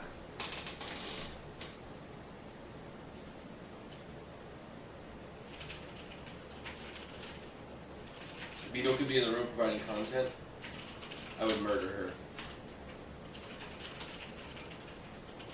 I do not want to sleep with the ghosts. That is one of the wheel punishment. I will cry.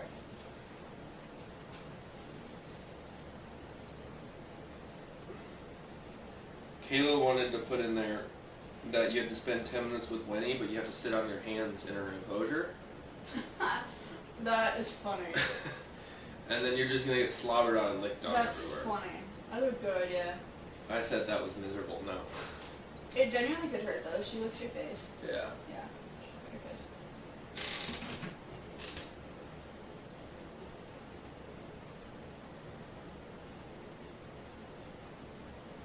I'll make an announcement about this on my stream, and I'll make an Instagram story for it as well. I mean, I'm just something else I'd like to do. You're so nice. Huh? You're so nice. That's fine, right? Yeah. Okay. Add it to the wheel. Maybe Not the wheel. Maybe 60 seconds, but not 10 minutes.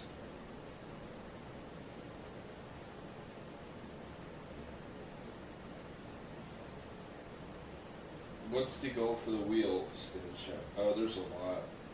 I hate Bean Boozle's ads on there. Eat a bite of a raw onion. There's like add time onto it. Like the worst one's add 2 hours. We hit one of those yesterday. That was sad.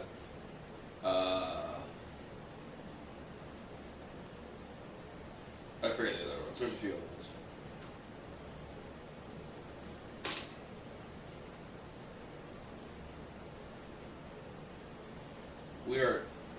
I'm very impressed with your trick shot skills, Maya. Really? Yeah. Thanks.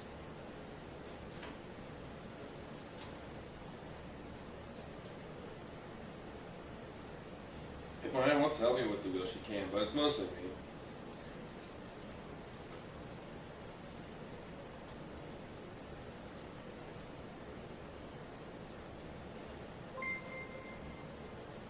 We can adjust it up tonight. Some two just subscribed. Thank you. Thank you for the sub. Yeah, I gotta get Bean Boozled. I ordered one forever ago, and then it gets here on Wednesday. So we have that for sure coming in. Let's see if Kayla can find something.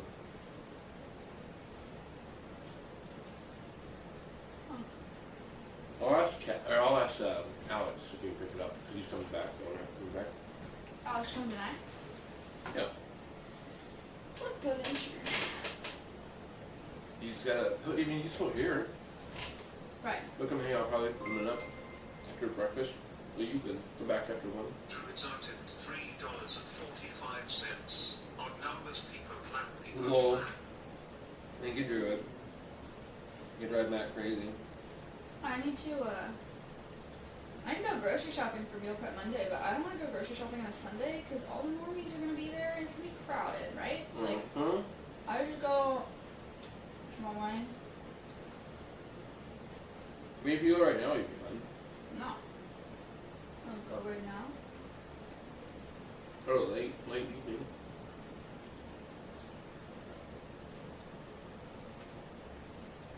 I guess I could go late. You normies? Not like that. It's like they have actual jobs, so they go grocery shopping on the weekends. Right? I'm so out of touch. Is that not how that works?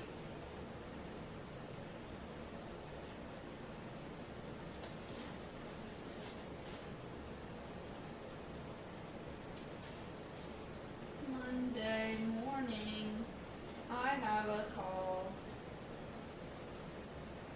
Starting to feel up. Feel what? The energy. Oh.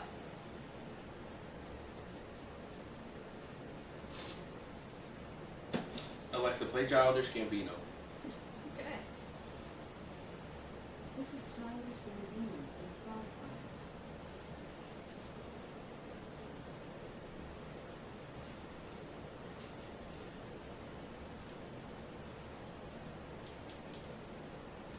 Here goes the intern.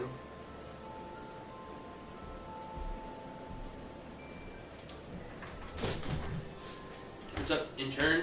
Yo. Alex! How's it going? Good, how's it going with you? Good. Oh, you got one. Blanket. Blanket. Oh, yeah. Thank you. It's okay. Didn't you see me sleep with it last night? I don't know why. In my head, Ella and I both thought you didn't have one. I was sleeping on top of it. I was hot. Yeah, okay. I wasn't sure. Did you sleep okay? I did. Someone left the alerts on the phone, though. Oh, Ella. Yeah,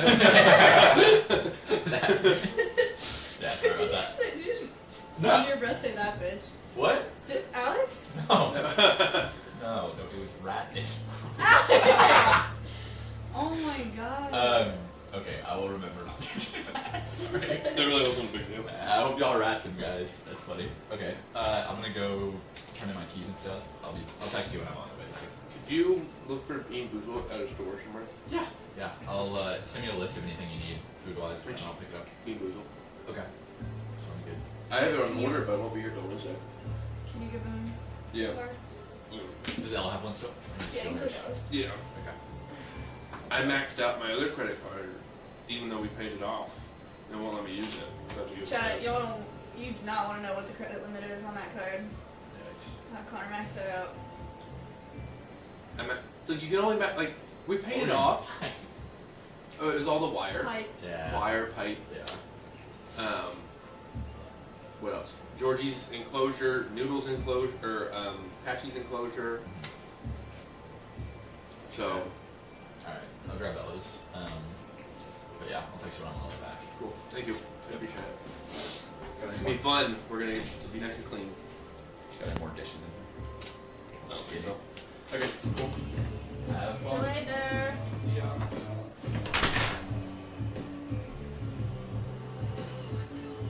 And the excavator, yeah. It is not 100K. $5. Alexa, next song.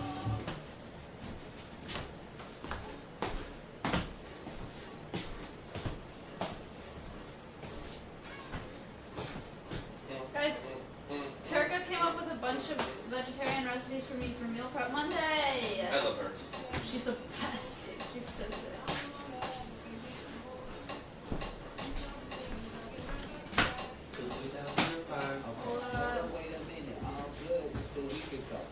Okay. Guys, this is the song that Ujito sings at karaoke. So every time I hear the song, I think Ujito singing it on stage. Oh no. I kind of don't want to listen to that.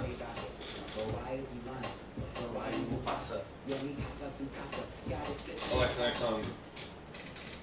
Oh, I need a message back to her. No. You guys want to hear Ujito singing in karaoke?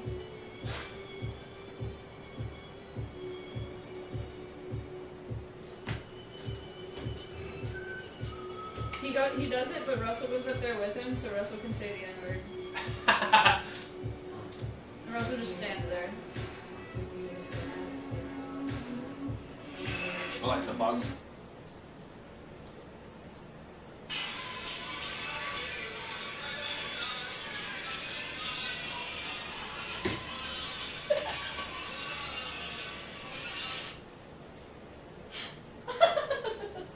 Alexa, play.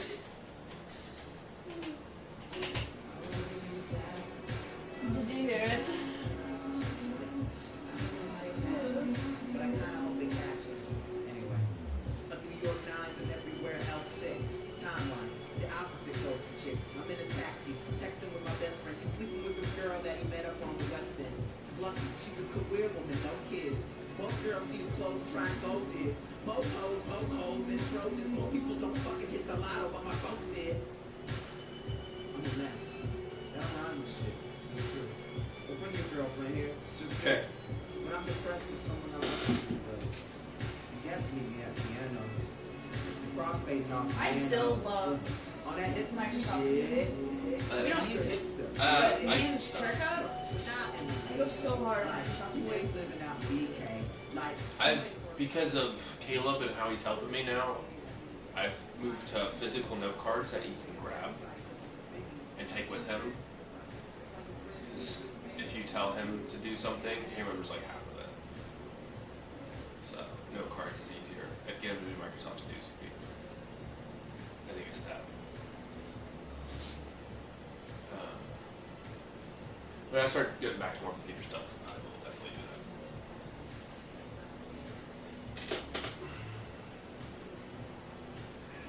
So we had all the sub goals. Yeah, you guys killed the sub goals. Yeah. Destroyed them. Microsoft To Do. Microsoft To Do. It's an app, and I have like these shared lists with Turka, and every morning I'm just like, what do I need Turka to do? And I put it in Microsoft To Do, and then she checks it off, and I get a notification when she completes it on our list. It's so sick. I'm asking her to call my eye doctor to order more contacts.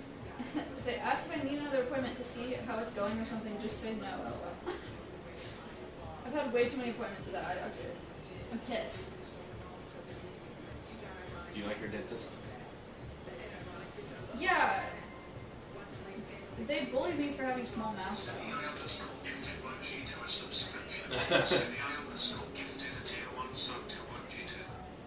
Thank Thank you for giving Vegito. He gives himself. They made fun of you for a small mouth? Yeah. Wait, who gifted? Civvy. Tim!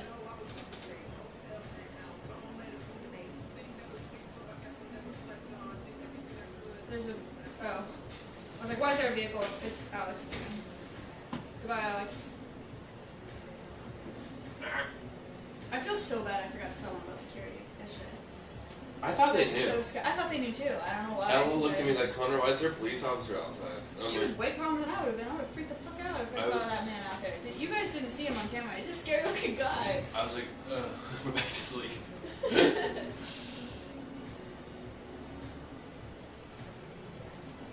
Were you awake? Mm-hmm. No? Okay.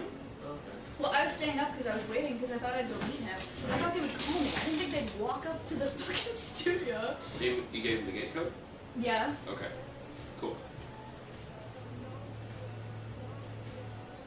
Vegito, what's up?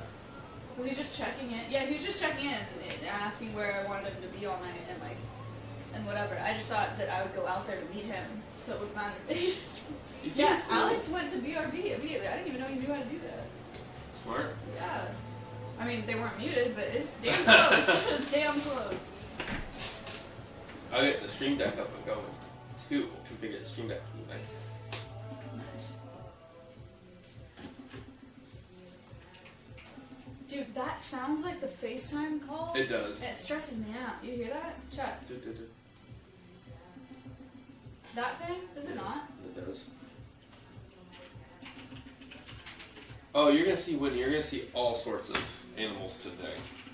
Let's Alexa play "Bonfire" by Childish Gambino.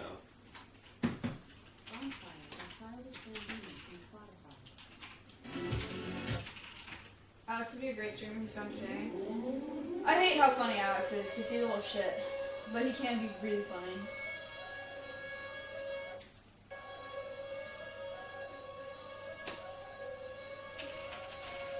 Okay, it's Childish Gambino, girl dropping like the NASDAQ. Blue white girls like this coat of my ass crack. Blue black girls, cause man, fuck it, I'll do either. I love pussy, I love bitches too. That should be running Peter in Adidas with some short shorts. B-O-O all over me. My green is where it's supposed to be. Your green is in my grocery. This Asian dude, I told this girl, and now he got that Koji beef. My dick is leaking accent markets all about the overeat. Hot like a parked car. I sound weird like nigga with a hard R. Fly like the logo on my cousin's 440. Eating Oreos like these white girls that blow me. Vodka for my ladies, whiskey for a grown man. Hanging in the alley looking for Earl like Toe Jam. I make the beat retarded, so I'm calling it a slow jam. Butcher and I know it, man. Kill beat, go ham. These rappers are afraid of them, cause I'm a bitch girl. Invaders and get When's the next work day? 36. On the 10th? I don't remember. Not this Wednesday, but the following. Yeah.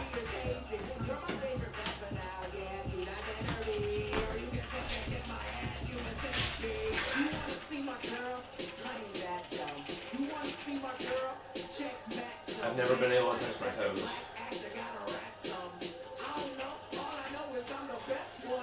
Huh? Never been able to touch my toes. Ever. Oh. Really? My flexibility right here. That's crazy. I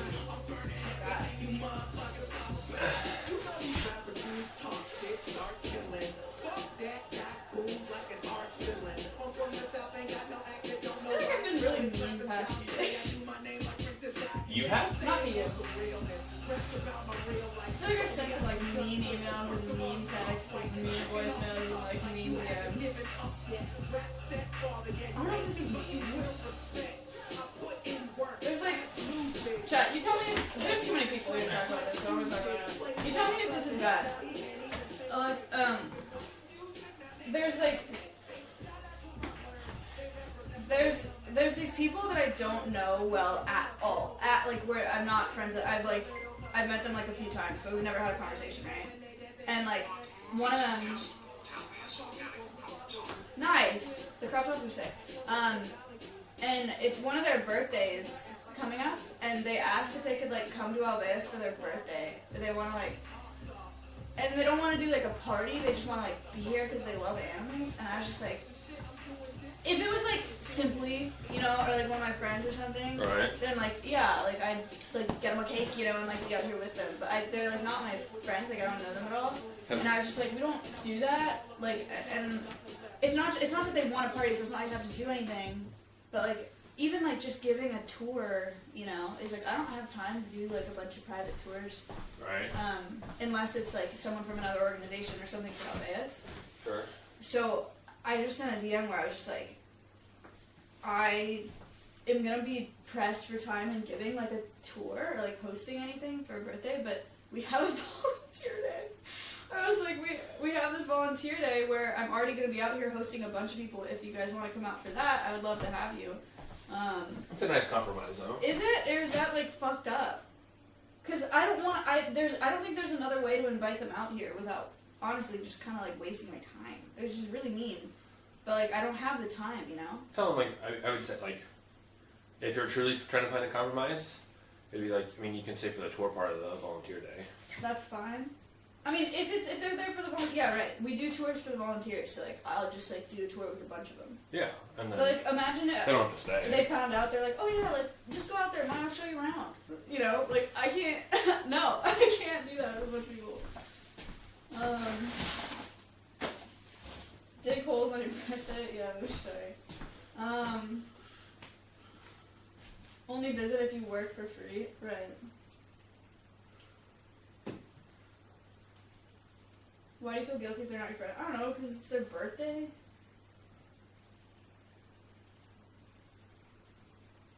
I also sent a really mean voicemail yesterday. I got a long apology text, by the way.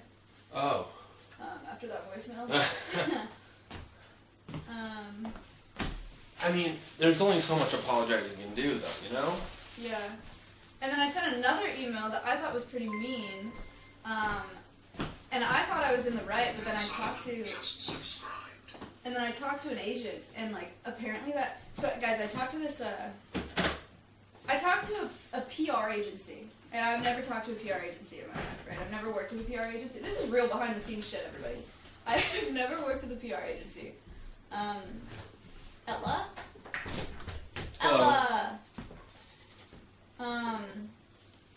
And a PR agency just like advises you on like what you should say to the public, you know, like what you should say in interviews on TV networks. They hook you up with TV networks, whatever. And I had this conversation with them, and I thought they were just gonna like introduce me to some journalists or like get Alveus a couple articles or something. And I was like, okay, sure, whatever. Like I'll do some interviews. And then they said that they work on a retainer basis. And I was like, I did not realize that I didn't know that PR agencies worked on retainer. And they were like, yeah, we work at a fixed rate of $8,000 a month. And I was like, ugh. What? And I was like, wait, hold on. I thought you guys were just introducing me to some journalists. Like, I thought this was like a really casual, like, yeah, we'll hook you up thing. But they asked for like $100,000 a year to just be on retainer for Alveus and to like give me advice and like to hook me up. And I was just like, what do you mean?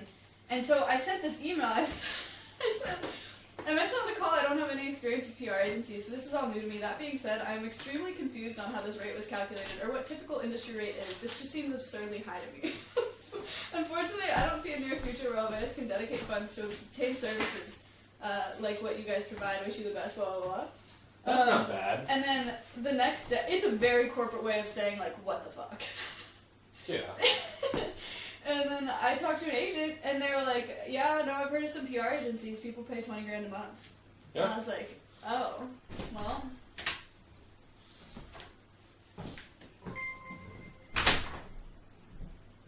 So anyway, I feel bad about that now.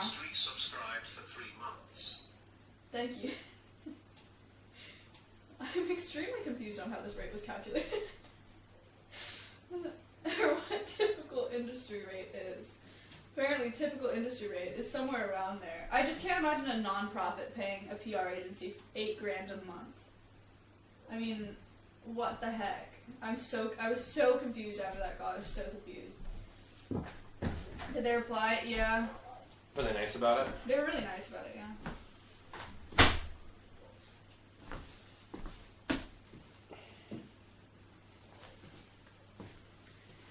If you make a few mil per month and 20K for PR makes sense. Yeah, I mean, like, but I don't think that PR is ever gonna make sense if you're a Twitch streamer. Because, like, imagine them trying to give you advice on, like, how to handle drama or how to handle something. Like, it would have to be someone that gets Twitch and gets LSF and gets India and knows all the stream, you know? Like, I can't imagine paying somebody to tell me what to say on stream. And it's just so much. Like, you're not so going to have a complicated. boutique PR agency do that. Yeah. Like, just for that. They're going to do corporate stuff because it gets their money.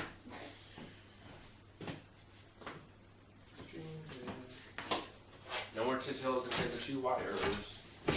Trey! You have a free PR person from within the industry, just saying. Wait, is it you? Are you talking about you? Are you talking about someone else? There's definitely some streamers that could use it. Yeah, you might be right. You might be right. The chinchillas are great.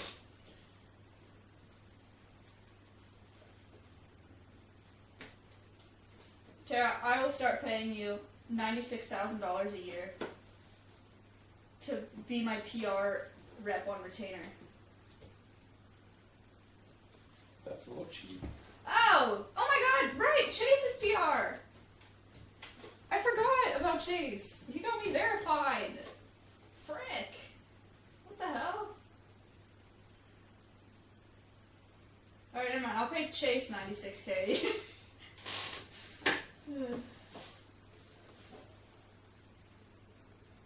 You get the new stream deck. It's better.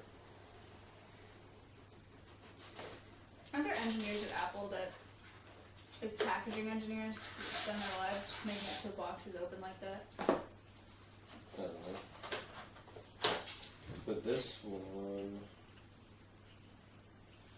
I don't know. 97 or no deal. You don't have hard bargain, would you know? Yeah, this one replaces the wire, so if it's chewed on, it's fine. You just replace the wire. Look how it's so nice. It's like all together, and not like halfway falling apart. Don't do it. Don't do it. Okay, do it. Why? Why wouldn't I do it? I don't know.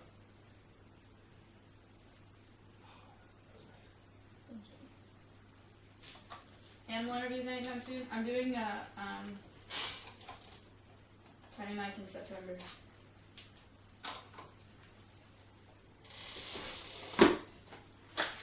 Cardboard engineer. Oh. Should have done a close-up plastic deal. It's too early to get up and walk over there. Alexa, play Take You There by Sean Kingston. Take You There by Sean Kingston from Spotify.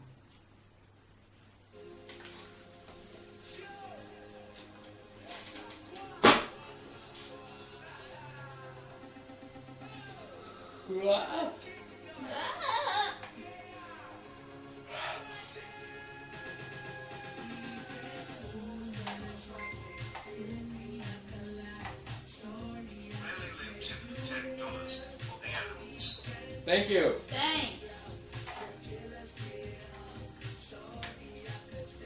How far in advance do you plan content? It depends on the content. Well, that's a pretty good planner. I'm crazy. Like, she already planned the Halloween event. Like Yeah. a while ago. Chat, Halloween event's been planned. It's getting sold.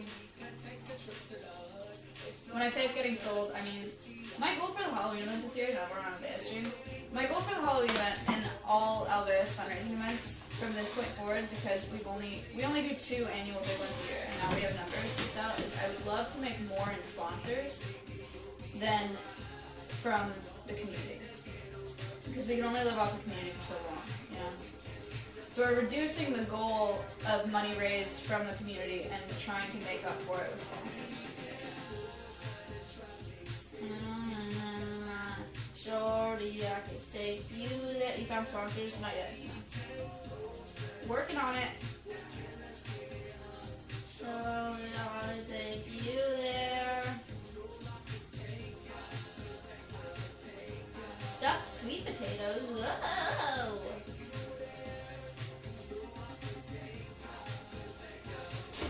Pretty sure I got that tiny house from Home Depot. That's 540 square feet. So it's huge. From Home Depot. Last year's great. Half as many people this year, hopefully.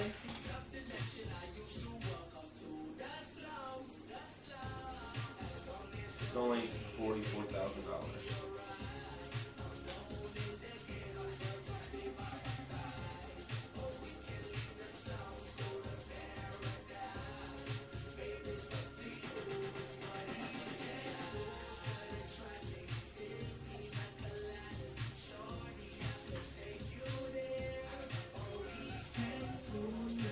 Alright.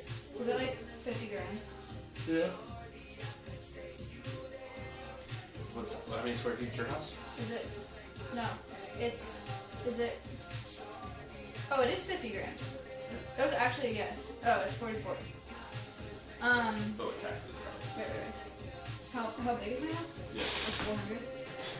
This is larger. Add to cart. Expedited shipping will be here September 13th.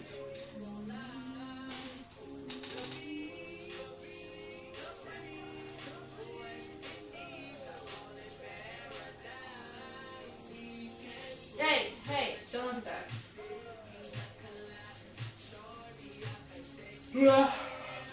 Okay. Work.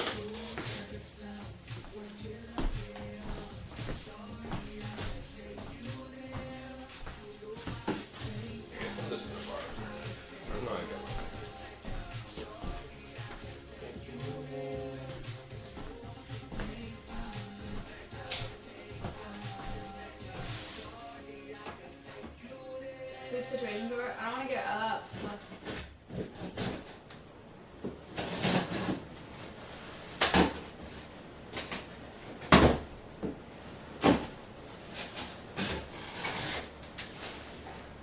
Why are you dancing? Why are you dancing? Frame safe silicone.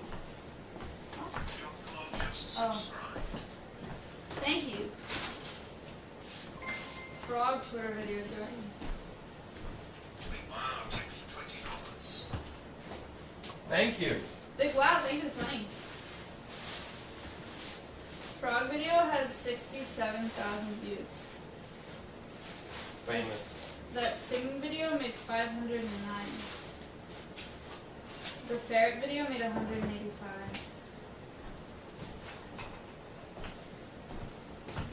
You guys want to know something insanely cringy?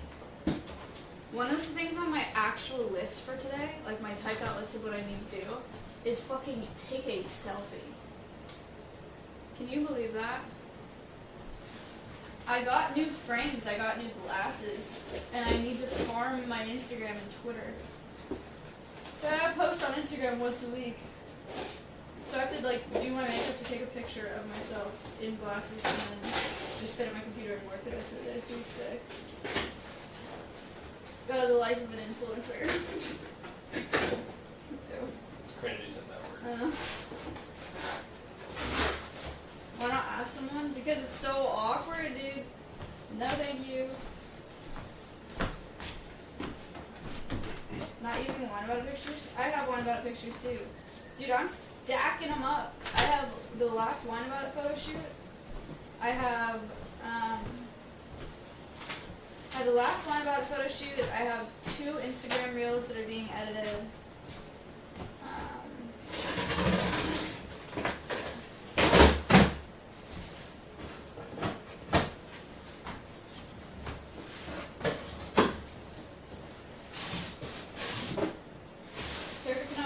Dude, I can't. It's so awkward. You're so awkward. Sorry, I could take you there. Alexa, play Bruno Mars. This is Bruno Mars.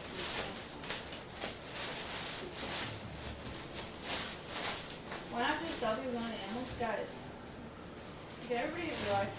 I try really hard on my Instagram to do outdoor stuff, animal stuff, and normal stuff. It's the same with my stream.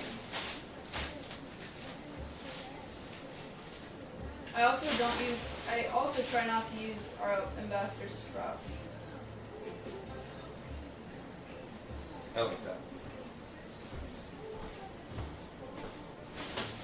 Being a streamer seems so not chill when you pull back the curtain and see all the behind the scenes shit. Being a streamer is so not chill, guys. Being a streamer is not chill at all.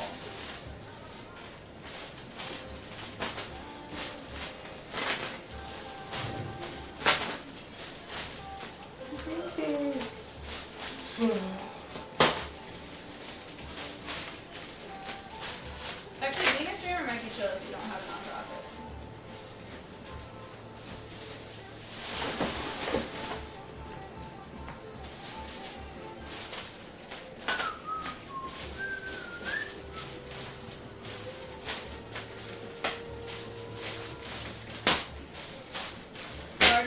The garden idea is on hold, because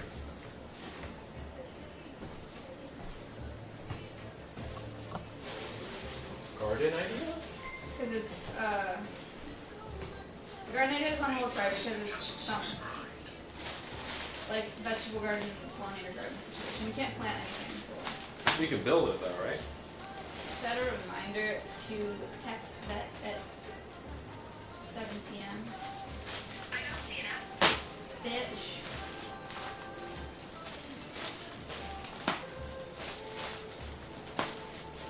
Oh, by the way, Dr. Johnson is a master beekeeper, so she can teach us how to be beekeepers.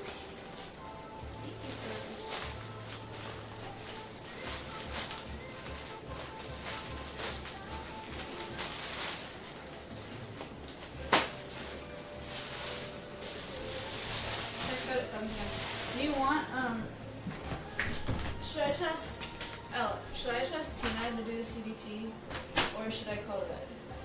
I think we should call the vet, because last time she did the vaccines, I don't think she did them correctly. Because she made the bump, like she pinched the skin and stuck it like directly in, and you're supposed to go from an angle. Do you want to do it? I mean, couldn't Connor do it? Yeah. Do you want to do it? Yeah. Not CBT, CDT. I think I have one on Amazon. It's too much to say cold, so no. CBT. Just get a Tractor Supply.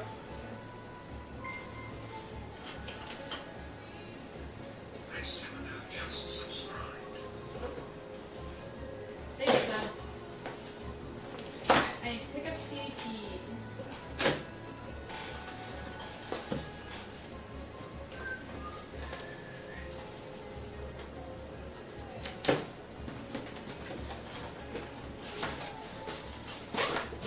Microsoft to do.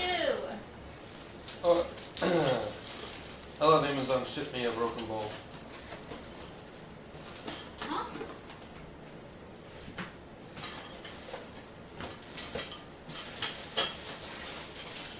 Yeah, I'm not taking it out of this, but that should be a solid bowl, But I not think pieces. these appointments overlap with my extra salary. Broken.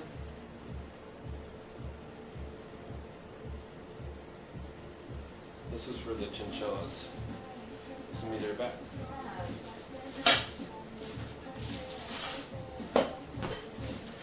Return.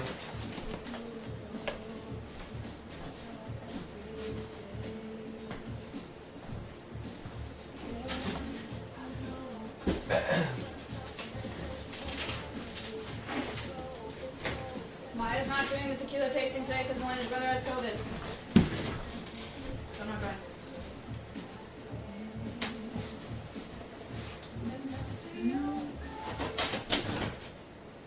What? Embarrassing. Why? Play Spotify? Oh, you're red. Why are you red? Internet's out. Internet died. Oh. I mean, stream's still up because we got Verizon. Oh, shit. I love that for a subathon. It's back. Great.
I gotta go explain to the bank how I make money. She sells sheep pics. Right.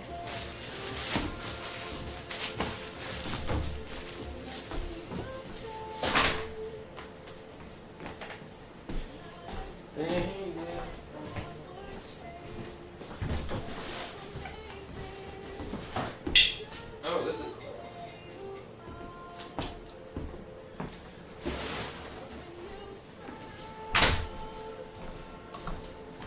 new dust bath for chinchillas. Obviously, we take the top off. We can get in there. We can see them take a dust bath.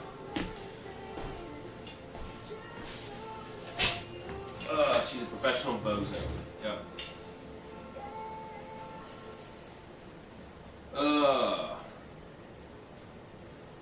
I need a Red Bull. I need another Red Bull. No, I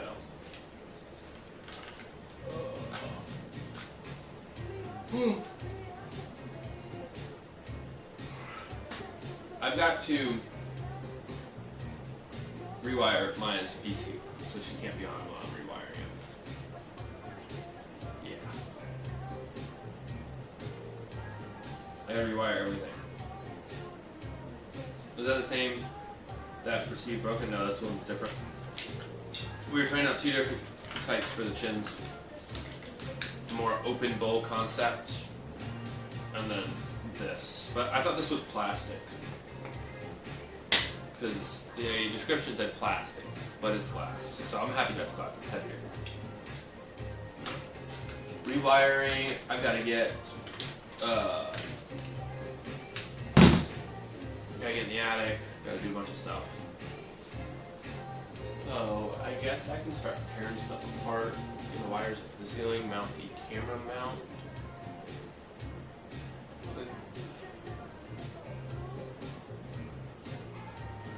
I don't know. I guess I could do Velcro over top of here. There's a lot of reworking to do. A lot of rework. And I've got audio desyncing. I got it.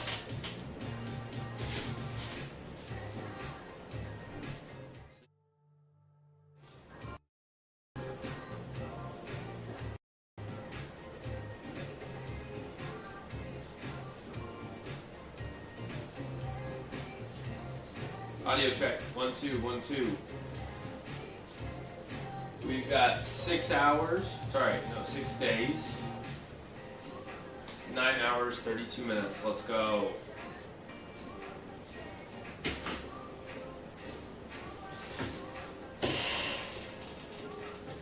Have you only been up for 17 hours? Is that right?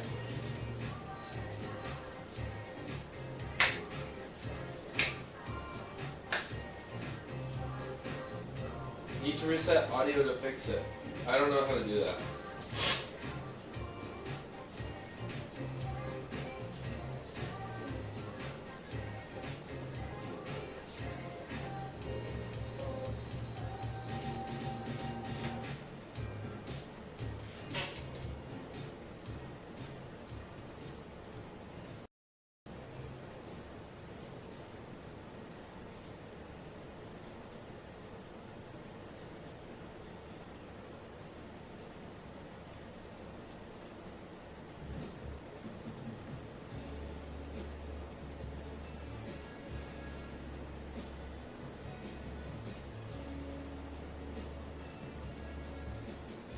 Space probably did something.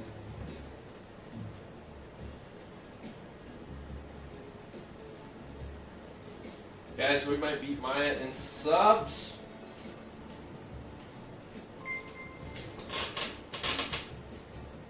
Well, you're on this call, just subscribe. Thank you for the sub.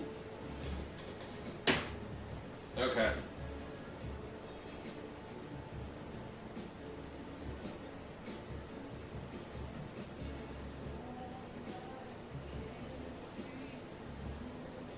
Do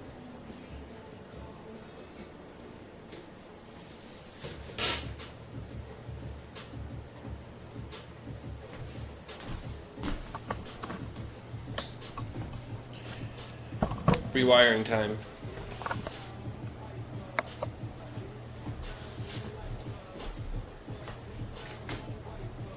Shuffle. Anything safe? Anything?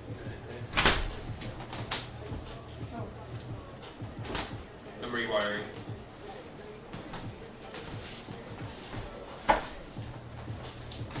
May get some money.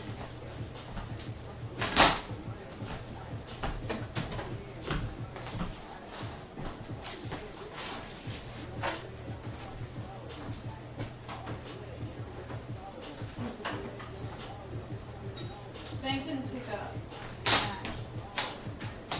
They left a voicemail. Match. Where are they, Matt? I guess it's Sunday. Well, Saturday? Is it Sunday? Oh. Our days are all messed up. That sucks.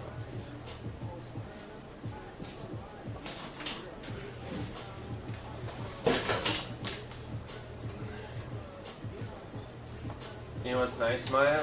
My battery can charge and power the whole system at the same time. hooray! See you in a couple hours, Aiden.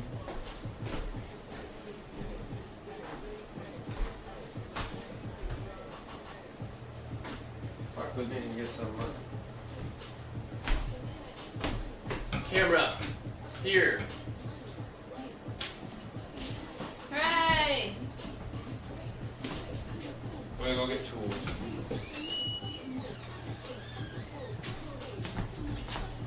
Chat, you want a room tour?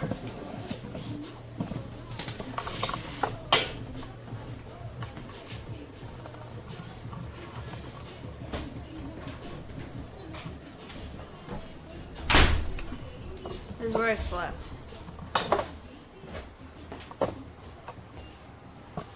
I started on the cot, but the cot was really uncomfortable, so then I just slept on the floor.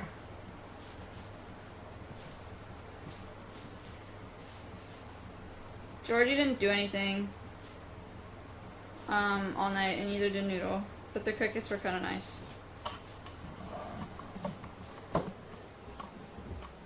That's all.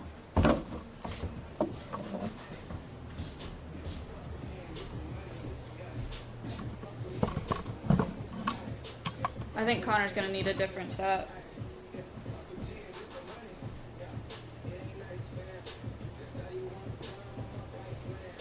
Good tour. Thanks.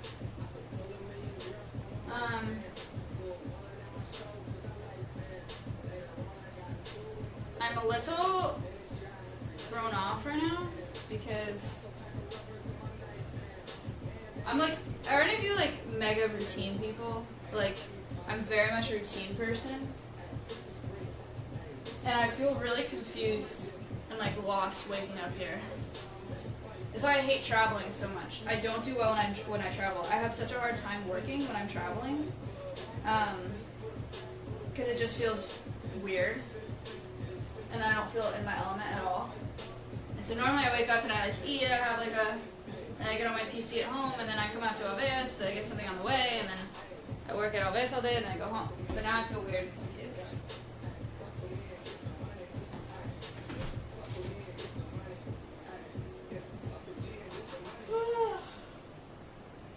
I'm really tired.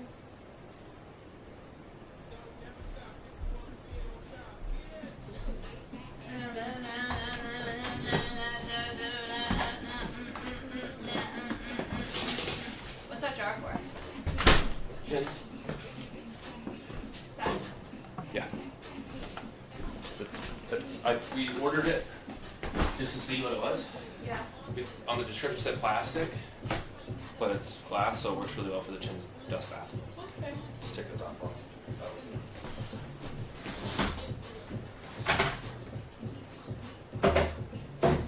Pack out boxes are nice. Alright, there you go.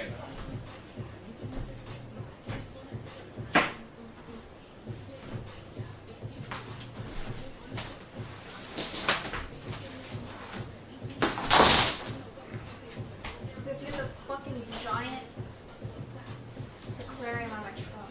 Oh shit, yeah.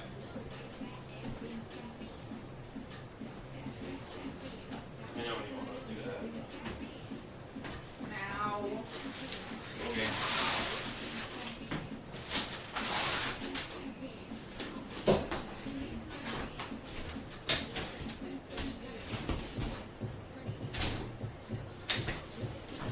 Make monkey. I just called the nail salon and asked if they had any appointments available today, or I left a message and then I checked and I realized they're closed on Sundays. Can I wait? Is this like? Hold on. I'm thinking that's a bad thing to say. No, I think that's a reasonable. Do you think it's kind of dumb that the nail salon is closed on Sundays? If I were running a nail salon, I feel like I would close on like you have to have days off, right? But like I would choose a weekday because like people work and then they want to like get their nails done. Like who's gonna go get their nails done at like 1 p.m. on a Tuesday besides me? You know what I mean? Like, shouldn't they be open on the weekends? If they were smart capitalists, yes. Right? Yeah, maybe they're religious. I didn't think about that. Oh yeah, God smited you yesterday. Yeah, Sunday's the best day because people are off work. Right? That's yeah. I feel like they get so much business on Sundays.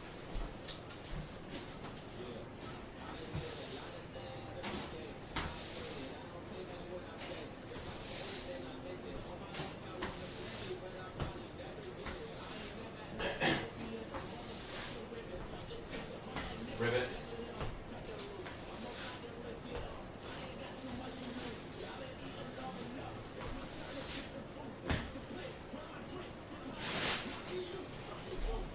Yeah. The lady at my work that leaves mid-workday to get her nails done. Dude, yeah.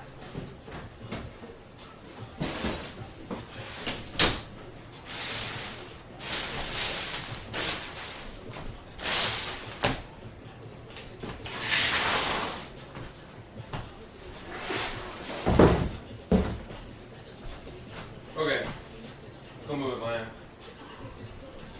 I'm really excited. What's the best camera angle for that? I mean, Just move them over here and they can watch us bring it in. I don't want to have it on my shoulder. Yeah. And also leak all the plates. Alright. Because there's 3 cars over there. Alright guys, wish us luck. We'll be back with the giant enclosure.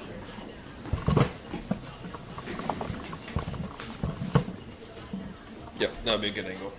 Yay!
Let's actually put the aquarium down to the side because I want to seal these up. Let it dry before I put the aquarium on. So it's almost like... Well, that's perfect. We don't have to replace the trim. Yay! I mean, we can because it's so ugly.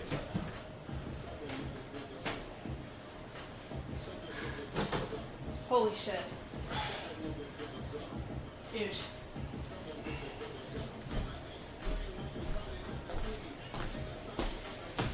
King Georgie.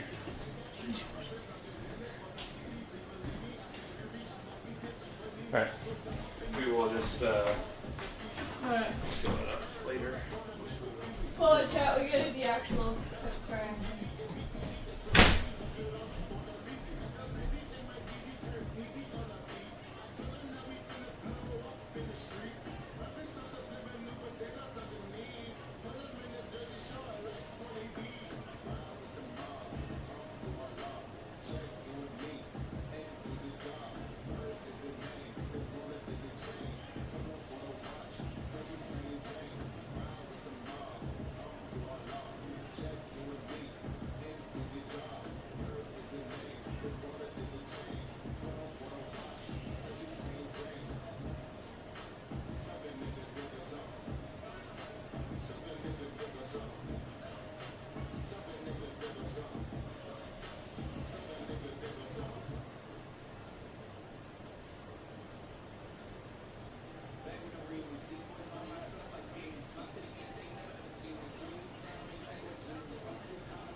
Guys, I couldn't do it.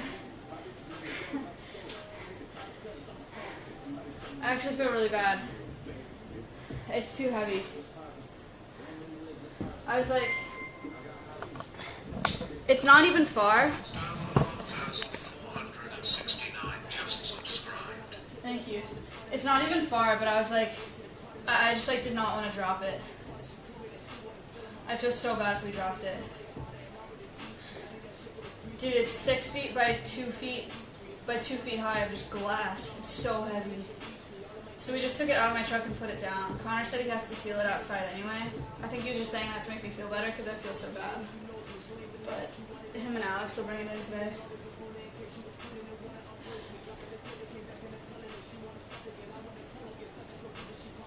It'd be so bad if I dropped it. Well, if I dropped it or if I like tripped or something, you know. Because if I trip, if I like lose any of my footing, the whole thing is taking me down. You know what I mean? And that's what it felt like anyway. So I was like, this is not a good idea. Binky Bonky carried that for hours.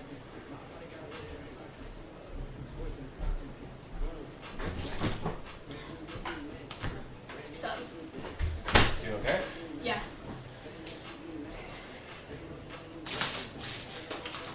That's gonna look so nice there. Oh, that's what we just said. Can I RGB him out? No RGB? Underneath. No. Ew. And then I can be like, Amazon device, turn on the Georgie party, and disco balls come out from over top of from the ceiling, come down, start dubstep music. No?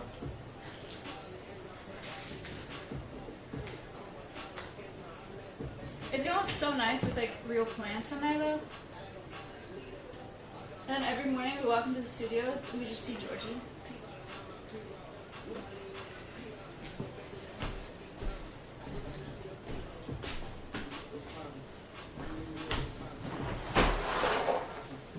Any normal zoo person or exotics person, if they see that, and they're gonna be like, yeah, we have one African bullfrog. They're gonna be like, what the fuck is that? It's so ridiculous. When I talked to Texas Parks and Wildlife, we were talking about minimum size requirements, and he was like looking at the stuff that we sent him, and he was like, yeah, you guys are gonna be just fine on that front. Like, we talked about all of them, and he was like, wow. That's a lot of space.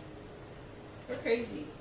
Did you say anything else? Can you tell him about the fence that keeps... I don't know if you would remember that. He didn't ask any questions, so I didn't tell him any. Did he say there's anything of concern? No. Cool. Patchy will move back into the reptile room yet. I need a... You know what? Sorry, I don't talk to myself.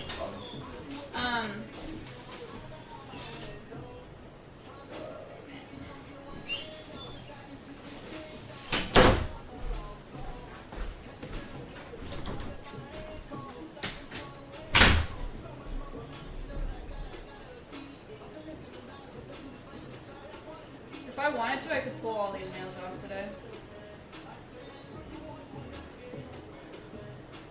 When did do you guys have any idea when I got these done? I can't remember, because I used to keep track with those tweets.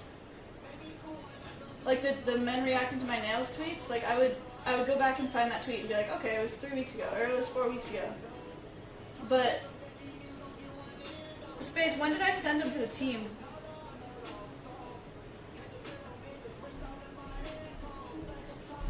It's gotta be 3 weeks now. It wasn't that long ago? Really? This is 2 weeks, it's really sad. I'm not changing my channel. On the 15th. Oh, that's so tough, man. What the heck? I've only had these nails for 2 weeks. Oh. And they're fucked. Damn.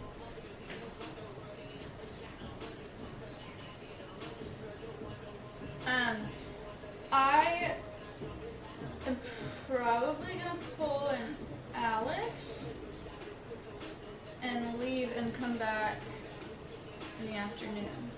Why are you gonna come back? To help you. I mean, you can help me keep viewers, that's fine, but you really don't have to. What's your project list today? Here. Connor's like, you're useless. You can't even lift a giant glass terrarium. I don't want you here to help me. Studio, nut That's what Connor house, said outside. Finn's Den. Studio, nut house, Finn's Den. Ooh, nut house, yeah. Except, I don't know. I mean, what, you just want to set up the I want to do it all shelves. myself. You have a good day out. You want to do it all yourself? Yes.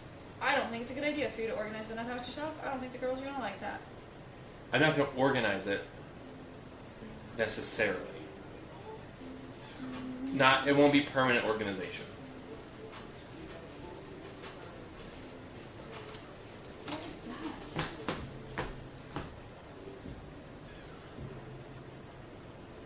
What is that? It's your day off. Chat, that was a joke. I don't do that.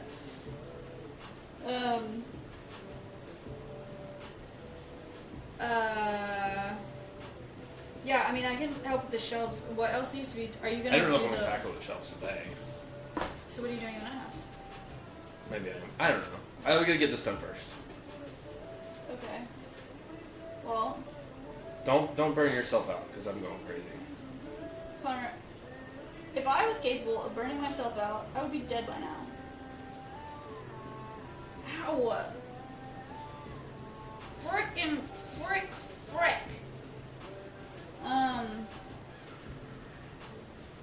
For Finn's Den, are you gonna do the liner today? By the time, yeah. Takes a lot of coats, so. Okay. Well. I was like, Dad, watch my Subathon. And he's like, sorry, I'm in the middle of Milan right now. And he sends me a picture of a fucking cathedral. And he's like, I'll watch your Subathon later. I'm like, that's nice. I want to go to Milan. What the heck?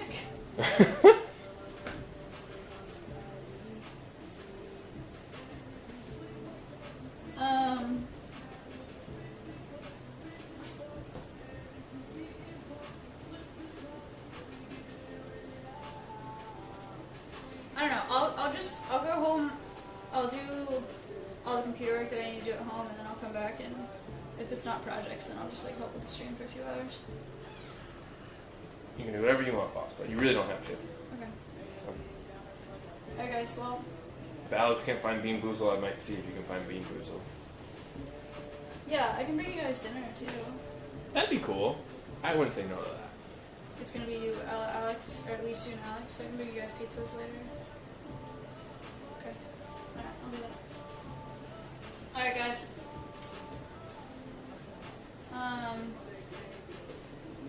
I will come back. I want to take this nail off. That sounds awful.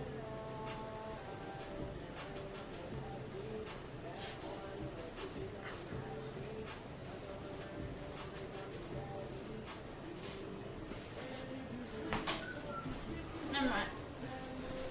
Ow. I'll already have pizza Connor's. Alex, shut up! Aren't you busy? Are you supposed to be moving or something? Oh my god.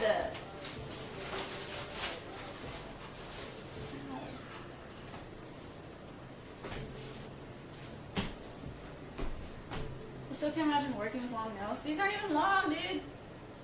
I got them so short this time.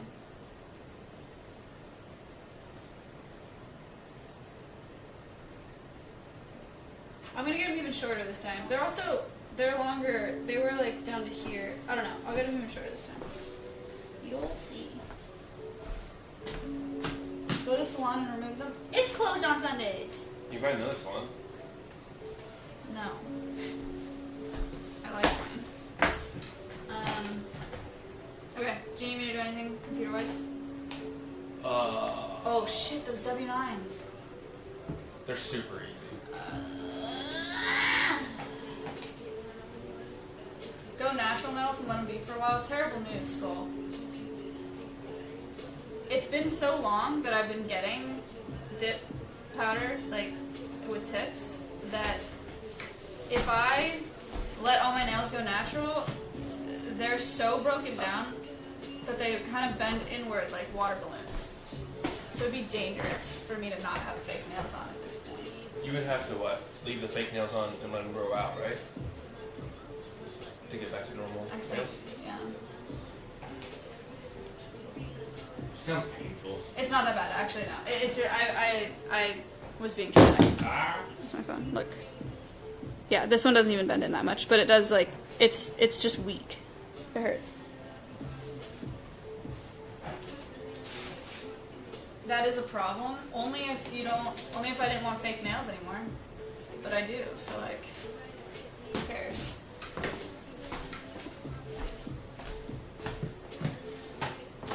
Don't say ew and like what the fuck? You made me self-conscious. Stop.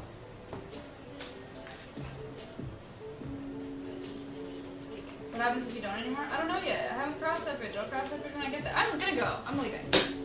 You guys are annoying. Make me mad. Madge. Alright. I'm taking my pant legs. Cool. Goodbye. You want to take your food stuff home too? My food stuff. Oh, this. Yeah. That. Perfect. See you later. There was more of that there, wasn't there? Yeah, I took it straight. Oh, thank you. Goodbye. Goodbye. Alright, chat. Let me put you on my arm here. We got to do some real works now.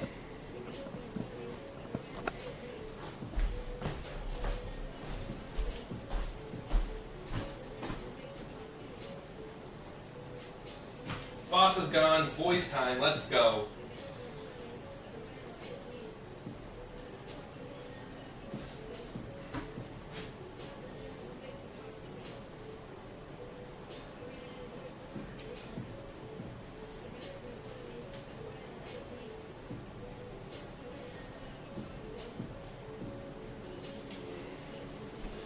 Alright, we got to mount the camera from down here so we can take that off of that tripod and put it here and have that permanent.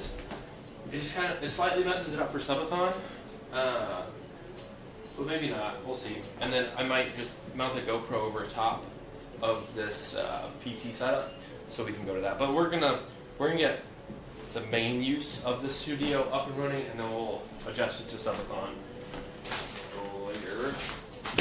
We've got a bunch of PCs coming in here. I need to...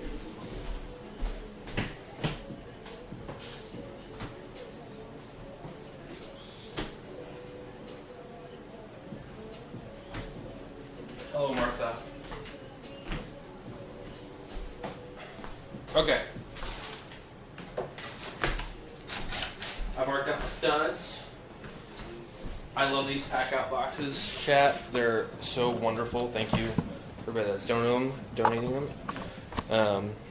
LSU, if you're here, thank you. So, got our bits here. I'm gonna go here. Boss is gone. Matt, thank you.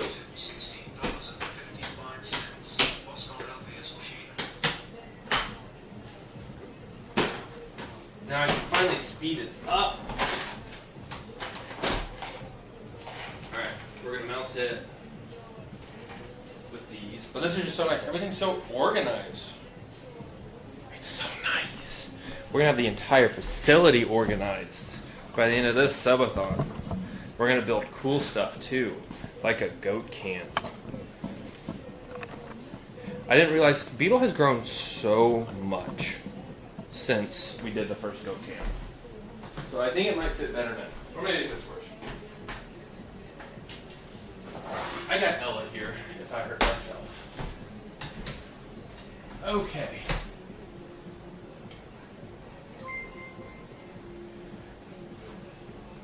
The Honey Beehives just subscribed. Thanks for the sub, Honey Beehives. Like the name. I painted this black because it was white before. So we measured the spot. Should I pre-drill holes? Probably. Oh yeah, way too things. Sorry. And then there's cable management channels inside this pole. Oh, that's great.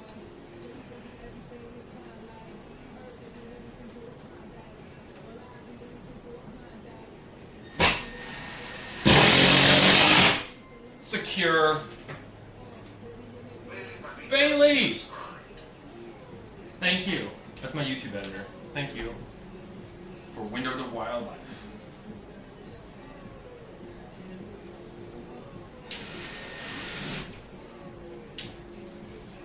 Sound of productivity. You're right, Storm. 18-hour day. We started at 8 o'clock this morning. We're 2 hours in, and I haven't completed much. I think that's a fail. That is an absolute fail. I cannot stand for that. Oh yeah. That's all. That's not going anywhere.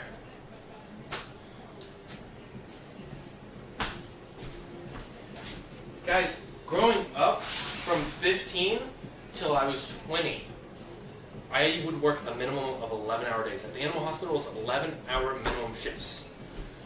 And I got to a point where I was like, you know what? It was Legion. I was in the top, one of the top 100 rating guilds in the U.S.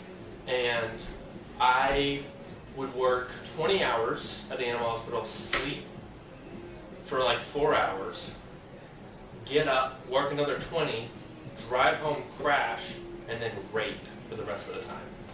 It's great. I was addicted at the time.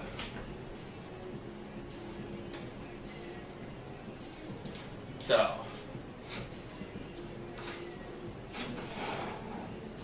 it was fun.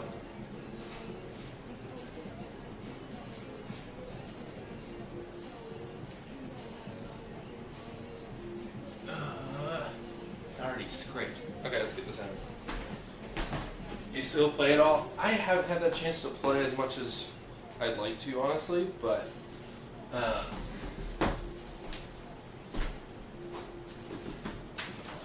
I want to get back into it. So, one of the deals I made with mine, I was like, I want to do the subathon, so I don't feel bad. I have PTO, but I want to take off for Waddle K when it comes out. That was the expansion that got me into World of Warcraft. I want to take it off. I don't know. I don't know if I'll stream it, but I want to do that.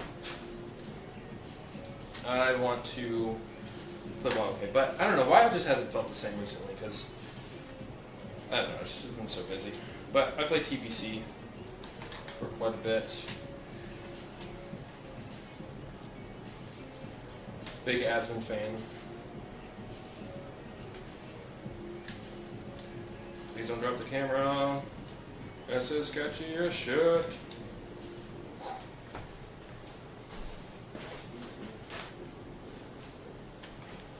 Degen leveling and Wrath, yeah. Ooh, I got to my head. Storm, you're right. I don't, yeah, I just gotta, I haven't been as excited about it. Just because there's so much to do here. But once that's done, I might be really excited.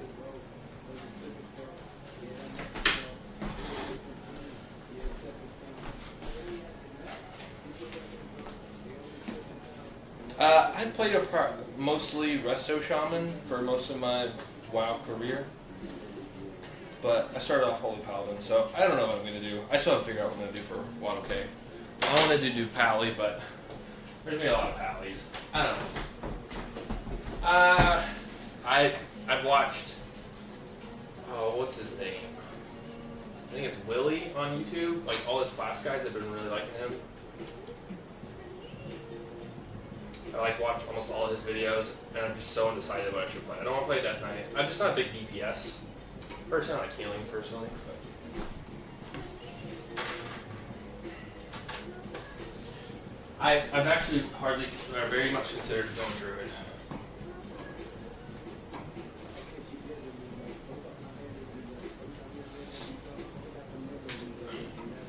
This ring light is awesome. It has made a world of difference for our lighting.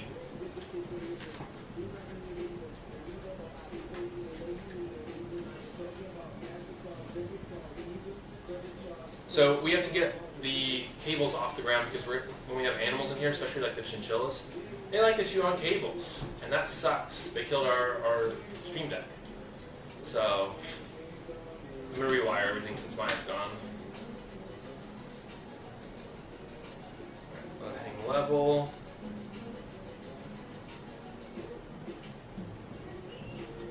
That is true, space. Space, let's just start up our own guild. We have time to do that, right?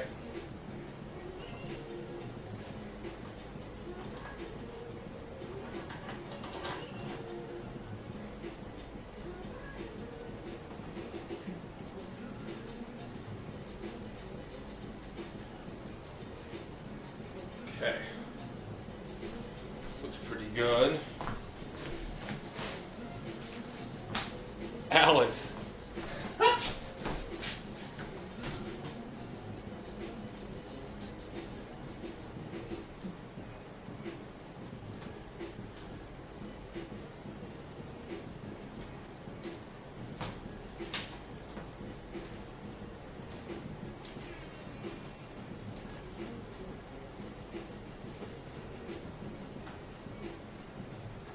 Ooh, I don't like that.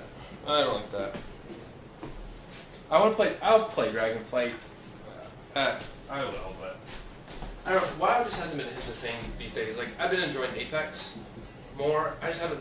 I miss. I don't know what it was, but I just. There hasn't been any great games that I'm like super excited about. Is there supposed to be like a Modern Warfare 2 coming out from Call of Duty? That sounds fun. I think once Alveus is up to standard, and I'm happy with it, then it'll be. I'll get back to playing games like I used to.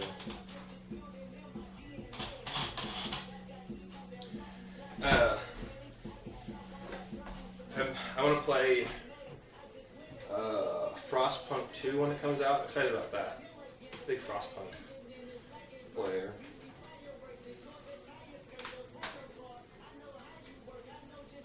Good games haven't been good since 2016. There's something about that, yeah. Bailey, it's not that I'm getting old. It's just like, I don't know, I'm just getting busy. Like, I had the realization that like I get to help build such a really cool, conservation center. The way really I'd want to build it too. Like, Maya and I are very similar. As long as I don't get ridiculous with something, she lets me build it, which is super, super cool. Oh, I love Frostpunk. I still play that. Like, when I just want to like zone out and not think about anything, Frostpunk is the game. Okay, so that can go from that channel here.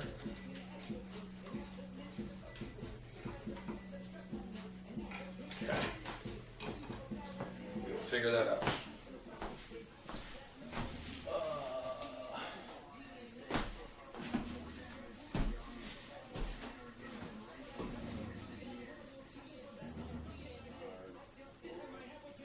Yeah, getting older does mean less free time. It just depends on how you build your life.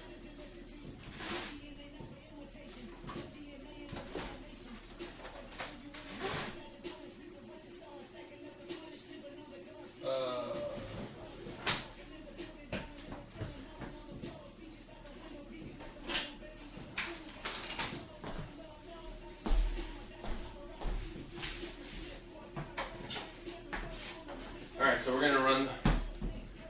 I want a black brick. I don't want a white brick. It's the same color. That's a white brick. Color consistency.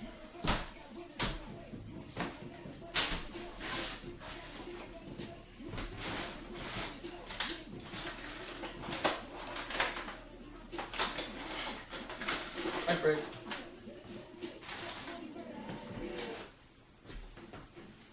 Just don't sleep all the free time you need right there. That is true. That is true.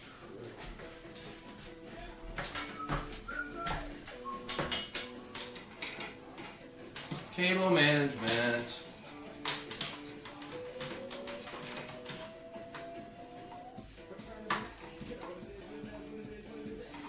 Huzzah!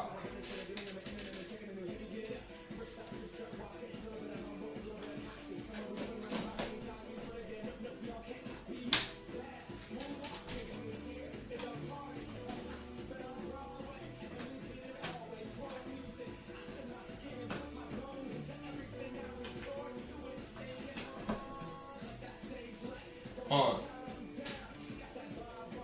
Alright, it works. Off.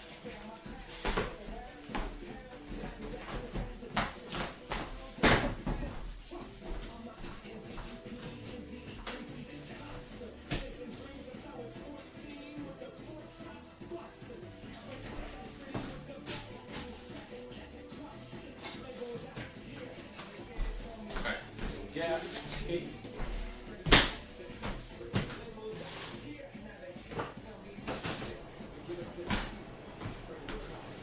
I've been enjoying League too, but I think it's because I just need more League content. Like after the Mr. East Ludwig tournament, I was like, League sounds fun. I don't play any ranked or anything. I just play. I like playing the special modes. They're just a lot of fun. Normally they're faster. Right now it's the one where you get extra ultimate. I don't know. It's just lower intensity and people get less angry. And people still get angry but less angry. Yeah, I've been enjoying A-Ram a bit more too. Just something easier.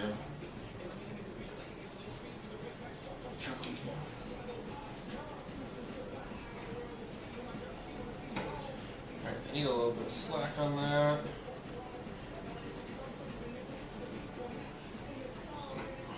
Cable ties. Ultimate Spellbook is dope, yeah.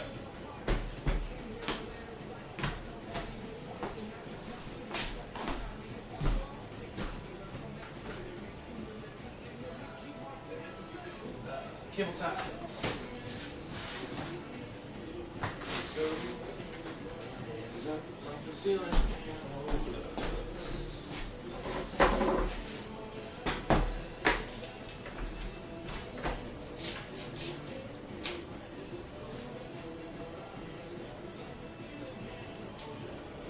I like, was it Earth? Ultra Rapid Fire Mode? That one's fun.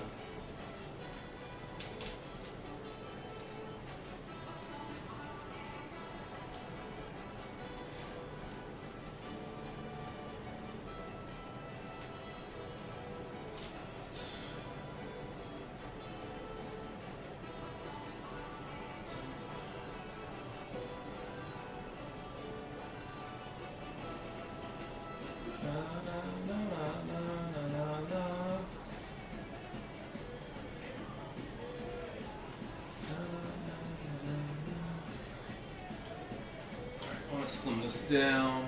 Let's do another one there. I'm fine with that much hanging.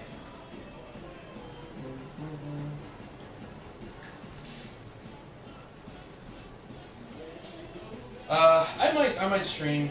I might stream some while. I've really considered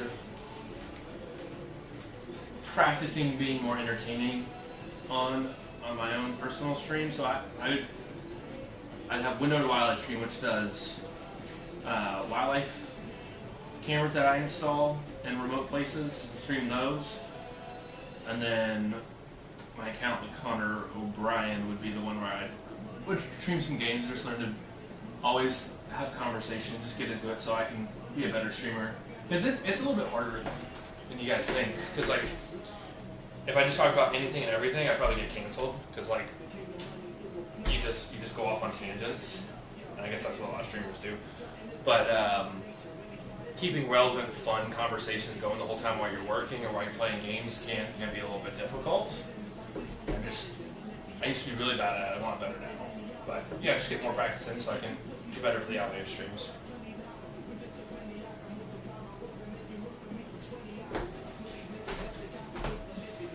but that's the best content. You know, no press is bad press, I guess, right? No drama is bad drama? No, that's not true.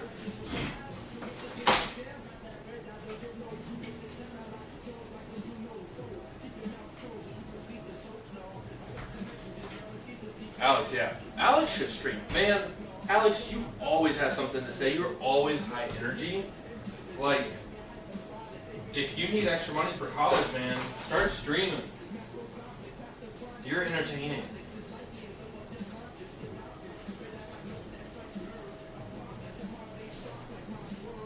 There.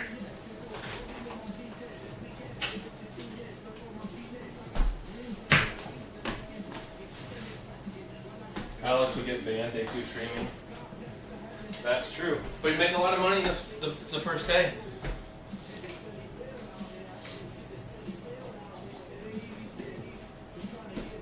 That is a lot of weight to put up there. I'm going to have to take that down and put some safety straps.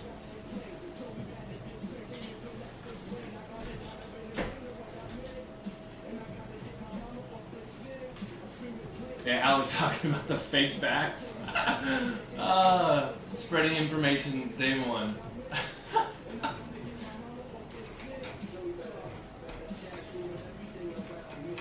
I was dumb.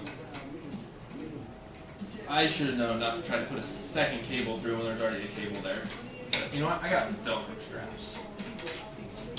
So that's okay.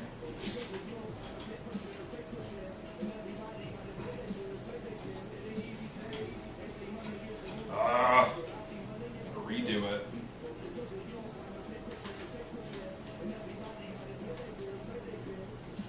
Some people were mad in chat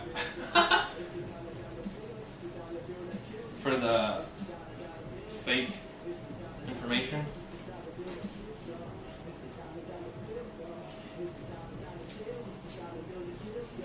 If you guys can't tell, Alex is joking 90% of the time until he says something nice.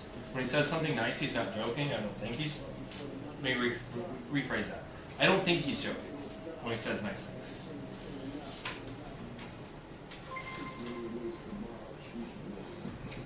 Oh, I gotta do the HDMI too. Thank you for the sub. You're right, I gotta send the HDMI. Am I gonna fit 3 cables in this? Ew. Good catch, good catch.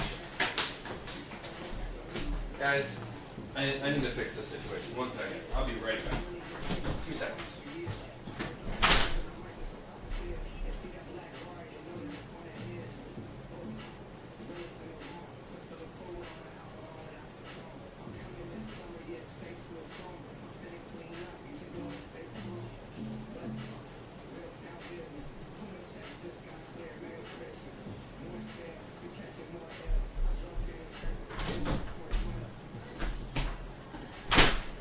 This is for sipping.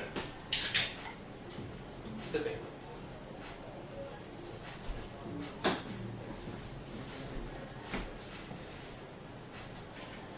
Run the cable through the vent? Nah. I got everything set up already, not to have to run it through the vent. Thank you. Okay. Any HDMI to HDMI. Let me get a skinny one of those.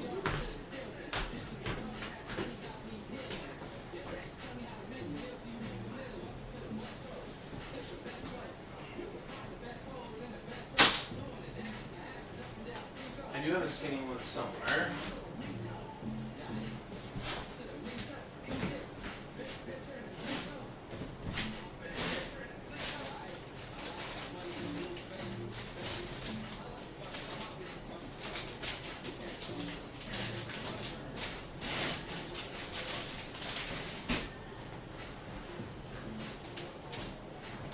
Oh, Nate, I'm used to drinking Red Bull tea. Yeah. Red Bull hot tea? You gotta do what you gotta do.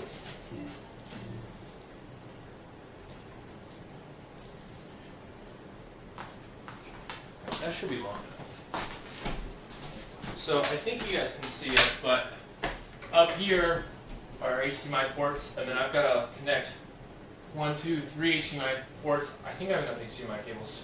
I run it down behind the wall to my PC over there to connect that. So I don't think I can get all 3 cables in here.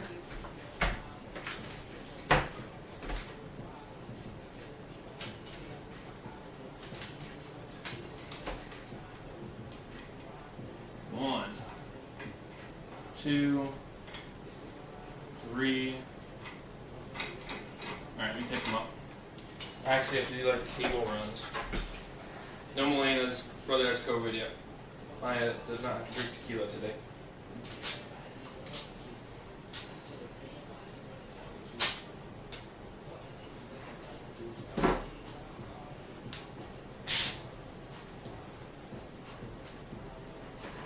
So when you're running cables through a tight channel, you got to stagger them because the heads are pretty thick, but the rest of the cable's not. So you got to get the heads through.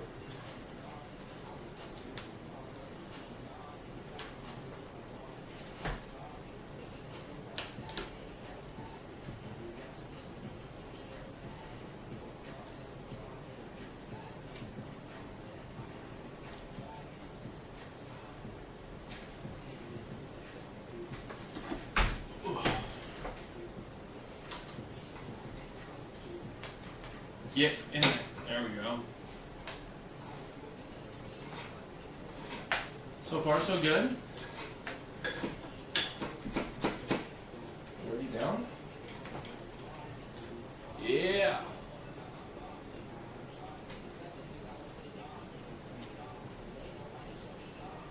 It'll be a miracle to get all these through.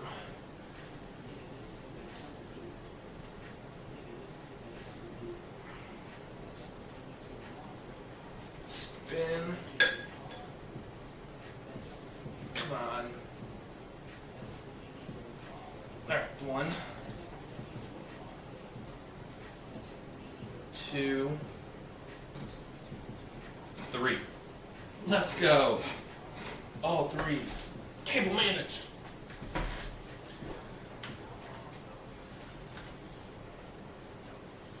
Good morning, everybody. Good morning indeed at Alveus. Alright, I need some hype music here. Alexa, play rave music.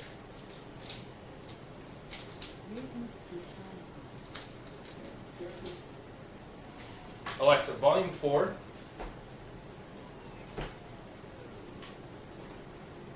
Alexa, volume 5. Is that fuck the system, fuck a judge, Carnage. type shit. Man, I'm as fuck right now, smoking big trees, big blunts. Shit, you might want to join me and roll one up for yourself. Or you may like to pop a molly and sweat it out, or drop some acid. Or you may don't do drugs. Smoking shit. I don't really give a fuck what you do. To be honest, just do you and be happy about it. Don't follow what you think people will accept you for. Follow your heart. Follow your desires. Follow your ambitions. Follow the money. Follow the pussy. And Follow me on Instagram. Shit. Life and people in it always find ways to distract you from being yourself. Make you feel like the you want to be is fucked up or not worthy. Man, fuck those people. It's always the super insecure and unhappy ones that want to project their own fears and insecurities on you. Man, you need to not give a fuck.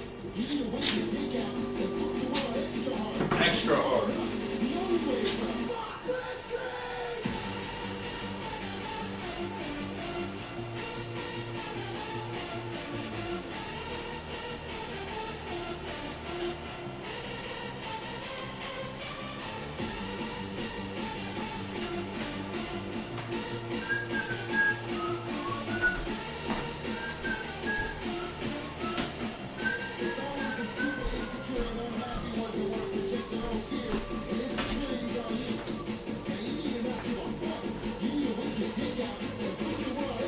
Extra hard.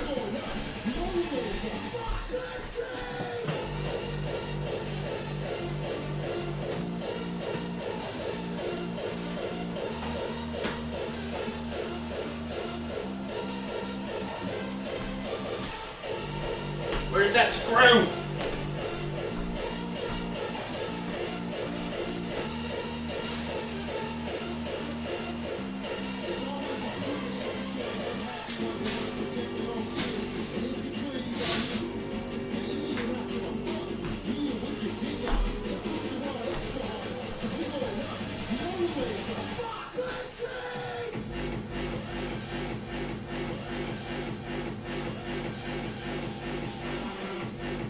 It's Blitzkrieg like Carnage, some remix. I don't remember the remix.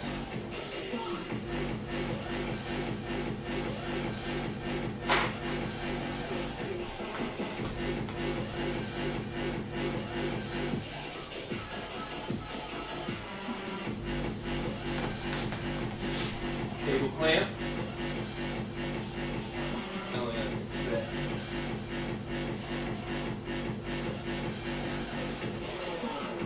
Oh, well, that works.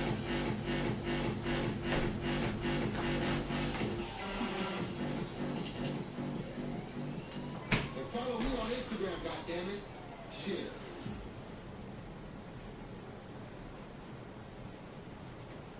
I'm missing the original screw here. So I'll have to make.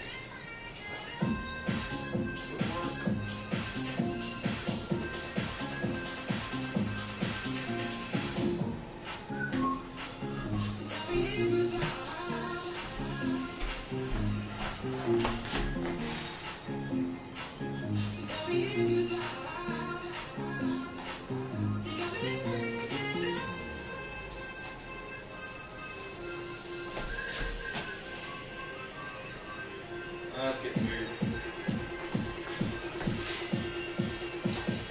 Alright, we'll come back to that. I'm sure that screw will turn up.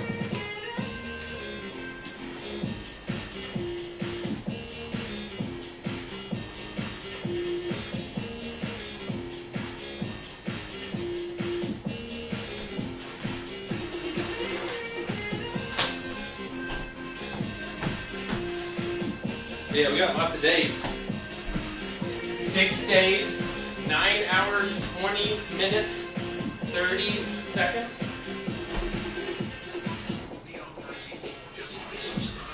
Thanks, Neon.